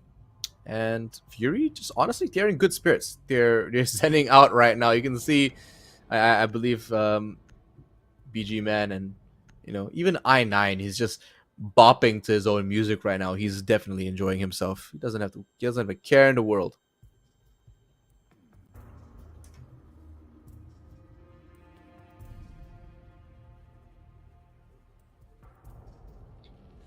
So, a little bit of a pause as we try to head into the next round, round number 9. Trying to get back into the action. Fury very much in control here. I don't think they're going to be too bothered by Galita taking this tactical pause. Mr. Punch coming out with the blitz pick. Not sure if he's going to stick it, but it's one that sometimes smacks of desperation. Sometimes can just be an inspired pick. We're going to have to see which one it is, because with Solis on the board, on the side of Fury, Lycolis now playing that operator, they're going to see their blitz coming. And if anything happens like we saw earlier on Bank, remember? With Dark coming in to save his teammate, I think Sapper in that case it was. Sorry. Lycolis it was as well, yeah. So if that happens again, that blitz pick's not going to work out too well. Fury are playing coordinated again. Oh my goodness. For the drone. Goes for that jump out. Hey man, a drone is a drone, It's all economy at the end of the day. There's 3 down. Quite a few still left to the attackers. However, Lycolis is on the job. He will find his mark. And BG Man bringing in... sorry, not BG Man, Mr. Punch. Bringing in the Blitz is a welcome surprise. I love seeing a Blitz every time, especially when Blitz actually performs well. It's fantastic, really. 2 minutes left on that clock. Not much happening. They know of each other in some ways. Solis sees that player, and the player anticipates a push out from Solis. So Sapper is going to try and bait it out. You can see the air charge goes in, and he's going to wait for Lycolis to make a move. But Mr. Punch is in with the blitz. Quick J takes down IDFC, and the plant might be attempted soon. Impacts go out. Lycolis gets 1 mark. Answers back, and out goes the blitz, but he gets flanked. Not sure what was going on, but it's 2 versus 2 after all that chaos and Diffuser. Back in Jolita's hands, but not planted. After the chaos settles, there's a 2 versus 2 on the interior and exterior of the building. They're barely able to get inside at this point with 1 minute and 20 seconds left. They've got the ability to sit down and recollect themselves, find a new way in, and make this one work. The Candelas can go through flooring. They can go through the windows. They can do a lot. It's easy to deploy. However, they've got to make something work. Only 1 minute left on that clock. BG Man watching with those goo mines. 1 minute, as you said. 2 versus 2. Things have slowed down significantly from that melee that happened at the very start. They tried to go for a plant, didn't quite work out. Now Sapper's on the vertical. They have kind of rotated positions where the defenders initially were on the vert, and now they're playing horizontally. Mark is going to dump some utility and try to make things happen, but the barricade is still kind of up. It's going to give away his game plan. BG Man's waiting for the push in from the double doors. I don't know if it's actually going to come, because Sapper's going to drop, gets blinded by his teammate. They know they're inside now. Just has to get that diffuser down. Mark committing to that. Bad timing. Gets caught there with the Ash. Gets traded back. Mark no longer committed to that. Diffuser will pick up that last kill onto I9. Another round goes towards the attacking team. That was almost a perfect play from the Frost of I9 over there, but unfortunately she decided to peek back on the same angle that Mark was watching. Had he committed to the rotation around that shelf, with the cover of the smoke provided to him by the attackers, I would wager there was a good chance he could have made that work, pulled it off. Unfortunately, that means the leader's tactical timeout proves to be useful, and they are one round within tying it up. Could we see another 8-7? Defenders, protect your bombs from being defused by attackers.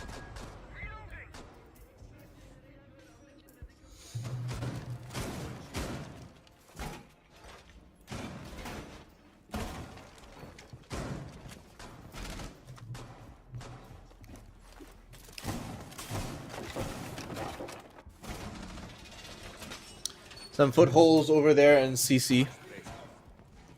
Security. They looking like they're gonna hold quite a wide 10 seconds left. angle here. We haven't seen too much commitment over in the 5 seconds to go. cafeteria there, or the break room. Attackers But are heading out. perhaps this time a whole floor hold might be exactly what the defenders need to seal the deal and make this a 6-4. Tip this further into their favor as they enter round 10 now. Mykolis now on the Fenrir. We have seen that pick come out and go away a couple of times. They have dropped the Solus this time around. A surprise from me, given the strength that we have seen exhibited by Sapper and Mykolis himself, as well as I9 earlier on with the Solus. But, you know, what works. If Lycolis thinks the Fenrir blinding with the Dread Mines is going to give him the chance for success, well, then they gotta stick to it. E1D gets popped. A little bit of information being transmuted over into the attacking side just for a little bit of recon on that defending team. Mr. Punch now bringing in that Monty. No longer the Blitz. Unfortunately, did not work out for them last time, but this time perhaps a little bit more. The Dread Mine wears off as they push further through. Might be able to find that. Calls the pings down. Tries to bring a little bit more presence onto those east stairs. And I9 has some other things in mind here. Ooh, sees his feet. Might be able to catch him for a little bit of damage. Mount needs to be careful, doesn't lose his life here. Unfortunately for Critchay, he can't land the kill shot on a very low HP mark. It's gonna be the Yana taking him down. Oh, he saw him. Goo He saw Mine! him. The Goo Mine nearly taking him down for good. The Dark has to run away and back on out of there. 1 minute left. Jalita with a very, very slight advantage. Mark could have had a fly land on him and he could have passed out. Still might happen. He might, you know, like they might hit him with like a smoke grenade by accident or a flashbang, or you know, who knows? Might get hit by like an electrocuted wall. But Sapper now down. There goes your Ash. Mr. Punch trying to bring in a little bit more presence, but he doesn't have his shield all the way down just yet. They're trying to hold them off. Oh, what a swing. IDFC picks up one, takes a whole lot of damage, finally gets downed in return. But it does look like Mr. Punch will pick him up. There is no way they make that work. Oh, Mykolis though, finally comes up, he wakes up, takes one down. Unfortunately, the Monty's been flashed by his own teammate. Finally, Lycolis gets taken down, but the Goo Mine finally takes Mark down. As you said, the fly has come to roost. And Dark is going to hold on to this. No, he's down, but the Monty can't do much more than take him out. Fury, in a very chaotic last couple of seconds, managed to win it out. That initial engagement, that slight advantage that they had, wasn't enough to beat the clock. It's match point for them now. Like I said, they're just tipping it to their favor. One more round, and Fury take this second map away, bringing us to a 1-1 scoreline. Crazy to think that we could be going to 6 maps. You know, 5 maps. Oh, I mean, yeah, 5 maps. If we go to 6 down, that would be crazy. Yeah, that would be crazy. Sorry, it is getting late for me. You have to forgive me. But in saying that, this is some chaotic siege. Like, I can't say it's great siege. It's chaotic siege, if that makes sense. Oh, yeah. Jammer ready. Look at my evil eye. Things are going wild here, particularly that 1v4 that your leader gave away. Without that, we might have been staring at a 5-5 scoreline. But, you know, as a famous person said once, a wise man once said, if my grandmother had wheels, she'd be a bicycle. What? Very famous saying. Legendary guy. It's eluding me at this point, but I'm sure you will enlighten me later, Infian, in saying that we do see Brava being picked up this time around for the attacking side. So I'm hoping to see something interesting. We barely get to see Brava actually play effectively, but there are a lot of things Brava can bring and a lot of gadgets she can steal. So manages to get past some mute jammers. Steals a couple of vanilla cams. Maybe steals a maestro cam. Maybe an evil eye. Who knows? One more available. I9 always picks that one up. Just barely surviving. DCH retreats around the corner. Mr. Punch driving that little drone around. 1 minute gone in this round. DCH has opened up into jail. Pushes in. I9's going to be the one to receive. He's stuck though. He's got to get pinged by that lion charge. Couldn't complete the vault in time. Got stuck on that briefcase.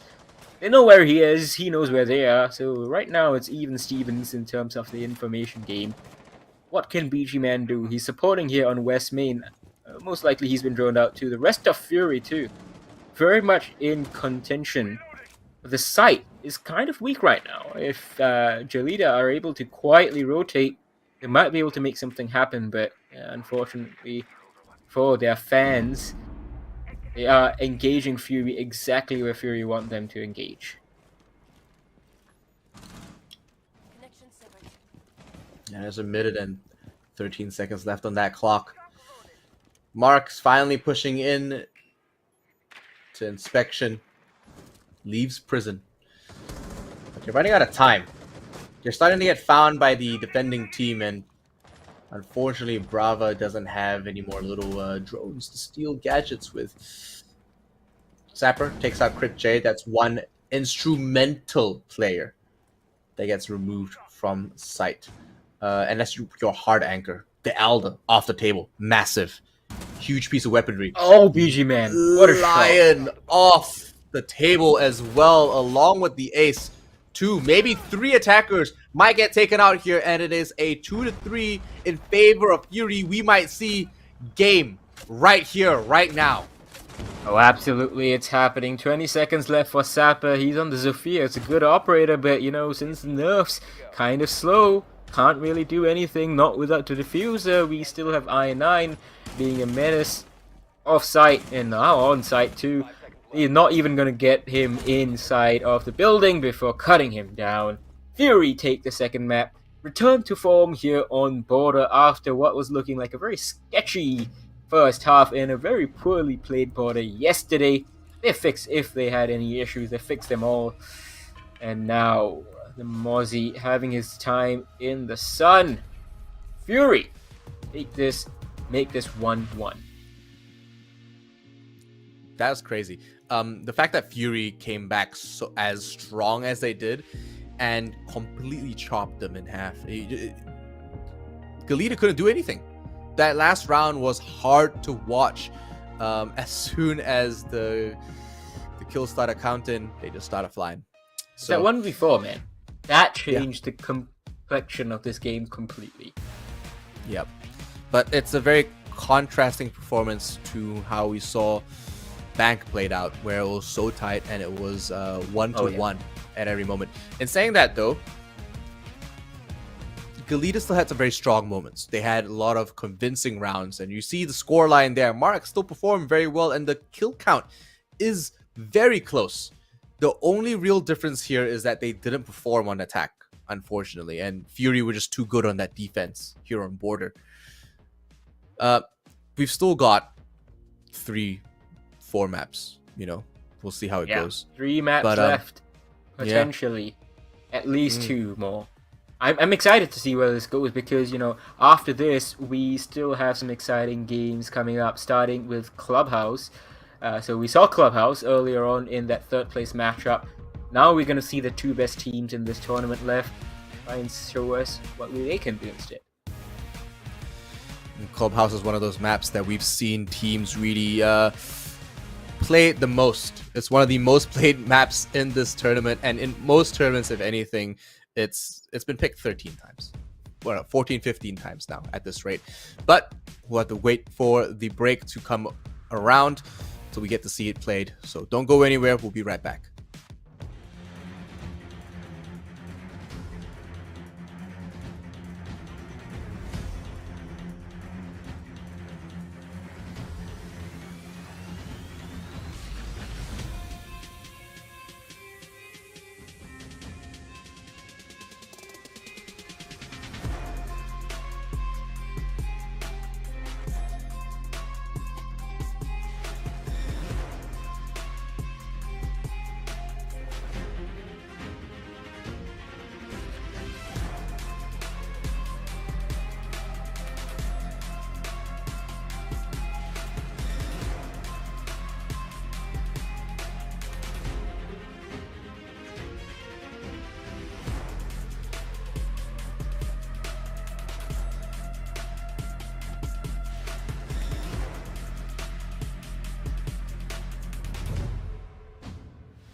Let me into my zone. Please don't let me into my zone.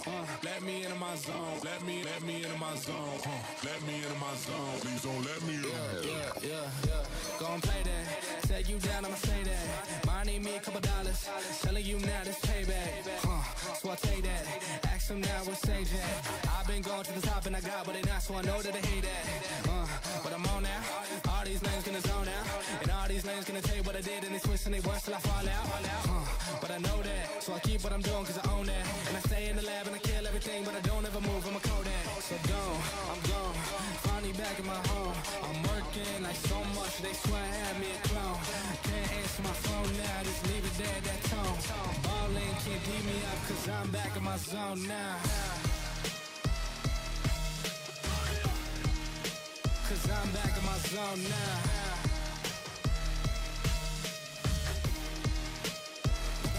Zone now. Ballin' can't beat me up cause I'm back in my zone now.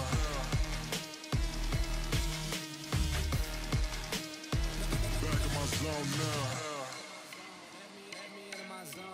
Let me into my zone. Please don't let me into my zone. Let me into my zone. Let me into my zone. Let me into my zone. Please don't let me in. Please don't let me into my zone. I just need some time on my own. All these people trying to get a conversation. You can conversate to that tone. My God up on that throne, yeah. So I'm never alone, yeah. All these people trying to box me in. I'm Mayweather, it's on, yeah. Now they ask where I'm at. Making hits that Lambe. I'm MJ, I'm 2-3, man. I just need some time back. I'm zoned in like defense. My life gone, no recess. But I live my best one, so I got no regrets. So I'm gone. Finally back in my home. I'm working like so much, they swear I had me a clone. Can't answer my phone now, just leave it there, that tone. Ballin' can't beat me up, cause I'm back in my zone now. Cause I'm back in my zone now.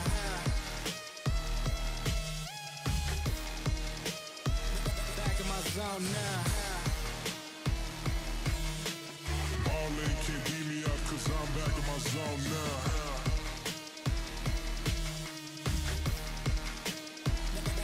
Zone now. Let me into my zone. Let me into my zone. Let me into my zone. Please don't let me into my zone. Let me into my zone. Let me into my zone. Let me into my zone. Please don't let me into my zone. Let me into my zone. Let me into my zone. Let me into my zone. Please don't let me into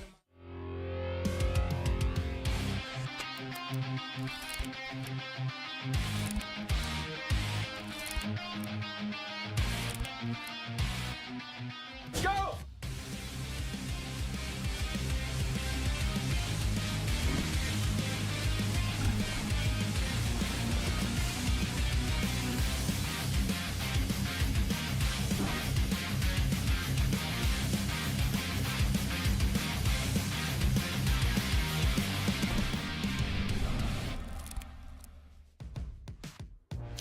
And we're back here in the best of 5 grand final for the Rainbow Six Elite Community Series. Infian, easy, in a not so easy matchup between these two teams. Oh yeah, it's been very hard to call. It's just been so hard. Honestly, both sides have been playing quite aggressively. Bank, then Border, and now Clubhouse. Indeed. So Clubhouse is going to be Jaleeda's pick over here. They won the first map, that was Bank, their own pick. Then they lost Fury's pick. So, things are going as we expected, kind of. Although, yesterday's result with DP perhaps gave us some false perceptions about Fury's weakness, potentially on Border. But, I think there is a lot of the mental factor too. And today, Fury displayed exactly why they are a team that's going to SI. Once they got their 1v4, sure, it might have been fed to them by Jaleeda, but just the fact that the way they used that 1v4, the hype, the momentum, and just won pretty much every single round straight from there, except for one. They only dropped one round after that. It was incredible.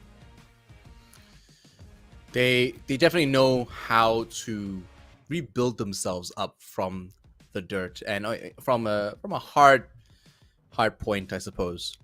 but so do Galita. They're not done yet. They're all relatively calm and still in good spirits. They know exactly what they need to do, and it's just a matter of time for them to roll this one over into the next game.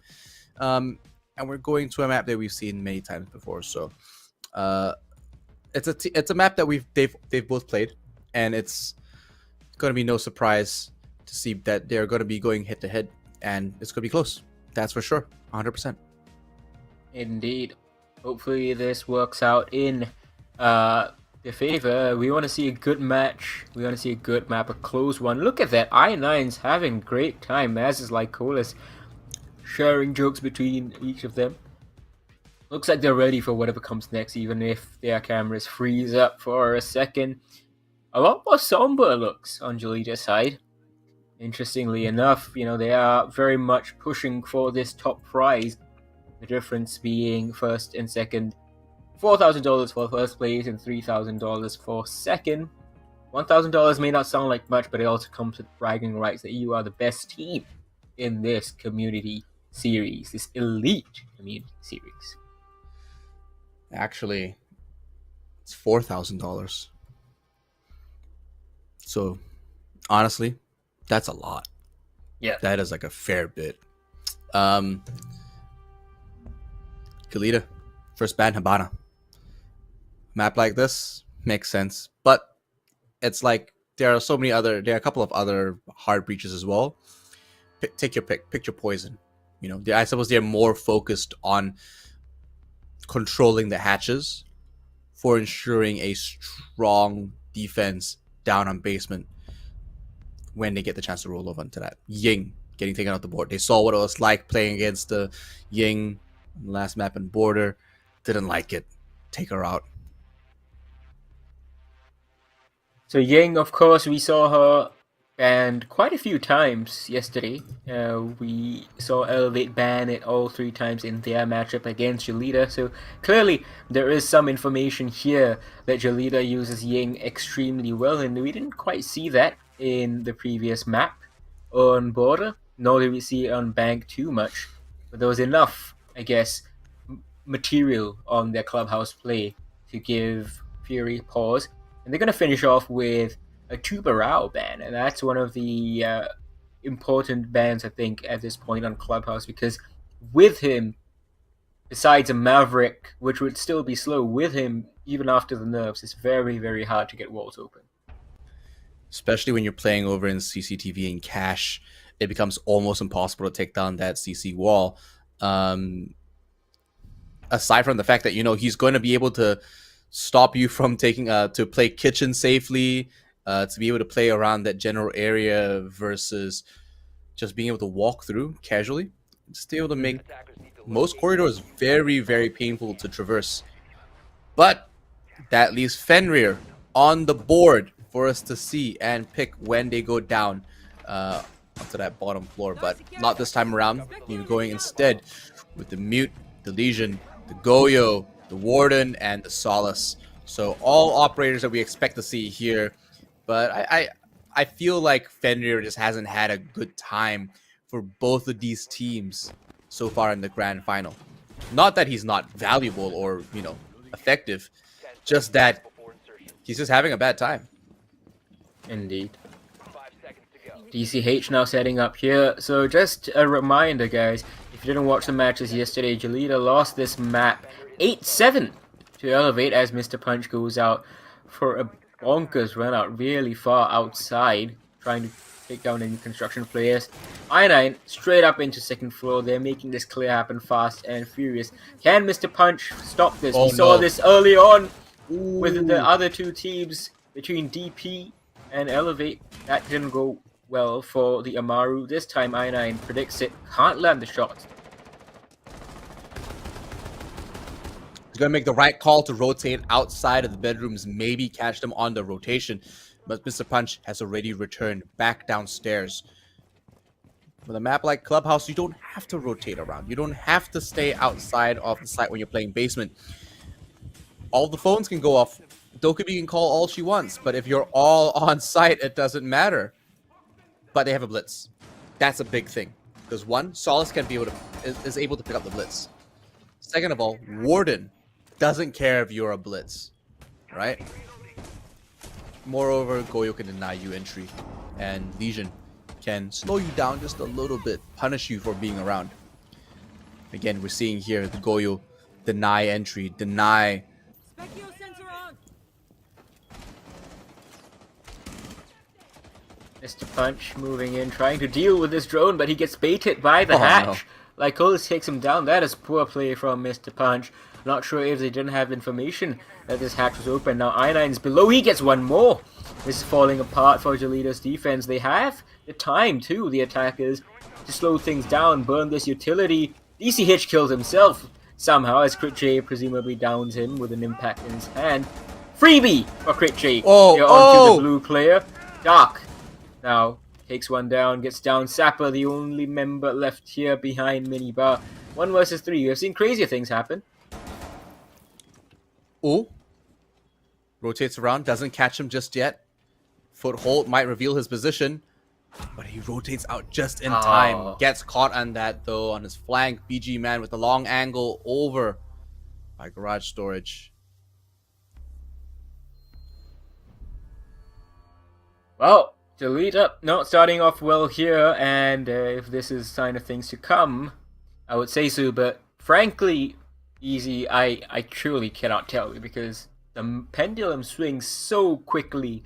One clutch can just change things, turn things on its head. We saw on the first map here as well, where it went all the way to 8-7 after what looked like a good start for Jolita, where they would take it away. And then after that, Order, of course, was looking Jolita's as well. So, can't count our chickens before they hatch. Fury, very good start, did the same on Border. And they keep the momentum going.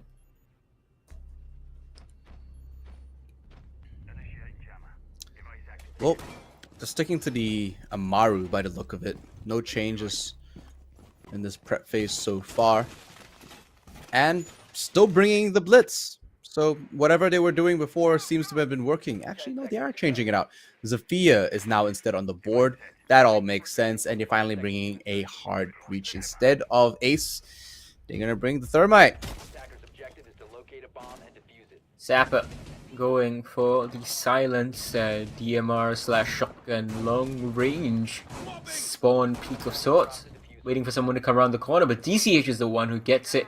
Lycolis goes down, and that is a response from Jolita after Fury really took them to the cleaners.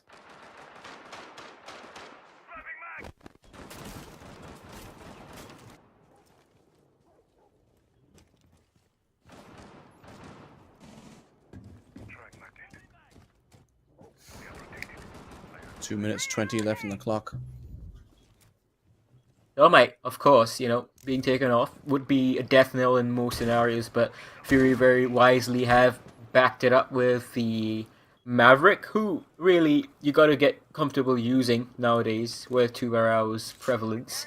Even if you don't get to ban him, you got to be understanding on how to efficiently do it. Yesterday, actually, after our class, I was just in a custom match with Mentalist from Bleed Esports, and just exploring with him how quickly he could get through the walls here on Clubhouse itself and the hatches.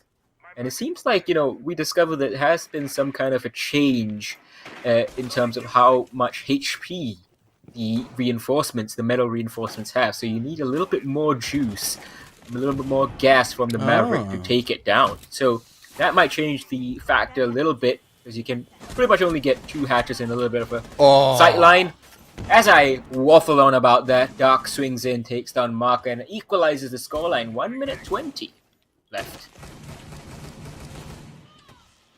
Still anybody's game here. Round 2 on a third map. Both teams rather healthy. The FC throwing another frisbee out there, but gets caught on that. A headshot from Dark. Collects that. Some confident fashion as well.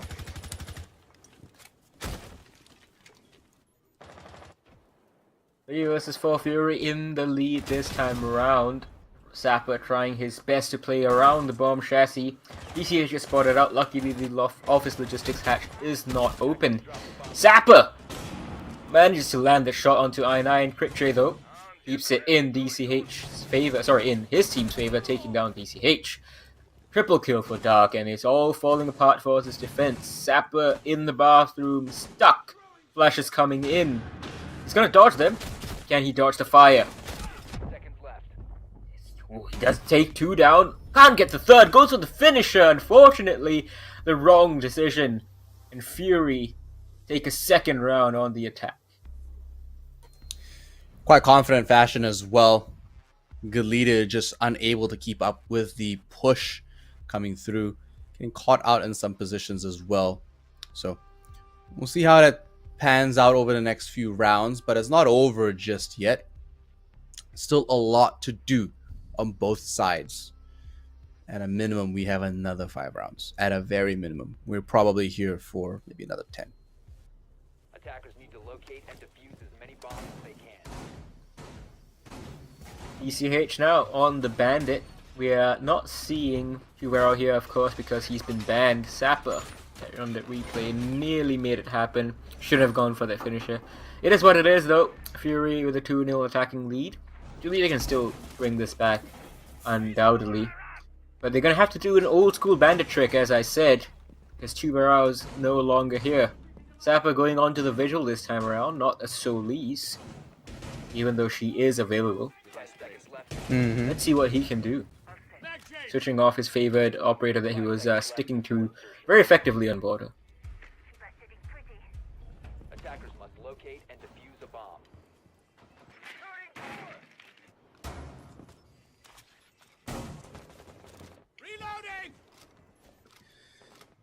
Yeah, Mr. Punch just doing a little bit of renovation. That's the word I'm looking for. Just doing a little bit over as the round clock's over. Rotating back now to Cash. Now, I9. I like how he's picked the Amaru.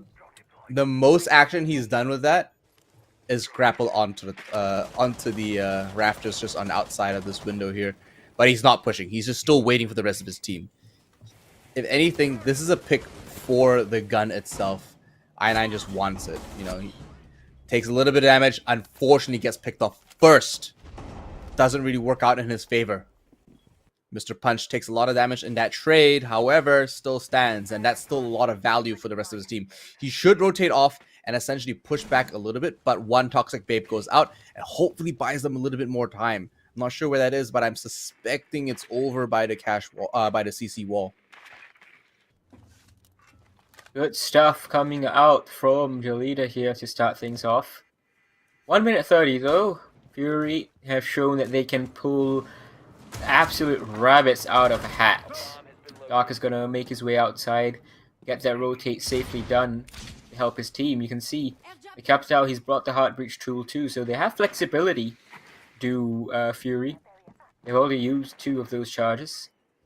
And BG Man is going to be dealing with the main wall. It's going to take him some time. And I think finally, yeah, there we go. He's got it open. So, Catwalk player exposing himself a little bit too much. How do you miss Jolita, that? yeah, get away with it. Just not expecting that player there, I think. Mark still exposing himself. He doesn't really care too much. He's got those keeper barriers. He can put one more down. But it really falls to Dark to not pick that one up, because now what this does is that leaves Sapper. No. He gets caught on the flank doing? there. Unfortunately, not paying attention to his blind side. Yeah, Throwing up DCH that on 1 scoreline. HP. Yeah, with the shotgun, he's going to get Oh! this kill. Cleanly done. Tries to go for a long-range engagement too. Does a little bit of damage. Mark is fully blinded though. Doesn't get killed. Mr. Punch. Second one for him upstairs. Catwalk is basically theirs. And he's going to stay there. There's 20 seconds left to go. Lycolis is below. 1 is outside. This round is over. Seconds to go. 10 seconds to go. Mr. Punch, DCH. 5 seconds to go. Taken off the board 1 by 1. Double kill going to Lycolis. You run out of time. Defenders win round 3. Galita take one for themselves.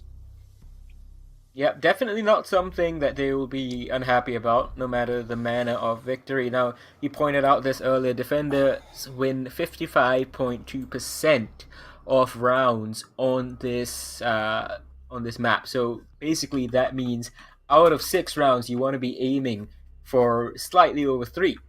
So they still are very much in contention of that. But even if you finish with just 3.5, it's not the end of the world. Your leader. They have the capabilities to bring it back. Fury too could slip up, put them under pressure, and they also are mortal. Many bombs as they can.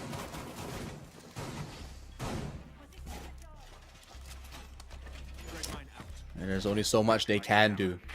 They've gotta pace themselves here. Galita finally get the round for themselves. Fury are still in the lead and still strong. There isn't much of a sign to say that they are going to be falling back hard anytime soon. But we'll see how that goes. Swaps coming around. Some typical trades for operators here. We're seeing the Maverick and the Thermite coming through again, as we saw in that first round. And the Dokubi this time as well. No Attackers are moving out to locate a bomb. no wild picks here on that defense, but you know, the Fenrir this time coming through should provide some interesting gameplay. Just very curious to see how and where they've set that one up.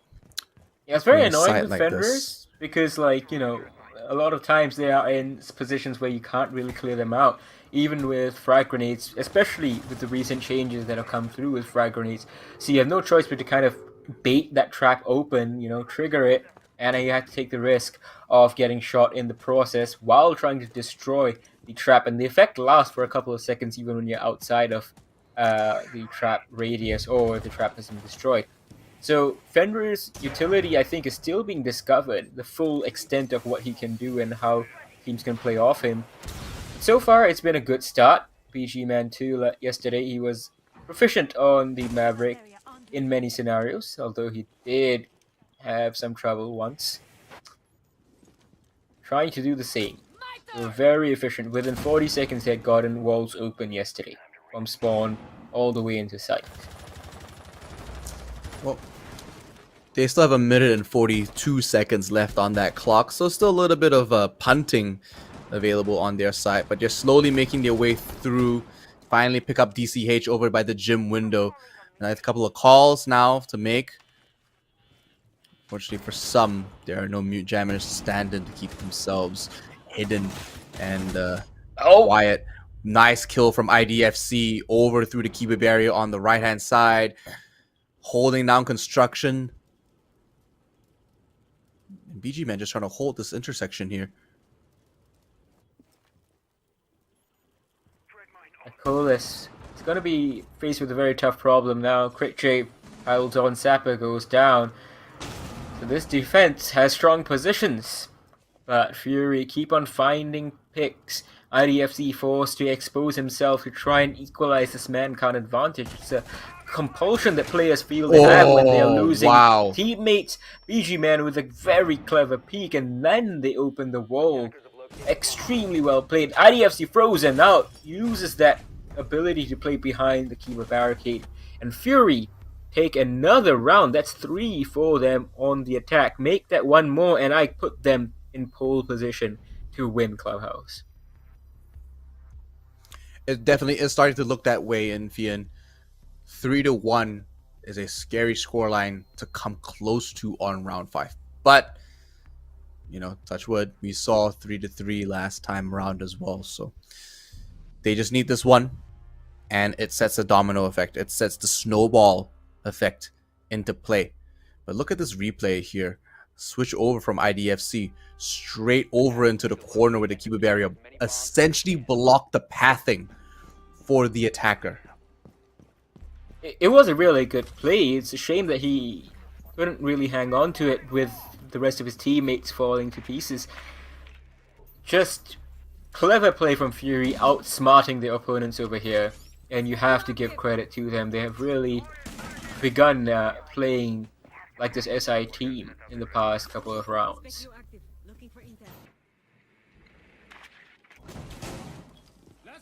We're bringing back the Blitz again. It's worked in the past, it'll work again most likely. But instead of the Thermite, the Ace. So a reversal here on the picks and trades, but no backup hard breach. Just the hard breach on Dark. So you have to make sure they play this one a little bit smarter than usual. But it does look like a very hard and fast coordinated roster for that attacking side. If they line this one up, it's going to be nightmare. It's going to be hell for the defending team. But Galita have a lot of information available to them. They've got a lot of area denial, area stoppage. Control. Yeah. Yeah, control. That's the word I need to find, sorry. But you know, Pulse is always going to be good, always going to be strong, especially with the Nitro Cell, especially with the cardiac sensor. Not to mention, he's got the shotgun. Vital positioning here for Sapper. As you said, getting lots of good information and just waiting to rip and take that shotgun or the C4. Unfortunately, Do it, that bro. Floor, I don't think it's I don't. destructible. Yeah, No, not that point there. he has to walk through and expose himself to try and win that gunfight. But I think he's content with just waiting right now. Fury, He has to. spinning their wheels a little bit. Crit J might try to push through that blue tunnel. See here? There's an opportunity here somewhere. He just needs to rotate over. He's waiting for it. But will he get caught? If he stays there too long, he will be found. And he will be taken down through vertical shotgun play. However, ooh, was that an impact grenade? I feel like it was. Yeah, or maybe it was an ash charge going out. I9's got one left. Sapper getting all the information. They know exactly where this push is shaping up to be. It's going to be a main cess push coupled with the kitchen and drops in motor. Mark, it's the first. Do they know, however? Crit J pushing in from blue. It's a really tough one to call, but I think IDFC knows. Yep, Yeah. uses the solar scanner, and now Crit J is facing fire, guns, gets Oh! one damage dealt to him, and shots scaring him away. BG Man is sticking with him on blue stairs. The amount of impact grenades they've thrown at him is indicative of how much of a threat he actually is. Mark goes down, gets cleaned up. Lycalis picks that one up. BG Man and I9 kills for themselves, leaving Mr. Punch all alone on the defense. And it's going to be taken. Goodness. He's going to be taking one down with him. He's maybe going to Mr. get Punch? the second. The double, Oh. but not the third. Fury win round 5. And it takes them 4-1. Ring the alarm bells, boys and girls, ladies and gentlemen, because Jalida are very much in trouble here. Fury on attack. Not only are they 4-1 up on a defender-sided map, they've also taken 4 rounds, whereas, you really only want to allow 3 on the attack for your opponents. Jalida, correct response from them. Tactical timeout. There's only 1 round left on the defense. Win that round, and then talk about how you're going to make the reconstruction of your game, of this map pick, come back on the attack. That scoreline's looking rather even as well, obviously favoring Fury's side there with a couple more kills, but not too far off, to be honest. IDFC is lagging behind 1-5 right now. Not the greatest scoreline to have going into this second half, but they still have one more round. They might be able to pull off a 2-4 before the swap. They just need to really pull it together. And even that put them in a bad spot. It's almost a death knell if they lose a 5th round here. Fury seem to be able to pull it out no matter what is presented against them. You can see, like, AC player, IDFC, he had information, and he still lost to an ADSing blitz. Panic Yeah. sets in. You know, the amount of times we've heard professionals, kicks even, scream at the fact that blitz players ADSing is not the play. This is not how you do it. And then you die to that exact play. Oh, man, that's rough. That's tough, bro. But at the end of the day, 10 seconds. it's just it's how you play it. They know how to play Blitz, and they're doing it in fantastic fashion. Oh, they're dropping the blitz here though, bringing a multi-different shield. Only one dedicated hard breach in Maverick, alongside the 2 hard breach charges from Lycola. So I think it's basically the same lineup that they did earlier on, that they were successful on. No, but they have a Capital now. I think Lycolis was playing Capital. He opened up from the other side, I believe, while BG Man was on this wall. Here you can see. Oh, I9. Oh, Bad timing on that. I think the drone gets destroyed. Lucky. Yeah, he does. Yeah, he's out of drones there. I suppose he's going to become the drone if anything. But DCH finally has to pull back. Unfortunately, the smoke from his own teammate flushes himself out.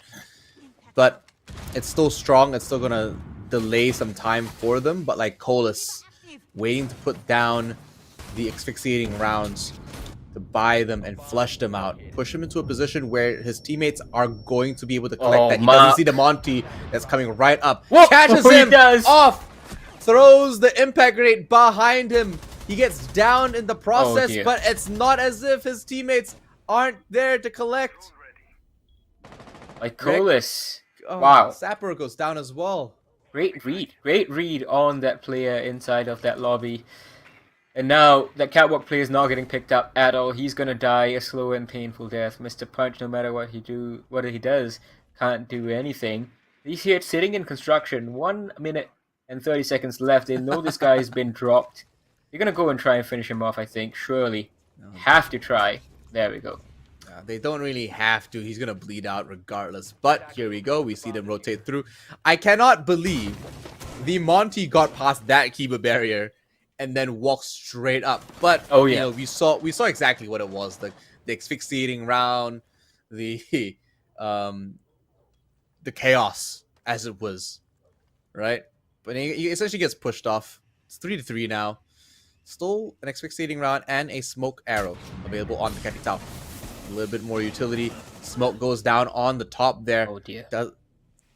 Ooh, BG Man getting taken down, leaves the Capital and Dark all alone. 2 very capable players, but the Legion and the Mira hanging around the corner, along with the Bandit. Well, I thought IDFC was going to swing off those barbed wire hits, but he's playing it very patiently. He doesn't really need to. He knows once Dark goes for the Body diffuser, it's going to be 3 versus 1, and that's an easy collect. Like, Colas gets 1 for the jump out, but he can't aim at every single angle. Great patient play from Jolita, and this is the kind of smarts we have been waiting to see again after an almost map and a half of dominant play from Fury. That's absolutely correct. It's been quite a long time coming for them. But we're going for the turnover now.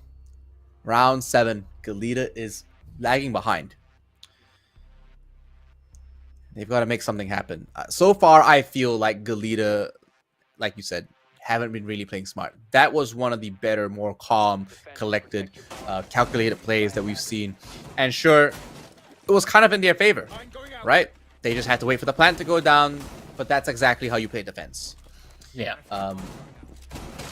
Saying that, Crit J, this time it's his turn to bring the Fenrir onto construction. And it's so easy to play Fenrir on construction just because the scaffolding, the metal bars, allow the Dreadmine to just have a little bit more cover and it's just make it a little bit harder to take down. I9's doing a little bit of housekeeping, trying to take down the drones as much as he can. But at the end of the day, it's going to come down to how Galita take this attack. Because Fury, now they have the cards. They're the ones in the advantage. Oh, it's going to be an aggressive peek out here from the defenders. IDFC. Oh, He's they droning. don't see him. Yeah. They don't see him. I don't know if Aina is going to be looking the right way, though. Now he is. Gets tagged there up. we They go. know where he is. I think they had pre-placed drones. Ironic that a Solis gets caught up by pre-placed drones or just standard pre-fires, but she has to back on out of there. 50 HP taken off, roughly. I feel like it might have been just some good game sense because the Thermite lost his drone over in Strip, and why don't we just pre-fire here? They found him by accident or found him by chance. Good game sense to understand that that's a common run out as well for some people. Yeah. So round 7 now. A minute has elapsed. Not too much blood has been spilled. Just Ionine getting caught on rotation, but he's down in the oil pits now. Doesn't have to do too much. Just buy a little bit of time, but Dark already getting on some of these bandit tricks. Doesn't look like it's going to be too much work for him as they retreat.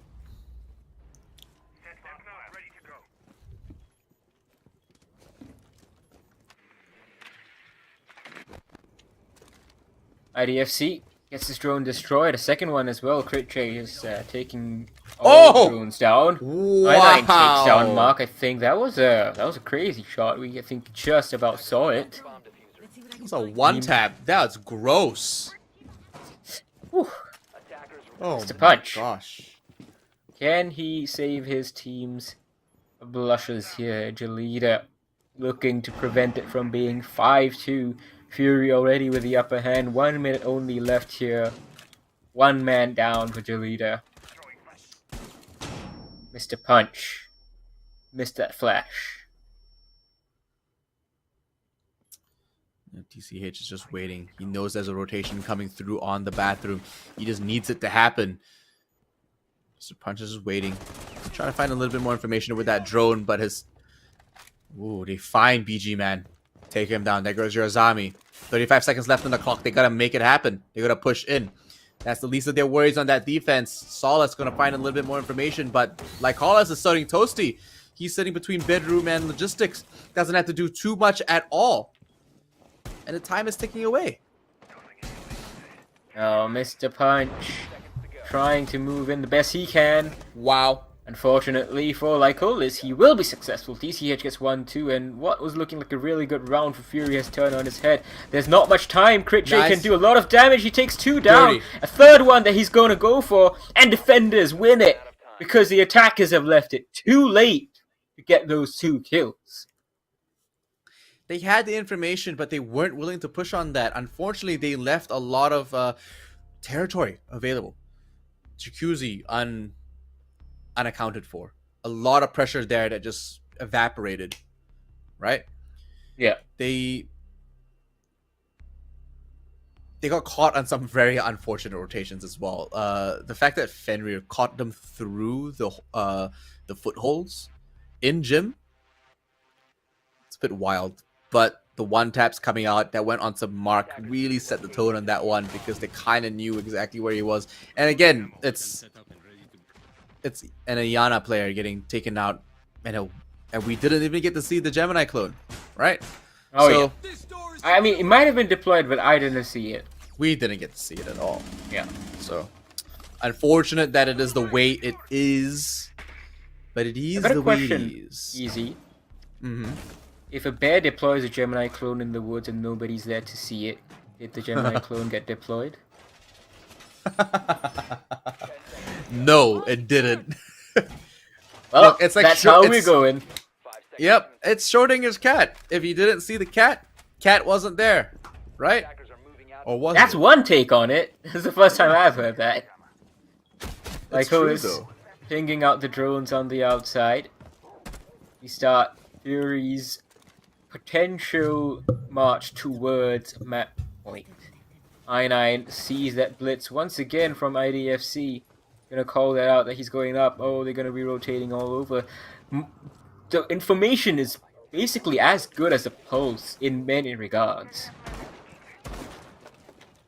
That's a very long rotation as well. We're seeing Mr. Punch go through, create an opening in the hatch for logistics globe room, and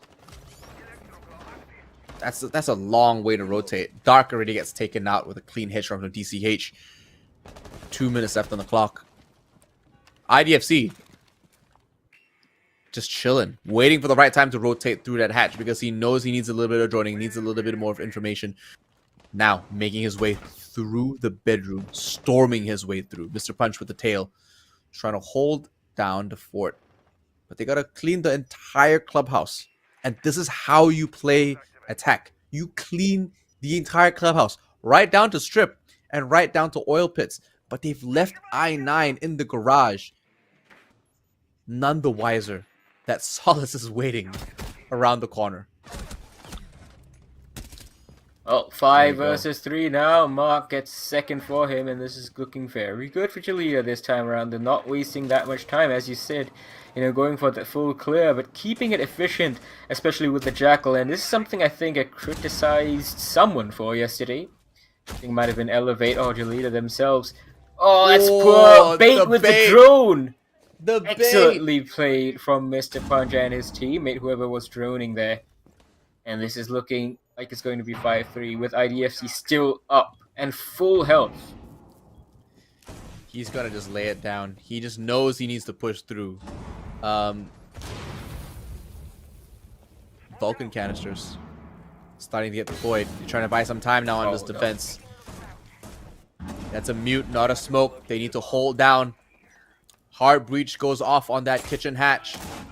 The bees are going down. They're trying to ID him. PG Man gets 1, IDFC gets burned. PG Man gets 2. IDFC's gonna throw a Pokeball out. Can he get this kill actually? IDFC gets it. And it was chaotic. Crit J and PG Man nearly brought it back. 2 of the best players right now on Fury. But just too many attackers to kill. Little tip of the fedora to the Knight skin there. Very nice. But 3-5 right now. Galita the Fury.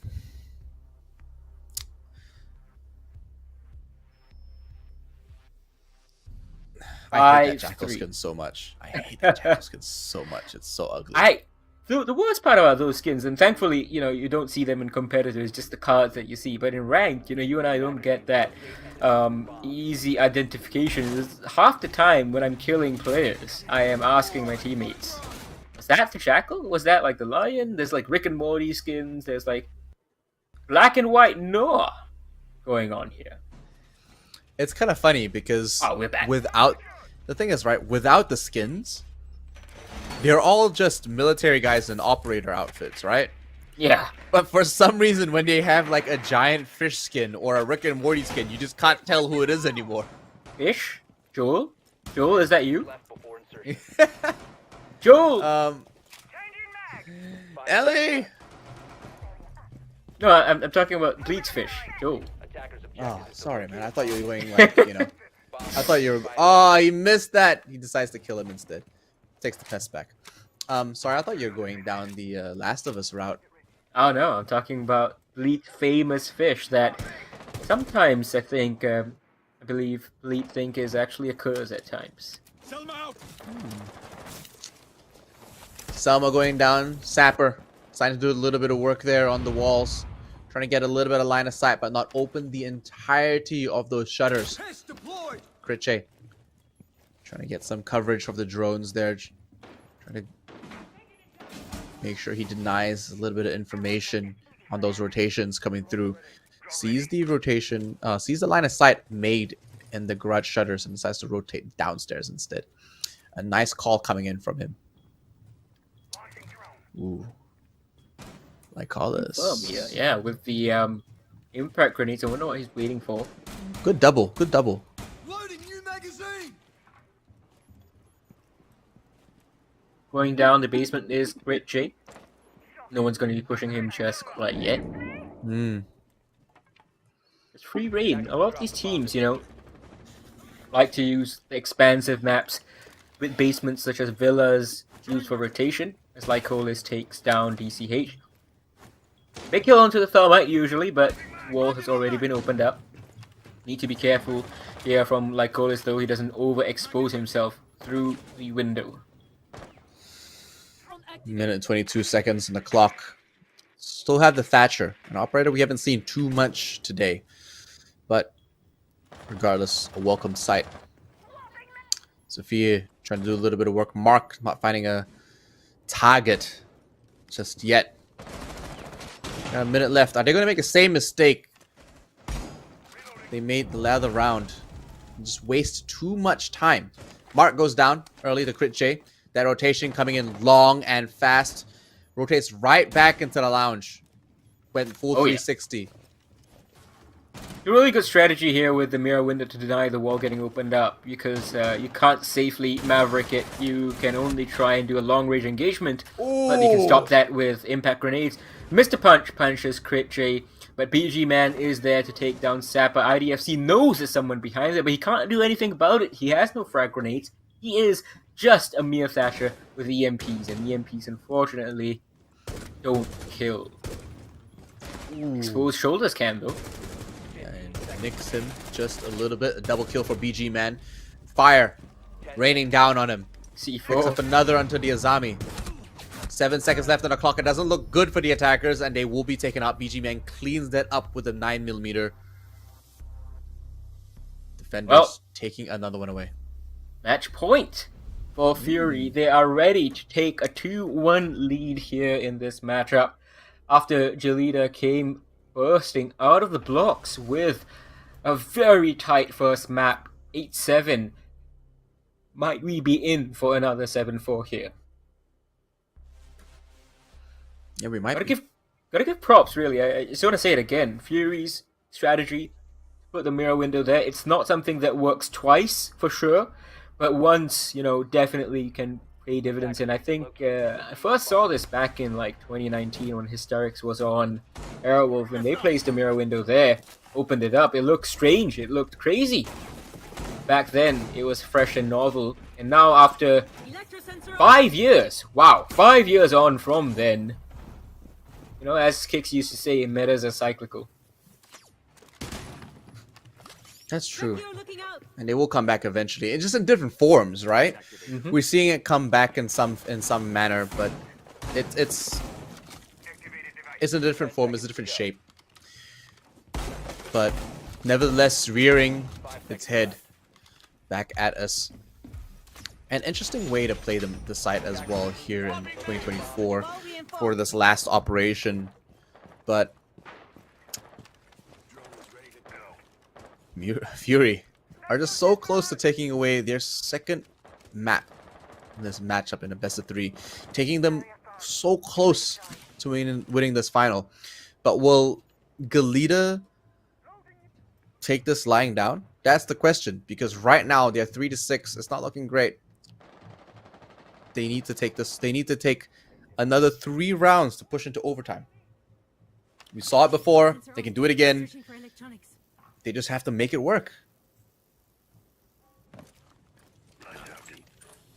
Sapper getting to work on this wall. They're trying the strategy we saw Bliss in the Rect GN tournament bring out, trying to bait out that bandit from coming in for the trick with the EMP. And of course the Maverick burns that hole, the repelling player takes the bandit's head clean off. Not quite able to do it. I think Fury have watched that clip as well, and they're going to stop that mistake from happening. They don't have to compete for that wall right now either. The Maverick was simply trying to provide a distraction. They've got bigger things to be focusing on. DCH gets that first exothermic off. Second one coming through, though, will be going on this wall for construction.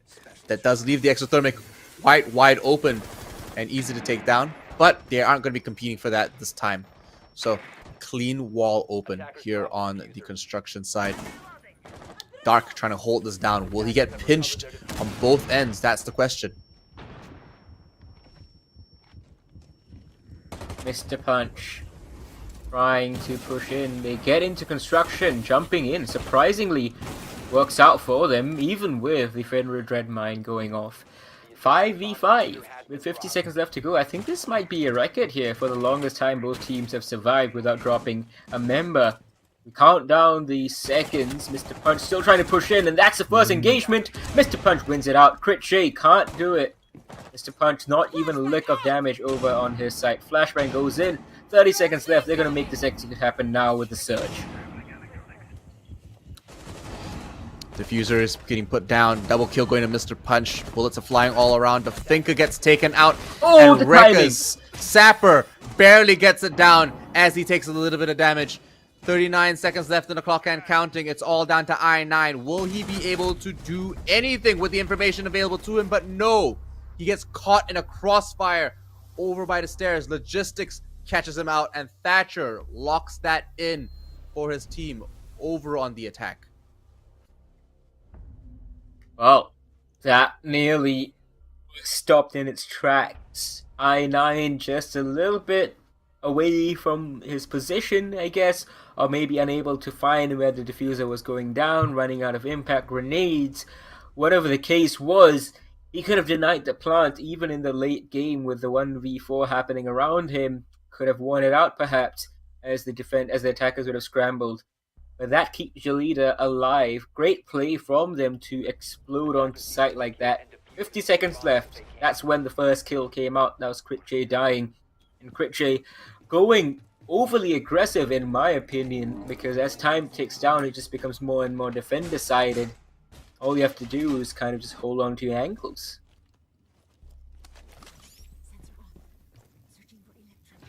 Setting Vulcan. Reloading ammo. Seeing some interesting trades coming through. Blitz again on the table. I love it. The amount of blitz that's being picked up in this grand final is obscene. You barely get to see blitz get picked this many times consecutively in a matchup as it does. You're normally seeing I suppose less aggressive or more contributive operators utility wise. Am I right? Yeah. But this time around, it's just blitz over and over again. They just want that presence, Chaos that aggression. Oh, there we go. That's the word. You know, we've seen chaos factor so much in this grand final so far, but can Galita harness that for themselves here as they try to stave off match point? They've done it once already. They're gonna do it again. Gonna be a battle for sure. Fury just needs to not get in their own head. They haven't taken a tactical timeout here. Jalita are the ones who did it instead. It's paying off now, but I think Fury, if they lose this, they might be tempted to go for one at 6-5. 2 minutes still left. This is slow start again for them. Missed a punch. Oh, he was dropping down to his doom for a second. But it's good progress being made by Jalita. They've cleared out the second floor, so they think. As Lycolis takes down Mr. Punch on the main stairs, gets traded back. They know someone's here. One's been dropped on the stairs. IDFC is going to go for it. But there's a third person here they need to go for, and they're going to rush him. That's going to be why you want to bring the blitz. He marks him, and the shield saves his teammate beautiful. on that push as well. IDFC picks up I9, leaving BG Man all alone on that defense. 1 minute and 30 seconds left on the clock. The Bees are out to hunt. They're trying to find this last Goyo. He's rotating now. He's got some time. They don't exactly see where he is. They find him. There we go. Rekas picks him up long. The L8 5A2. Look at that. Beautiful. Clean execute from Jalita, and they've woken up now. That tactical timeout has actually brought them straight back to life.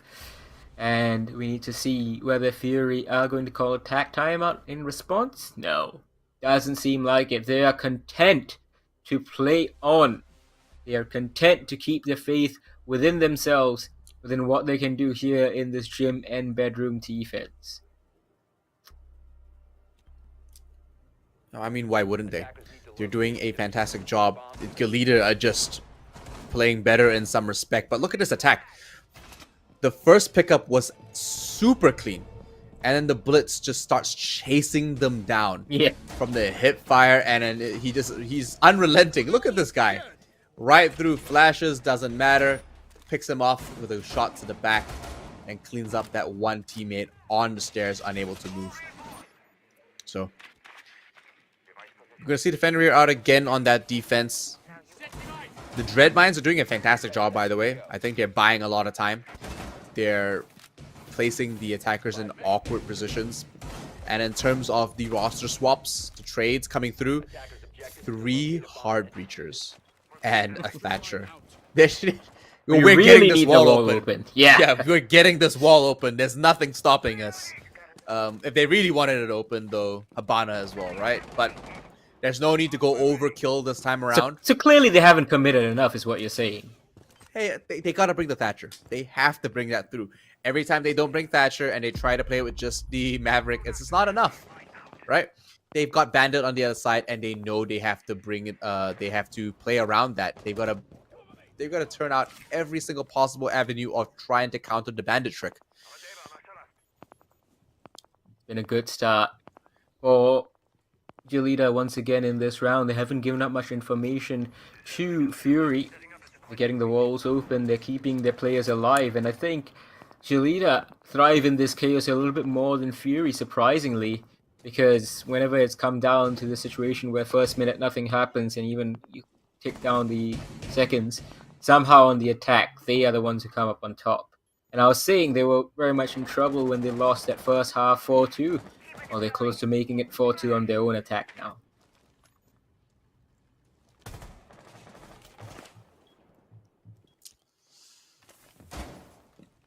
Minute and 40 seconds left. Again, another round with just a bunch of punting.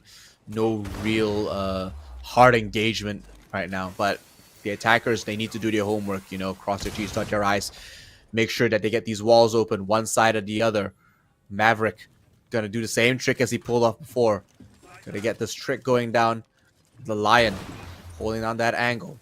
EMP goes down, trying to get this one through. Bandit, they might bait this one out. No, Dark is too smart for that. He rotates out, goes back into logistics, tries to hold that hatch instead. 1 minute, once again, we are counting down the seconds. It's very uncharacteristic of both these teams, of just the Thai gameplay, really. 50 seconds again. We're not even getting engagement at this mark. When is the first kill going to come out? What is the result going to be? Fury are in a tough spot right now. Can they survive this chaos that's about to hit them? Sapper survives that long shot. 30 seconds.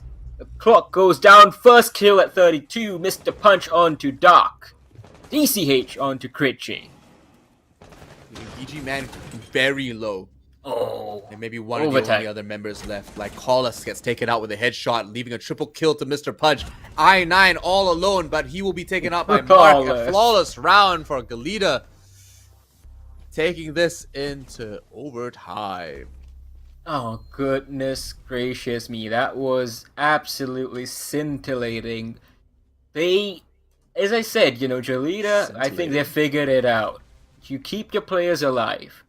You just stay patient. You get the information. Just don't die, guys. Like, I mean, they weren't going for crazy stuff. They just kept the team together. They took map control slowly but surely. And don't panic as the clock ticks down, because clearly when you have the information like you do, and Fury are allowing you to play passively, and they are themselves playing passively, you have all the impetus when you make the side execute happen. So might as well take all the time you need, because it takes 5 seconds for the execute, clearly, for you to get inside, start planting the diffuser. yeah, I mean, you're saying you're speaking my language, man. I mean, essentially, Gelida, they're playing a different game now. They're not playing that chaos factor as much as we thought they were, right? Even the blitz plays are a bit more controlled. Am I right? Yeah. It's just a more collected mindset for them. And I'm getting caught out here with the hatch reinforcements. But still an early time. Most likely going to be situated over in the blue tunnels, but they're bringing Ram this time. So love to see that. Ram, an operator from, I believe, Korea. Just so effective here through the hallway and in kitchen as well to take down a lot of that floorboard.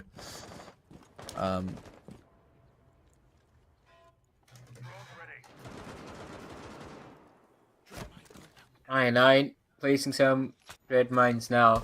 Fury continuing here on the defense, of course. They haven't been able to crack it in their past 2-3 attempts, no matter where they've gone. Mr. Punch has been the one making it all happen. And you gotta give credit to Gelida with the tech timeout, realizing they need to go for the Jackal, because it's helping them clear things so fast. Look at that information. Kills. Crit J off the board. the man who made it all happen for Fury yesterday, he's been kept fairly quiet for his standards. 10 and 10, going evens for a player like Critchay, that's an underperformance. And of course, we have to look at I9 as well. No matter what he's been trying to do on Clubhouse, he's been kept silent effectively. 3 kills, 10 deaths. Now, funny enough, we're seeing Jaeger getting picked up as well. Previously an operator that was picked every single round. Now an operator that is rarely picked and is much more situational with how you want to play your composition. We're not even seeing the Solace actually on that defense this time around. And Critchay on that Vigil was a selfish pick that didn't work out. Look at that floorboard. A lot of that flooring and that ceiling gone because Ram just went straight to town with it. The buggy doing a lot of work. More like a tank with how hard it is to kill, honestly. IDFC is going to try and make his way into Dirt Tunnel, successfully gets through with that sidearm shotgun. Another reason why Ram is honestly such a great one-size-fits-all operator. Jaeger confused a little bit, spinning around, finally spots that drone. IDFC not quite ready to receive that information just yet, but like Colas kicks things off for Fury, taking down Mr. Punch. IDFC's in though. Oh! Gets one big kill and they have control here. In the hatch drop, Blue goes down too. No way. It's all collapsing. Jolita have taken this. This is too easy. I9 gets 1 kill, brings himself up onto 4, but that's going to be 4 and 11 as Mark shuts him down. Jolita, they have cracked the code. This is it. Just play patient, take your time, drone things out. You will win on the attack. Round 14 now. Overtime match point. Galita have absolutely flipped the script. They've gone from a massive deficit to an overtime match point, taking this all the way. Again, the second time coming in this best of 5 matchup. Wild. In all honesty, it's wild. It's rare that this happens. It's a real treat for everybody at home watching. And again, thank you for joining us here for the Elite Community Series in 2024 for Southeast Asia. A huge honor for Infian and I to be able to cast again together for the Southeast Asian community that we've spent so much time with. But more importantly, to be able to cast players that, you know, we've been watching and we've been commentating for years. For years, Infian. Well, Mark had a great round on the attack, now going on to the defense with the Kapkan, trying to catch people off guard. We saw Mr. Punch get shut down early, but doesn't seem to phase Jolita over there. What can they bring? So they're very patient here on the attack. They take their time gathering information, and they have some information gathering in the form of that Solus right now. But I don't think they can afford to play passive on the defense because, again, that will give Fury the impetus and allow Fury to do to them what they were doing to Fury. Yeah, I suppose.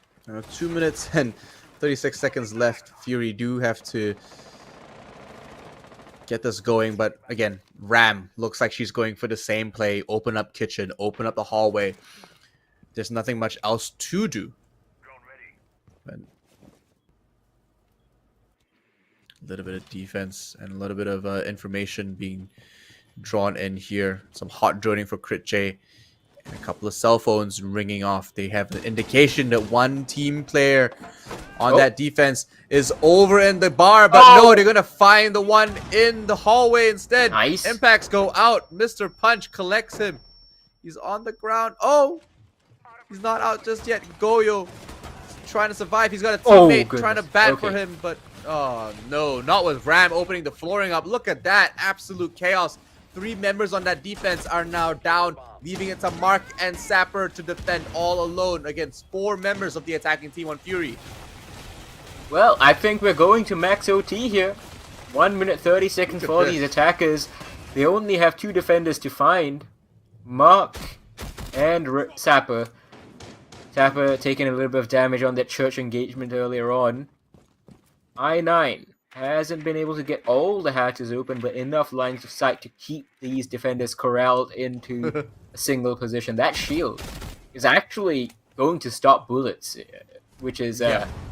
which is going to be a Unfortunate. problem for the attackers, I think. Well, there's 4 of them still available on that side, and there's a lot of utility available to them. 1 soft EMP, 2 claymores. They don't need the claymores right now. All defenders are on point, and they should know this. But they still have 3 flashbangs on the Ram. As long as Ram doesn't go down too early, they should be able to get some good utility out of that. Speaking about utility, Sapper still has a Nitro Cell. He needs to find the right time to use that, but it's hard when you're getting pinned down. The hallway's open. There's not many places for him to retreat to.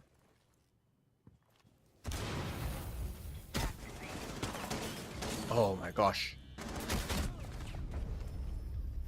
Unfortunate. Fury, take that one away. Attackers win round 14. Well, Max OT, here we go. Second map in this best of 5 that has gone the full distance. Only 3 rounds away we were on the second map. The previous one where we could have also gone to OT. Oh man. Wasn't quite to be.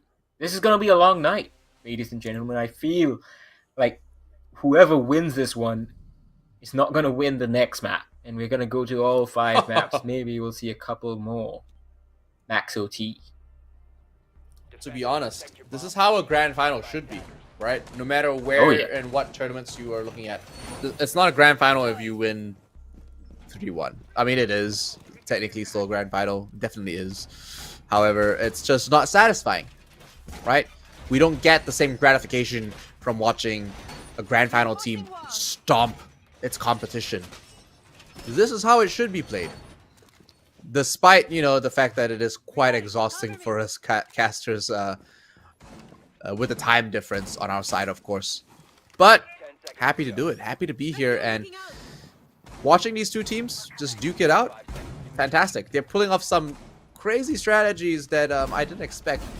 And pulling off some crazy moments that shouldn't be possible sometimes. So, what are we going to see this time, Infian?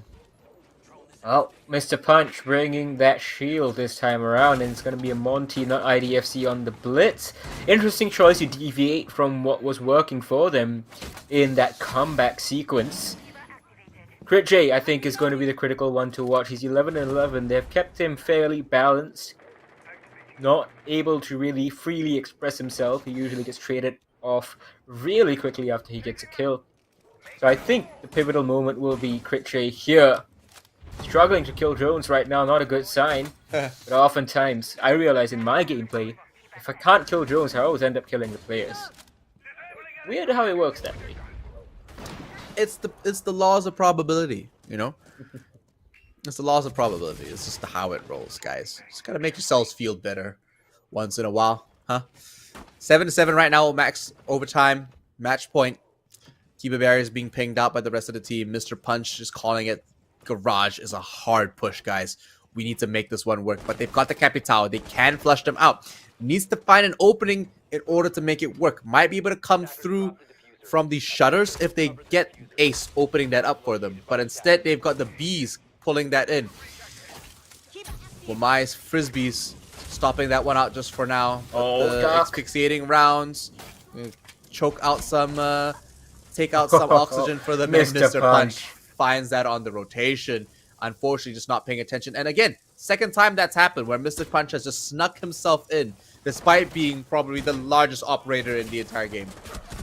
Indeed, and with the ADS2, lots of damage being dealt to him. Whoa. Crit J takes down Sapper, but one more with the Ace Selma actually to finish him off. And this is going to be a Jelita round. This has been attacking masterclass for them over here. There's going to be the 6th attacking round win unless BG Man and I9 can do something. He can see through the smoke, but he can't see the planter. The Monty's going to stand in the doorway. C4's going to go up. The C4 That's going to hit. That's going to be a double kill. that's 2v2.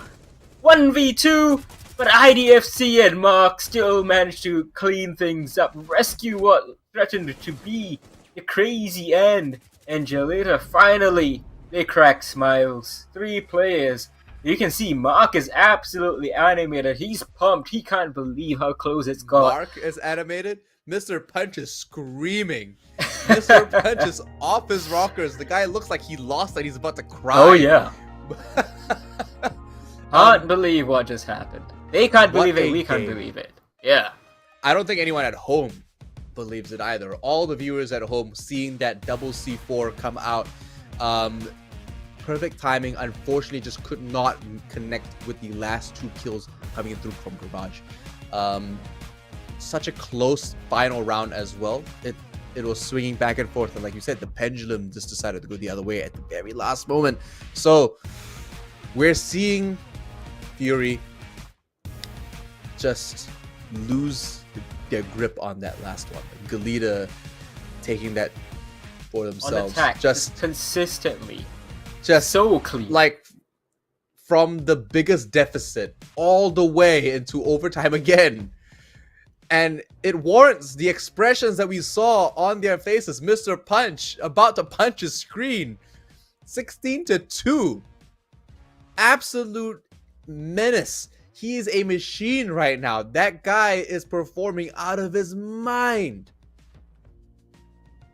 Mr. Punch, man, incredible. And he played quite a bit of shield players too. That Jackal pick that he was sticking on for much of the attack absolutely inspired. That tactical timeout, that's when the map changed, I think, this time around for Jelita. Whereas on Border, you know, he has a 1v4 in favor of Fury. You think, What is happening, man? if that 1v4 hadn't been given up by Jelita, we could have seen actually this match ended up right now, and it would be 3-0 in favor of Jelita. These guys are serious business. Don't call them streamers. Do not call them streamers. These are ex-pros, been to SIs, been to majors. They will take you down, and we will come back soon to show you who goes down on the next map, Chalet.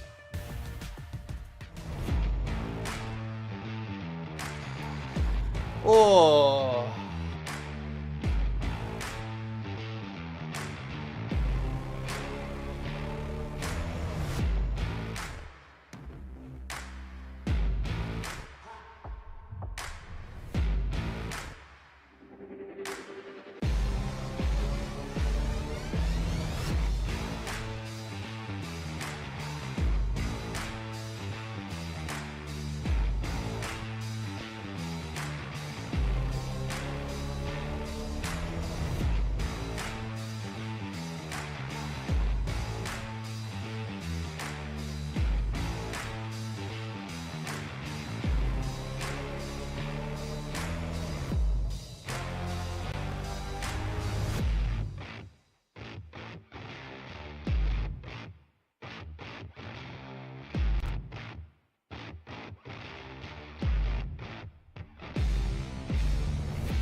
my zone. Please don't let me into my zone.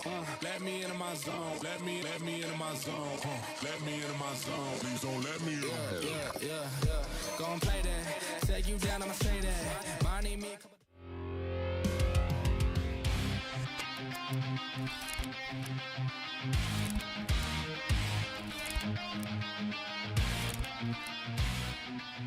Go!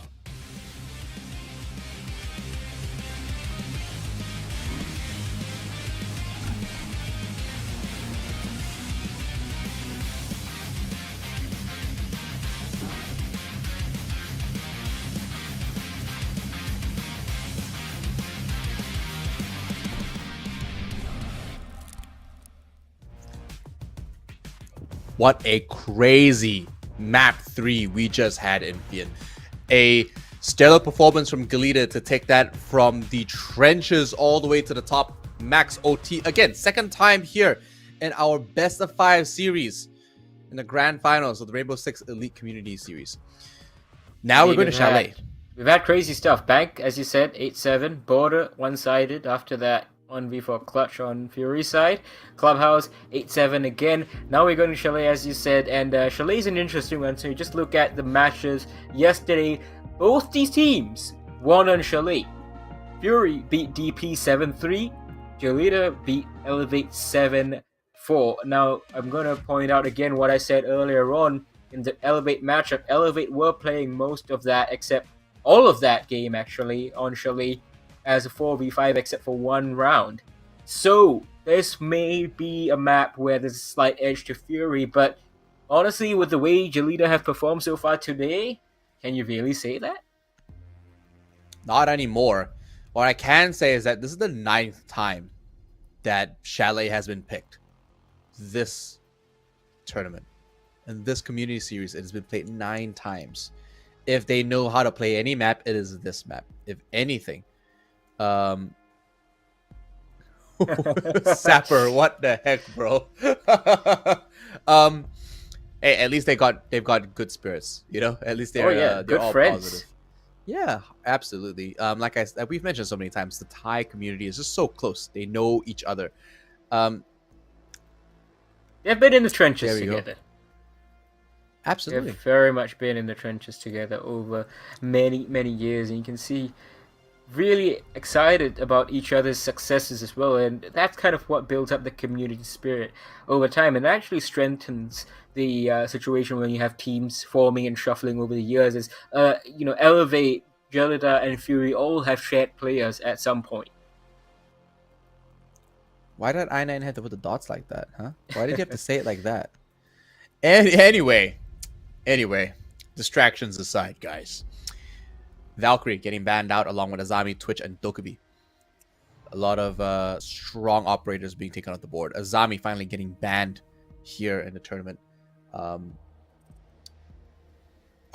the grand final day, of course. That is the 7th time she's been banned out this entire tournament. So, if anything, it's a big one for Chalet, just because we've seen it. We saw it earlier today. Azami plays so strong around piano, The around library, staircases, absolutely, and there's so many mezzanine, different just everywhere, every map, everywhere. But in saying that, it does look like we are going to be going to a small break while we have the games roll over, and while they get reconnected. I think some of the players just disconnected at the last moment there. But it won't be too long, guys. Thank you for being here with us. This may be the last map we play. This may be the second last map. There's so many variables to take into account now, because we're not playing with Azami, so the meta is out the window. Oh yeah. How is this gonna play? I don't know. Ram is still on the board, and she's gonna be just as strong as she was on Clubhouse as she will be here. Oh right? yeah, and like especially on the basement bomb site, because you can send the ram in from the exterior door, right, the double door on the main entrance, and you send it through, and it just rips up all the floor and the connector area as well as a little bit of that bomb site. If you send it towards kitchen, you send it towards kitchen, right?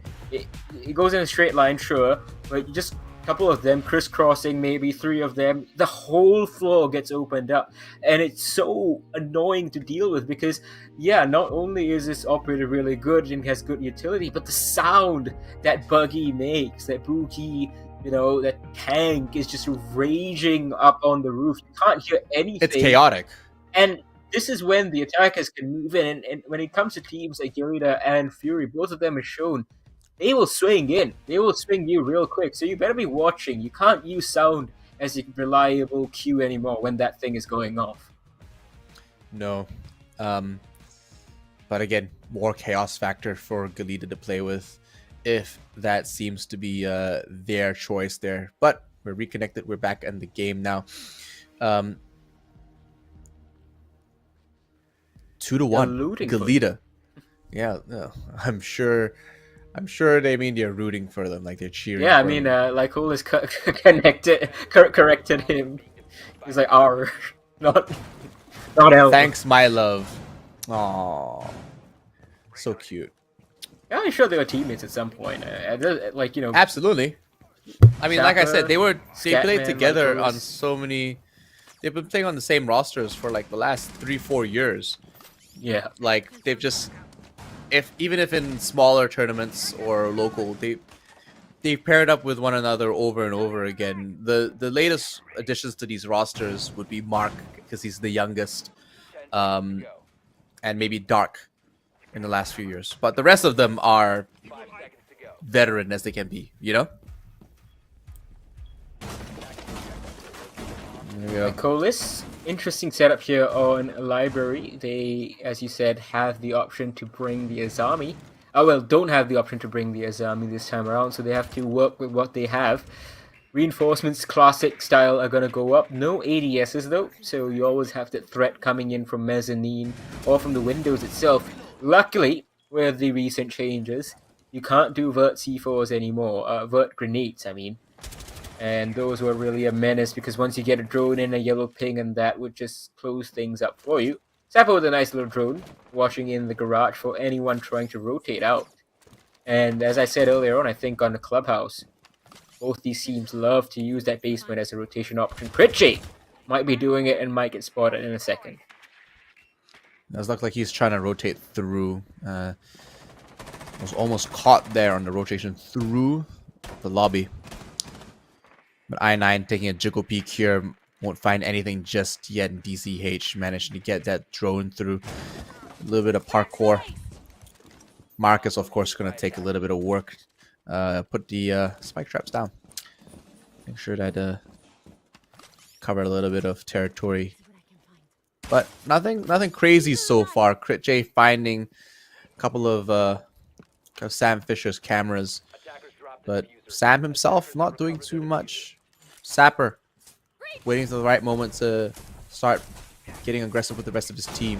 Ying doing the most right now, opening up some Lycolis? hard breach. Ooh, gets caught in that rotation, forced to rotate, if anything, back onto his jammer. And I9. I9 and IDSC. Dark getting taken off. Double kill going down.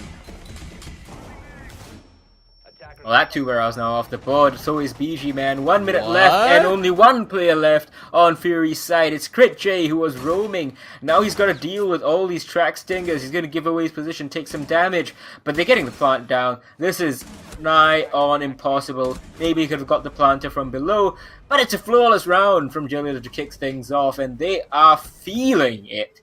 Absolutely on fire. They have taken that 8-7 victory too hard. Both of their WAP wins have been 8-7s. But my god, what a way to start this one off. I think first time in 3 maps that Jelida have won the first round. That says something, It's a different tempo for them as well. We were speaking about that before. They've changed the way they play. Now they're bringing along some Attackers need to locate and defuse bombs. some more interesting picks for us here, but none that are surprising. Tubarao going 2 rounds in a row this time. We normally see Tubarao get picked up and then dropped when he doesn't work out, but this time they're going for a second run. The cryo grenade is doing its job, but unfortunately he didn't get much of a run, so maybe it'll last a little bit longer this time around. Hey, Perhaps. Crit J Yeah. trying to get a little bit of information where the drones are I coming mean- from. The DMR is just strong on that defense as well. You barely get DMRs on the defense. Oh yeah. EG or Men's long range rifles. Tubarao is going to be a problem, I think. But not if he's going to go out jumping and feeding IDFC. Yeah, I mean, look at him. He's got the blitz again. Another game where we're just seeing blitz back to back to back, over and over and over, just because they have the confidence and they want to play with this aggression, and nothing less. If they're not going in hard, I don't want it. I don't want it. Hi, Jon Snow. I don't want it. I don't know. Well, clearly these guys know something about this map. They're moving in quite quickly. I9 trying to watch from below. They can't jump in. I think they're going to expect that angle, but IDFC could lose his life. Look, they got the pings here. Not sure if there's a red one or yellow one. That's a red one now. I9 knows he's been spotted out. Mr. Punch tries to go for the kill shot. Now the the Blitz jumps in. Tries to go for connector, but it's too late. Those players have gone out of there. Peekaboo. Oh, what a feat! He sees the feet, knows he can't go down just yet. If he drops, he's in grave danger. He needs a little bit more backup, He wants to. but yeah, he definitely wants to. He's getting itchy, but he needs maybe a smoke, maybe a flash. Oh, he's gonna rotate over for the second side instead, over into dining. 5 versus 5, 1 minute 30. Whatever I said about Jalila taking their time and keeping all 5 of their players alive until late round gets more and more tilted in their favor. Still got 20 minutes before we get down to that final 1 minute. Tubarao trying to slow down this push in. But you can see methodically they've cleared out second floor. I think they are still trying to find Crit J. They're going to try and flank it. They're going to pinch him. Attackers have dropped the bomb diffuser. Still hesitating though. This might be a little bit concerning for the first time in terms of how much time is being spent on Crit J.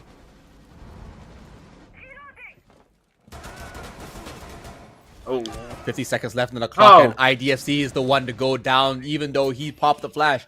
BG Man and Crit J find kills. It does look like the defense are holding on to it, taking them down one by one. Dart gets felled, but they started to trade back and forth. The wall in the garage opens up. Sapper playing above, doesn't have any more EE1Ds, but it's only 2 to 3 now. oh, how does Maybe he win that? another. Oh my gosh, it's 2 to 2. A double kill for Sapper as he finds him through the railing of the floor. 15 seconds. One needs to go down blue. One needs to drop that connector hatch. They don't have much time. Oh, they're going to go for the main stairs push. Instead, actually, Sappers gets What? one more. Third kill for him over here. They can't go for this plant without proper cover. And it's there now. Somehow, we have seen No Fury kind of bring way. it back. And it's Crit J. Jalita.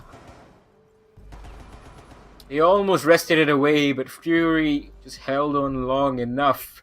The cover was there, but it was imperfect. You could tell, Sapper was scrambling on that line. Should have won those gunfights on the vertical, especially not the one on the hatch at connector.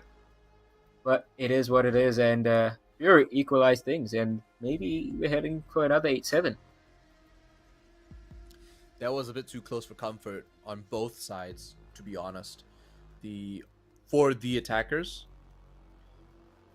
Attackers need to locate and defuse. just a bit tight on the crunch there.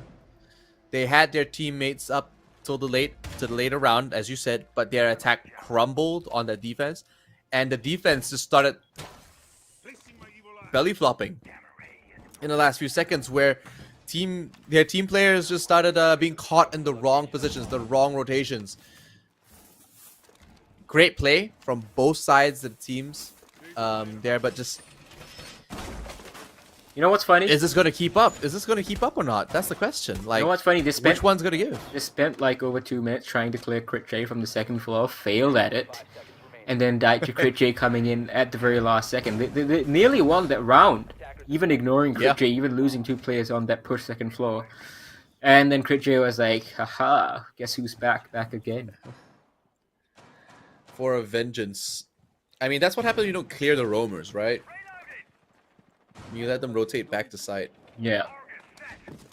But Vigil, our our Korean battalion operator, is tough as nails. And if anything, fun fact, there's actually a guy from that same battalion, an ex-military operator at the gym I go to, and the dude is tough. If he's anything like Vigil, I'd be terrified, man. Like, if Vigil's anything like this guy. Is he North It's- Korean too? Oh, he sees the head. Come on. He doesn't connect. He doesn't realize it's him. Now he sees it. He's gonna deal a lot of damage go. and take out Mark Pritchard on this roam. Careful. I could see Nice him rotation. getting pinched. So good trade from Mr. Punch as he was doing so on Clubhouse. But yeah, for a second phase of that engagement from Pritchard, just kind of forgetting. You know, he's gonna deal the fireplace push.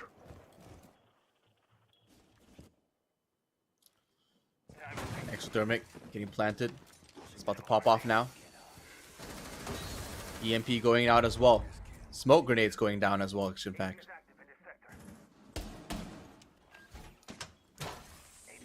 Some last minute ADS Wow. plants. Those evil eyes are coming in late, and unfortunately, Mr. Punch is moonwalking. No! Not like this.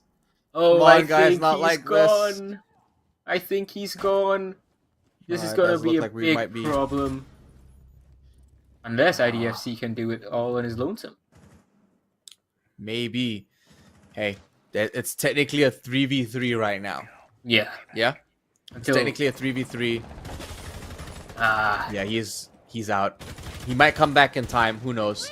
But for now, with the rest of this round, they're gonna have to play this one out. No rehosts. It's a bit too late for that. Right now, BG Man's holding that angle with the Elda.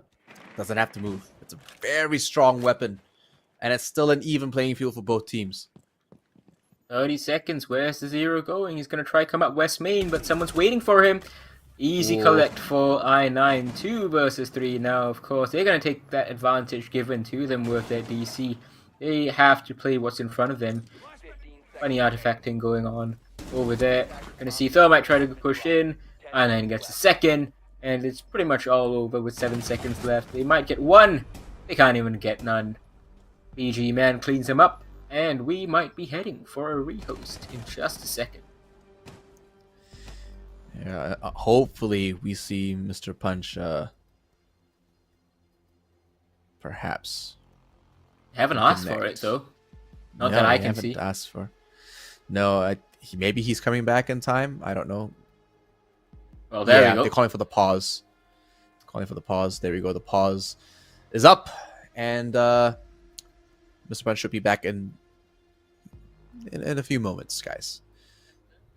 but- Indeed. So I mean, so far, that was still a close round for both sides at the 3v3 point. For Infian, it just seems like they're putting up the best fight they can. On Chalet, a map that we've seen time and time again, over and over, these guys are just finding new ways to play. At any given time, I feel that the pendulum swings both ways. We've said it so many times today. I think you're right, and that round's pivotal moment, of course, was Mr. Punch disconnecting. And not only does that cause a lot of chaos in terms of the team comms, you could see when Thermite was about to open that wall, he paused, he hesitated because he was like, wait, if I open the wall next to my teammate, is he gonna die? And is he gonna reconnect just in time just to die? So I don't want to do that. They're waiting and they're discussing, they're figuring what the situation is. Some time wasted, some chaos created, momentum halted. Yeah. And then, of course, Mr. Punch is a really, really good player nonetheless. Hopefully we'll get him back soon. Yeah, well, he had a smoke on him that might have changed the entire flow of that game. But we're going to go to a short break while we get that rehost and that player reconnected. So stay with us as we come closer to the conclusion of this best of 5.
Straight back into the action, right where we left off here in Operator Pick and Bans. See Mr. Punch this time pick up the Jackal again for a second run through. Now we're going to round 4. We are going to Bayern Gaming. We saw good success for both these teams, Gelida and Fury yesterday. Gelida against Elevate and Fury, of course, against DP. Surprising sometimes, how some sites for, ranked players when they're watching these games, they see, the site being successfully defended more often than not. And in ranked, you kind of think like, hey, I can just take control of the library, I can, rush site, play a default plant spot. But I think the main difference here that we need to highlight how competitive players play it is there's a lot more dedication towards the library side, with the Kiba barricades as we saw earlier, or as we're going to see with the Dread Mines. And then we're going to see a lot more throwable utility to the C4s, information, and impacts that's going to come out from the defenders. And those attackers are going to have to deal with that first before they go for the plant, unlike in rank. I mean, with any real competitive match, you're always holding the external areas to the actual site. It's never really the actual site itself, because once they get on site, you've almost lost the game. Yeah, you've almost lost that round. So you kind of have to stop them early and stop them in their tracks before they gain any kind of momentum or kind of gain any territory. The same rule applies to almost every other map. DCH now just trying to get a little bit of information as he throws his drone through the library windows themselves. IDFC. In a common spot, we see Flores usually perch himself as he throws out the Rotera drones one by one to take down utility on that side through the hallway. And they're going to need to do that in order to take down the Pest, take down some of the Legion goo mines, maybe even a Dread Mine if it's close enough or if he finds one. Perhaps a couple of cameras. We're not sure just yet. But we do know that there are some shields up and there are some motion detectors. Just got to find them. Just got to do a little bit of recon. Mezzanine pressure not good enough over there. Those Hibana pellets going to complete waste as the player can just freely roam around the blue hallway. Sapper gets one. Beepers go off like Cola straight back onto DCH, but he gets taken out by Sapper himself, and they are on site. I was saying how competitive is different. Oh, it doesn't seem too different right now, does it? They're on site. We've got 1 minute and 20 seconds left. It's a 4 versus 3. The defenders are falling like flies. Lion scans. BE1Ds. Jackal scans as well. BG Man trades one back. They still have upstairs control to the defenders, so it's not over yet. But very much in favor of the attackers.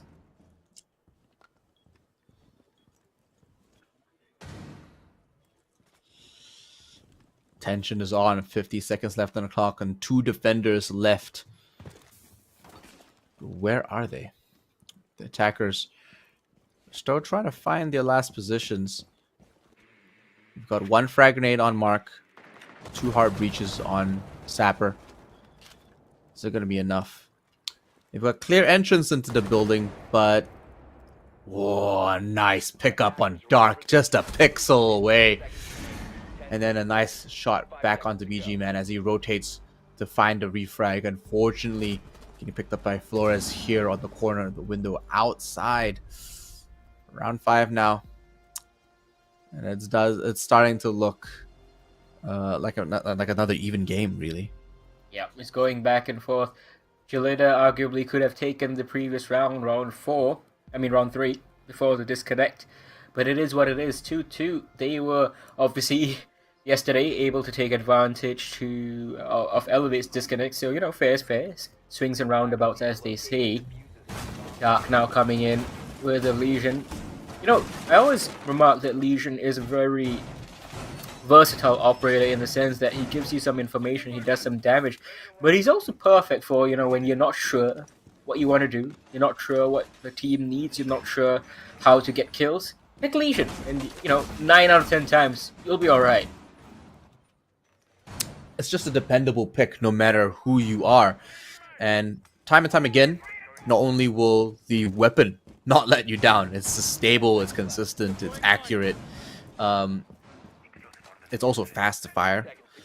Yep. Shotguns, the EMPs. gadget? Not EMPs, shotguns and impacts. Yeah. Fantastic utility. A gadget that just replenishes itself. So even if you put down your first few goo mines in bad spots, you can just make up for it later on. Yeah, and he's saying that anti-rush. absolutely, he stops operators like Blitz and even the Lion to some extent, yeah, or even the Ying. But in saying that, we're seeing Sam Fisher get picked up again and again just because it provides a lot of information, and he's able to help deal with some of the defenses and gadgets on that defending side there. Generally, a good loadout as well with the MP7 and the heart breaches, so we're seeing him quite a bit. But the E1D gets popped now, no one's gonna get detected, but it allows them to just gather a little bit more information and try to come up with a better plan of attack as they push through. I9 hanging by this window here. What is he planning? What is he waiting for? Playing with the shotgun, of course. Waiting for, I guess, the call from Piano to come out. And this is where IDFC earlier on, he got 2 kills almost for free, it seemed like, when 2 players went out chasing him. And that's, I think, what they're trying to fix this time, Fury. It's a risky play, but it's the Thai team, so, you know, they love their Tom Yum Spicy Risky Play sponsored by Tom Yum. And that's one of them. Mr. Punch trying a risky Tom play. Yum noodle brand. Yeah, pushing up from blue stairs, trying to take that fight. Usually doesn't end well, especially when Crit J is on the other end. Attackers have located a bomb. Minute and 18 seconds left. One member down on that attack, Mr. Punch. Not the end of the world, though. He did do a little bit of damage. Doesn't look like IDFC is going to find that kill just yet, though. Crit J takes a little bit more than he bargains for. But he's playing this very aggressively, still taking all those peaks. Gets punished for that. Trades it back with DCH, though, so he goes down and brings a lot of value. 2 for 1 on that side of the team. Fury, once again, taking an advantage here, as they often have. Oh, that's beautiful. Great A use. fantastic camera coming in from Sam. Vital for them to, you know, take that mute jammer out as well. Maybe a concussion, maybe an impact. Unsure what the play is right now, waiting for that to happen. And concussion lying in wait, but needs the rest of the team to be able to push in. Blue Mine's coming through. The Dread Mine gets popped off, but he sees a silhouette, but he's going to get gassed out. He's taking a bunch of damage, and he's going to get downed and cleaned up in a matter of seconds. That leaves Sapper and Mark all alone. They find 1 kill onto I9, leaving it 2-2. Huh? The plant is going down. No. They get off that plant, and they're going to recommit to that. So 3 He's seconds. visible. They've got to stick this. They get kills. Oh, they get it. They get the They kills. get both the kills in the last 3 seconds. Both kills come up. What? And That they is secure that round. that cover, that you know, just self-belief to fall off the plant, knowing you're in a bad spot and knowing that you can win the gunfight. A little bit of desperation, sure, but incredible play from these guys. Jalita, they Confidence. take 3-2 lead against all odds. If anything, that is experience as well, right? You're not like any other time.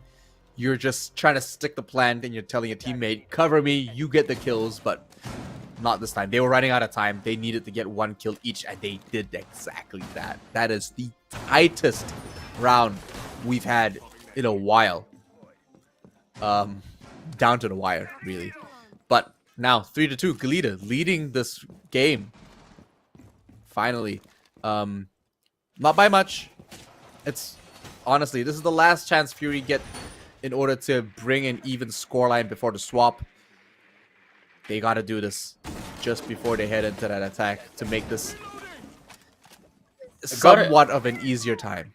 I gotta say though, I won't be surprised if Fury bring this back, even if they lose 4-2 on this first half, because Trelly does skew slightly attacker side at times, and you know, we saw that yesterday between Jolita and Elevate, and we saw that I think as well between Fury and DP. I just gotta confirm that bit for you guys.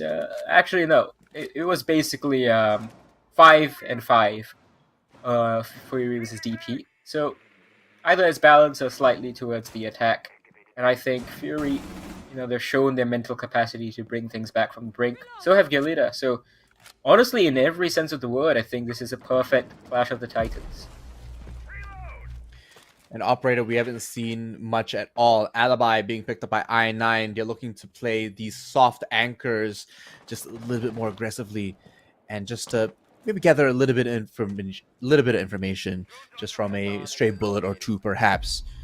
Here we go. Motion detectors go off. The EE1D gets popped. A little bit of pre-firing, and IDFC gets taken out. There goes your Ram before she gets to do any kind of work here on Chalet. Those floorboards will be staying intact. A double kill to I9. Maybe a triple. Yes! Right onto Mr. Punch. And he rotates downstairs. There's only 2 attackers left. It's a hard breacher and a recon man, but it's a full team on that defense. Fury can sit tight unless they throw this one away. Which is 1 minute and doable. 30 seconds left on the clock. It's very possible that, they get overzealous. We've seen that happen multiple times, but you can see CritJ tucked away inside of Library. I think no matter what happens, he's going to come back and bite them. He's taking this seriously. Yesterday, he was executed by his own teammates for sweating too much against DP on this very map. And one of the 3 rounds given freebie, but you can see that Sweat Lord takes down the diffuser on Mezzanine. They had no idea. Now they do, but they can't do anything about it. Sapper, 1 minute left. Goo mines around the diffuser, all around him. CritJ looking for this kill. It's over. 3-3, here we go. This is exactly how you play defense, right? You Come what front diffuser is? lobby. Come to the front lobby. Oh no, Sapper trying to play it. He's in the front lobby, kinda. He's outside on the patio. He's waiting for the right moment to push in. CritJ is calling it. It's tempting him. Hey man, look, you got 30 seconds left. You might as well come and compete. But it looks like it's going to be a 3-3 for Fury on that defense. And what a way to end the first half, if anything. 15 seconds. Am I right? Oh yeah. Oh, he's going to push this one up. There we go. And he CritJ, I collects told that you. Kill. The Sweat Lord. Sweat Lord. T5. Such a strong. Goodness. So consistent. Goodness. Yeah, I know, man. He's so So we good. should- He's so. I cannot wait for SI. And I need to see this guy against international opposition again.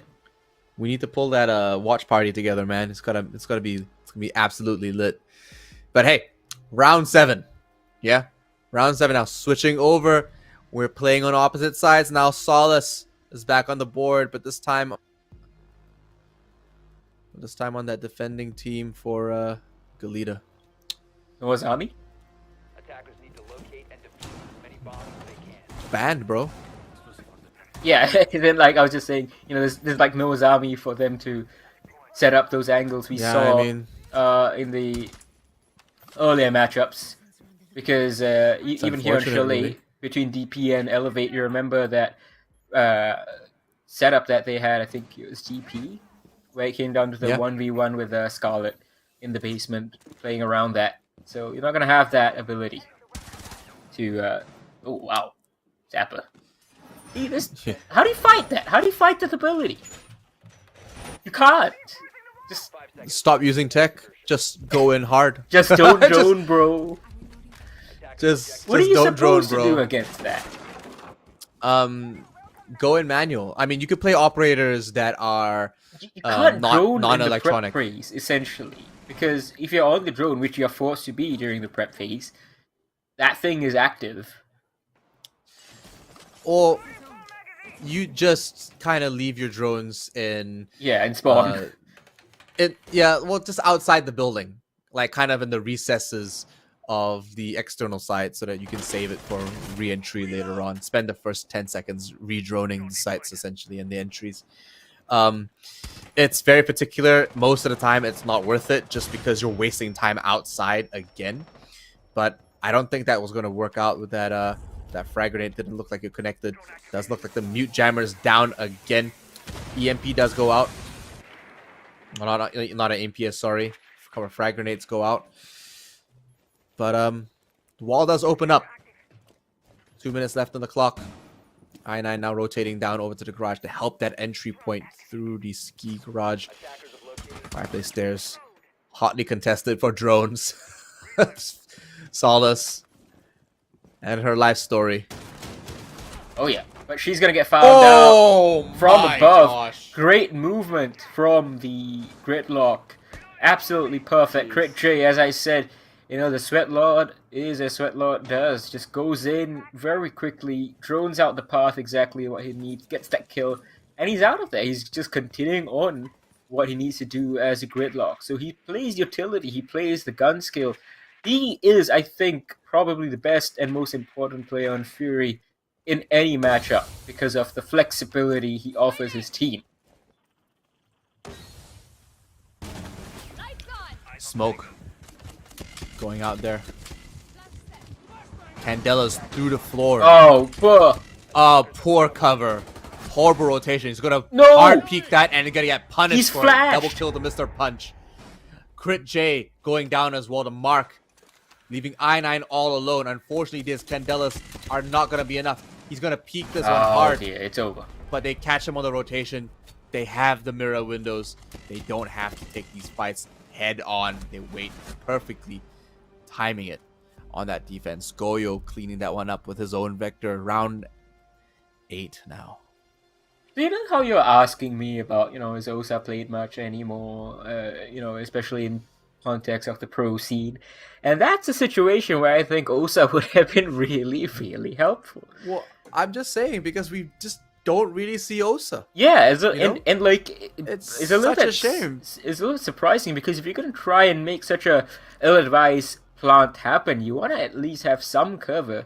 You want to burn out those impact EMP C4s, what have you not, and I think most of those had been taken away from the defenders. They were in such a good position too, with those candles going out, Crit J helping out, and then after I that, think- just expose themselves on the plant. I think the real catch here is that a lot of the defenders that are on that roster have impact grenades, and that's Right. gonna take down the shield real fast, right?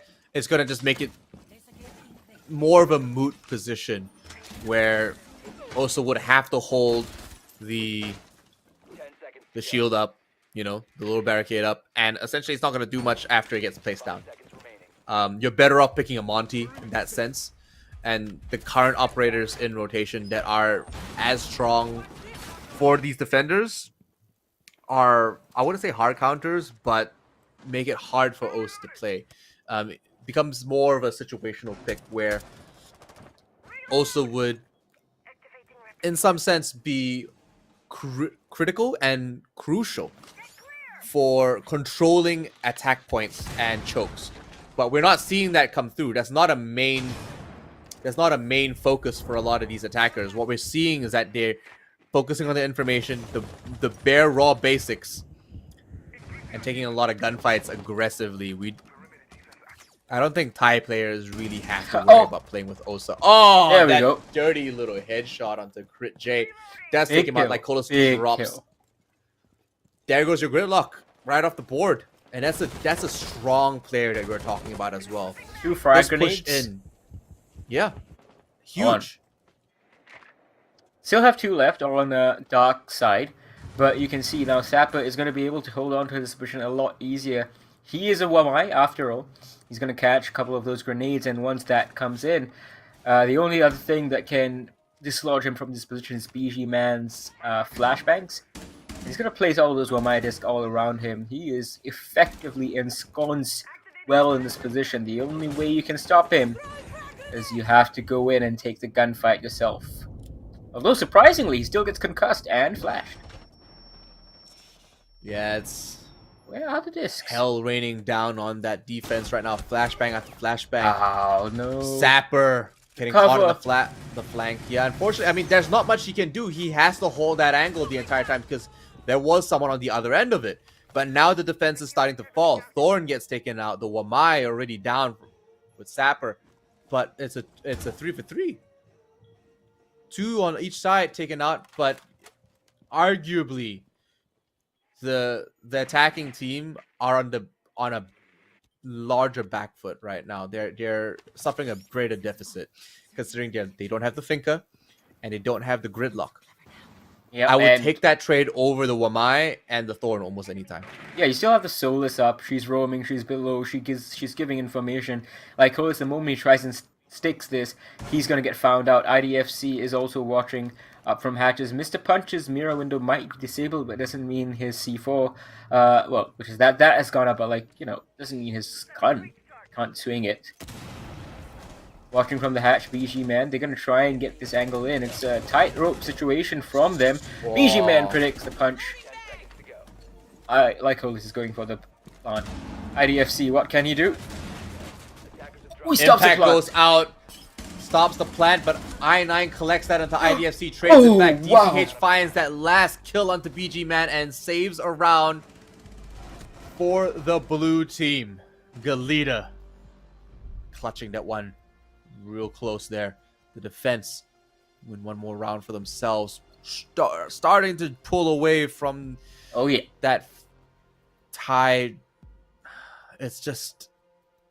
Look, the gap It's still now. anyone's game, man. Yeah, but the gap now between Jelita and Fury is the same gap that Jelita needs to win this entire series. 2 rounds will tie Fury up, but 2 rounds in the other direction can give Jelita their win. And then, you know, they can go on and cheer Fury and SI as they said earlier on. But hey, money's on the line, and you know, bragging rights at the end of the day. And who's not gonna compete for that? Sapper this time is the one on the Solace. I'm gonna spend a little bit of time on that one. And IDFC now instead on the Goyo. So they're bringing around the Yokai, and Mr. Punch has been on him before. He's played some fair and strong and some, you know, great effect. But Stand by for impact. is it going to be enough? The swaps on that roster are pretty interesting, and I think they're listening to me because they're going to bring the Osa. There we go. Finally. There we go. I mean, look, there's only 3 impacts. They just had to bait them out a little bit. They've got, you know, BG Man has 2 shields. Might be able to make that one work. We'll see how it goes. Yeah, or you know, easier option is just take out a DFC and or Sepper. That takes those impacts off the board straight up. I mean, if they're listening, I'm saying, man, I haven't seen Kavera this entire time. Haven't seen a Tachanka either, you know. What's a grand final without the Lord, right? Sapper though, Sapper. Ooh. putting the fear of the Lord into I9 right there. That's Zofia taking off the board. That's some utility gone to clear out the Huge utility. yeah concussions, the impact grenades. Mr. Punch's shield might survive for a little bit longer until BG Man comes in with his frag grenades. Like Cole is already getting to work on the second floor though, opening the wall.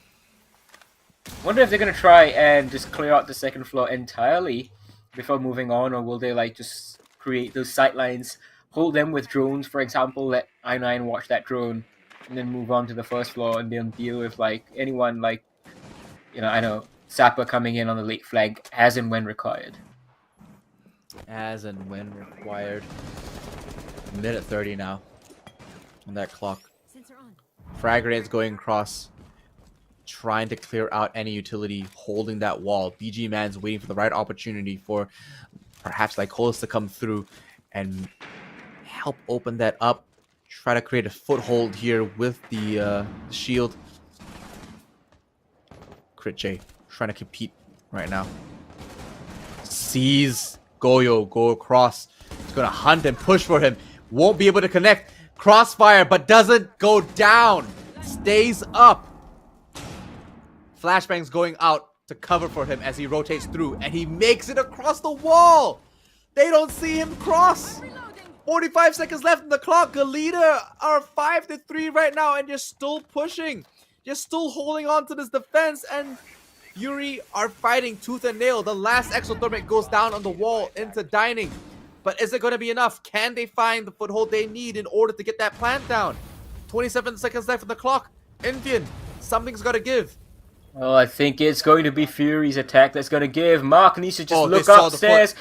You need Surely. to look up. You hear him, surely. Critche is going to expose himself. He's going to send in the flashbang. That's definitely going to give his position away and turns Mark's attention towards him. BG Man choking on that fire. goes in, just about survives. Mr. Punch takes on Crit J, Sapper onto Lycolis. This is going to be series point for Galita. They are one round away from ending this grand final in 3-1 fashion. Fury running out of time, as you said, too much dedication to the second floor clear. Not enough time spent actually going for the bomb set, and when they did, they still hadn't cleared second floor, and there was no way it was going to work out for them. It's a hard one to call, Infian. Without that second floor clear, that push down by Dining was going to be even harder. But the fact that the Nomad survived for as long as she did is absolutely unheard of.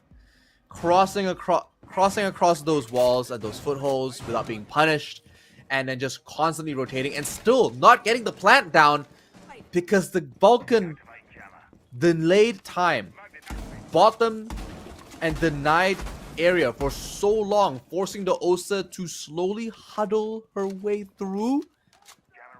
Painful to watch, really. Unfortunately, just didn't have enough cover vertical. If they had someone to cover Osa, it would have been different. They might have got that plant down. No info on Mark either. Just Yeah. Crit J could have swung him if he had got the information. I'm sure Crit J would have won the gunfight with the, initiative on his side. Just on the cusp of being revealed through the flooring there. But here we go. Mark peeking out, just wants to end this one real quick, but he gets punished instead. Fury start the round with a one-man advantage. That's not a good sign if you're Galita, because we've seen them squander these leads. You saw that happen, it was on Bank, wasn't it? The first map of this series. It seems so long ago now. But it was a nice and healthy lead that they had. Almost left it too late to take the win. They did eventually. We headed potentially for a Fury comeback, beginning with this first kill. Don't jinx it. On this match point. This is when Fury seem to perform the best, when they're just faced with unrelenting pressure. They're fantastic at that. I mean, Fury are an experienced team. They know exactly how to play this. If a well-placed Osa shield, a Nitro Cell connects. Dark goes down. There goes your Osa. There goes the shield. And some frag grenades on to boot as well. So not only does that level the playing field for the attackers, but the defenders buy just a little bit more time. 1:38 seconds left in that clock. They need to make this one happen. Match point towards Galita. Series point in his best of 5 series here in the Elite Community Series of 2024. One more down at the defense. That is a little bit poor from him. BG Man from below takes him out. IDFC trying to go for that kill. They know exactly where the other person is. IDFC takes too much damage to make it worth his while. He's gonna hold that Ashe, but the Ashe knows she doesn't have to push. All she just needs to do is keep IDFC's attention. That means it's 3 versus 2 on the bomb site. Utility is still going out, flashbangs, but they're not landing perfectly. The Mr. Punch is able to persist here. Lycolis goes in. IDFC finally gets BG Man on below. And now, Mr. Punch trying to send out some damage going his way, but they've made it to half wall. They want to go for the plant. Lycolis! They saw that. Unfortunately, Crit J, he takes him out. And from below, Lycolis, Fury are surviving. Fury are gonna go one more round in this matchup. Is this the comeback once more, starting from Fury? The double peak was perfectly timed there for Fury to be able to get that crossfire through the halls across Piano. Well timed, unfortunately, Mr. Punch. He had to take that. He had to stop them. They were running out of time. It was getting a bit close. It was a rock and a hard place for them. Galita 6-4 now, still on series point. Fury are fighting for this overtime to take a second map for themselves to push this all the way. They want that tiebreaker. They want that final map. Attackers have discovered the location. Exciting one too, that final map. So If you guys forgot what the map bans were, the final one would be Oregon. It's a very classic map. Everyone knows how each team plays.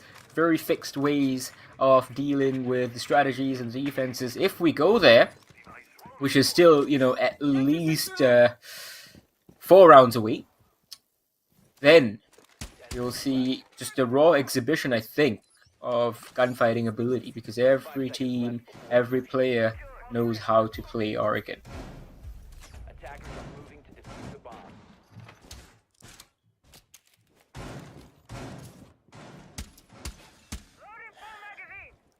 Tensions are high right now, Infian. On the defending team. We've got a little bit more utility than we usually see. Mark. On the Kaid. The TCSG. What else would you bring? 2 nitro cells available on that defense with the Tubarão and the Mira. 4 impacts. All still in reserve. Goyo to buy some time. Solace because the information is king. But his attack is still quite toasty. A ram for this potentially final round on this attack. Hopefully not for Fury, but hopefully for Galita.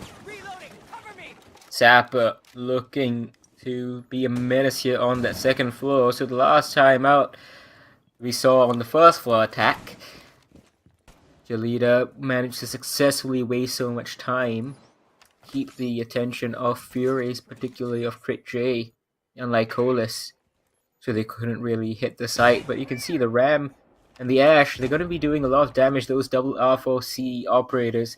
The mirror window going to be disabled with the air shot sailing all the way through. Zappa knows exactly where the drone is coming from. He knows that I9 is going to be waiting and watching for him. Dark is going to try and pinch him. They know he's on the first floor now. Still go up though, again, into Solar. Yeah, he could. Minute 20 left. Still a lot of time. All Patience, all man. members on both sides still toasty. Everyone very healthy right now. EMP goes out. So does the exothermic charge. It's going to go down the garage wall for Ski Garage. It's going to get opened up. Tubarão. Take it off. Oh, yes. The Tubarão denies it just in time. I9 gets picked off. Sapper claims that one with a headshot. 50 seconds left on the clock. Crit J waiting on the stairs. He knows exactly where there. this player is as well. Both of these players know where the other Mr. one Punch is. knows. Well, who's going to peek first? That's the question. I think they're waiting for the double swing peek. here. Yeah, they're waiting for the double swing, there you maybe even joining in from blue. But the man behind the mirror window needs to be protecting this player. Tubarão goes in. Mr. Punch takes that win. Lycolis goes down. Zappa finally stopped by BG Man. Dark pushing down the blue hallway. He's made it all the way down. Can they do something here? The mirror window is disabled, but the man behind the bins takes once more. Mr. Punch now crossfired. Galita? Dark, can he do anything? There's 2 members he's facing. Tilts out the shotgun. Fury! And this is going to be Galita's series win. BG Man, there's no way he's getting both. Is he? Yes! 1 Triple versus kill! 1. 2 seconds left, but he's The got plan! to stick the No, diffuser. that's He it. has no idea. Unfortunately. GG. That is one heck of a way to end it all. And a nice little warm-up for Fury in a competitive aspect. They don't get to play BO5s that much. They were pushed 8-7, 8-7. And now here on this map, finally a comfortable win for Galita. It's not been easy by any stretch of the imagination. This has been one heck of a close match. Congratulations to Galita for becoming the Rainbow Six Elite Community Series champion and taking the top prize. Excellent performance. What a showcase. Right down to the wire, the last moments were tooth and nail for both teams, and they honestly, they won it just by this much. And it was just so close. So close. It could have gone either way if that just kept going. If there were more rounds available, honestly, we'd just be here forever going back and forth. That's the matter of fact. And both teams deserve what they got, right? You said this is not the end for Fury. They've got so much more ahead of them. They're going to ESI. They're gonna represent all of Southeast Asia. They still have a lot to do. And if anything, these guys are their training partners. They're gonna be going back and forth, and they're gonna be competing with one another. Just refining their strategies, working on their weaknesses, because it is a communal effort, of course, to get Southeast Asia and APAC as a whole across the line and really bring our best at every given moment. Infian, what were the defining moments for you in those last few rounds of Chalet?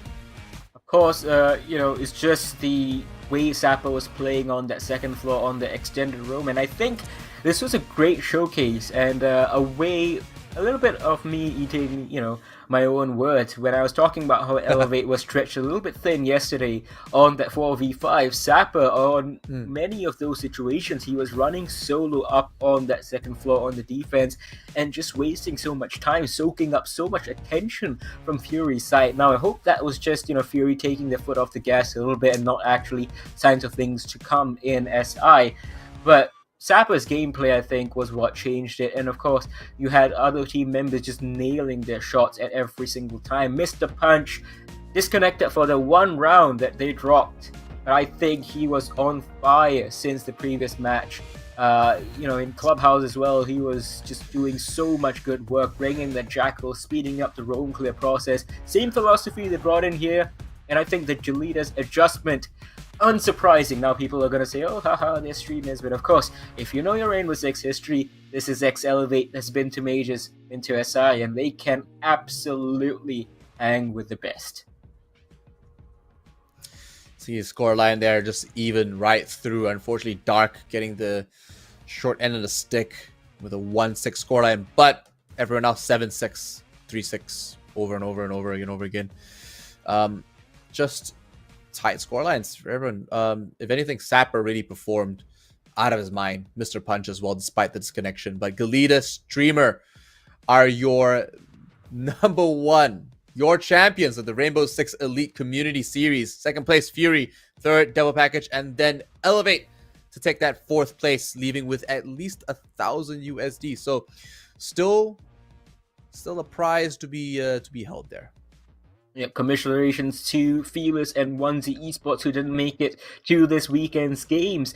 And massive congratulations to Galita, who have been absolutely performing. This is a cry from them to an org. Pick us up. This team deserves to be at the very top level. They are excellent. Put them in and watch your money come flowing in, because they will send you to Majors, I think. Well, 100% they definitely will. They just need a chance, but they have been there before. They can do it again. It's not over. Siege is still growing within the original plans that were set a long time ago. So again, if anything, thank you everybody for joining us here from the Rainbow Six community in Southeast Asia. Infian, it's been a fantastic time together.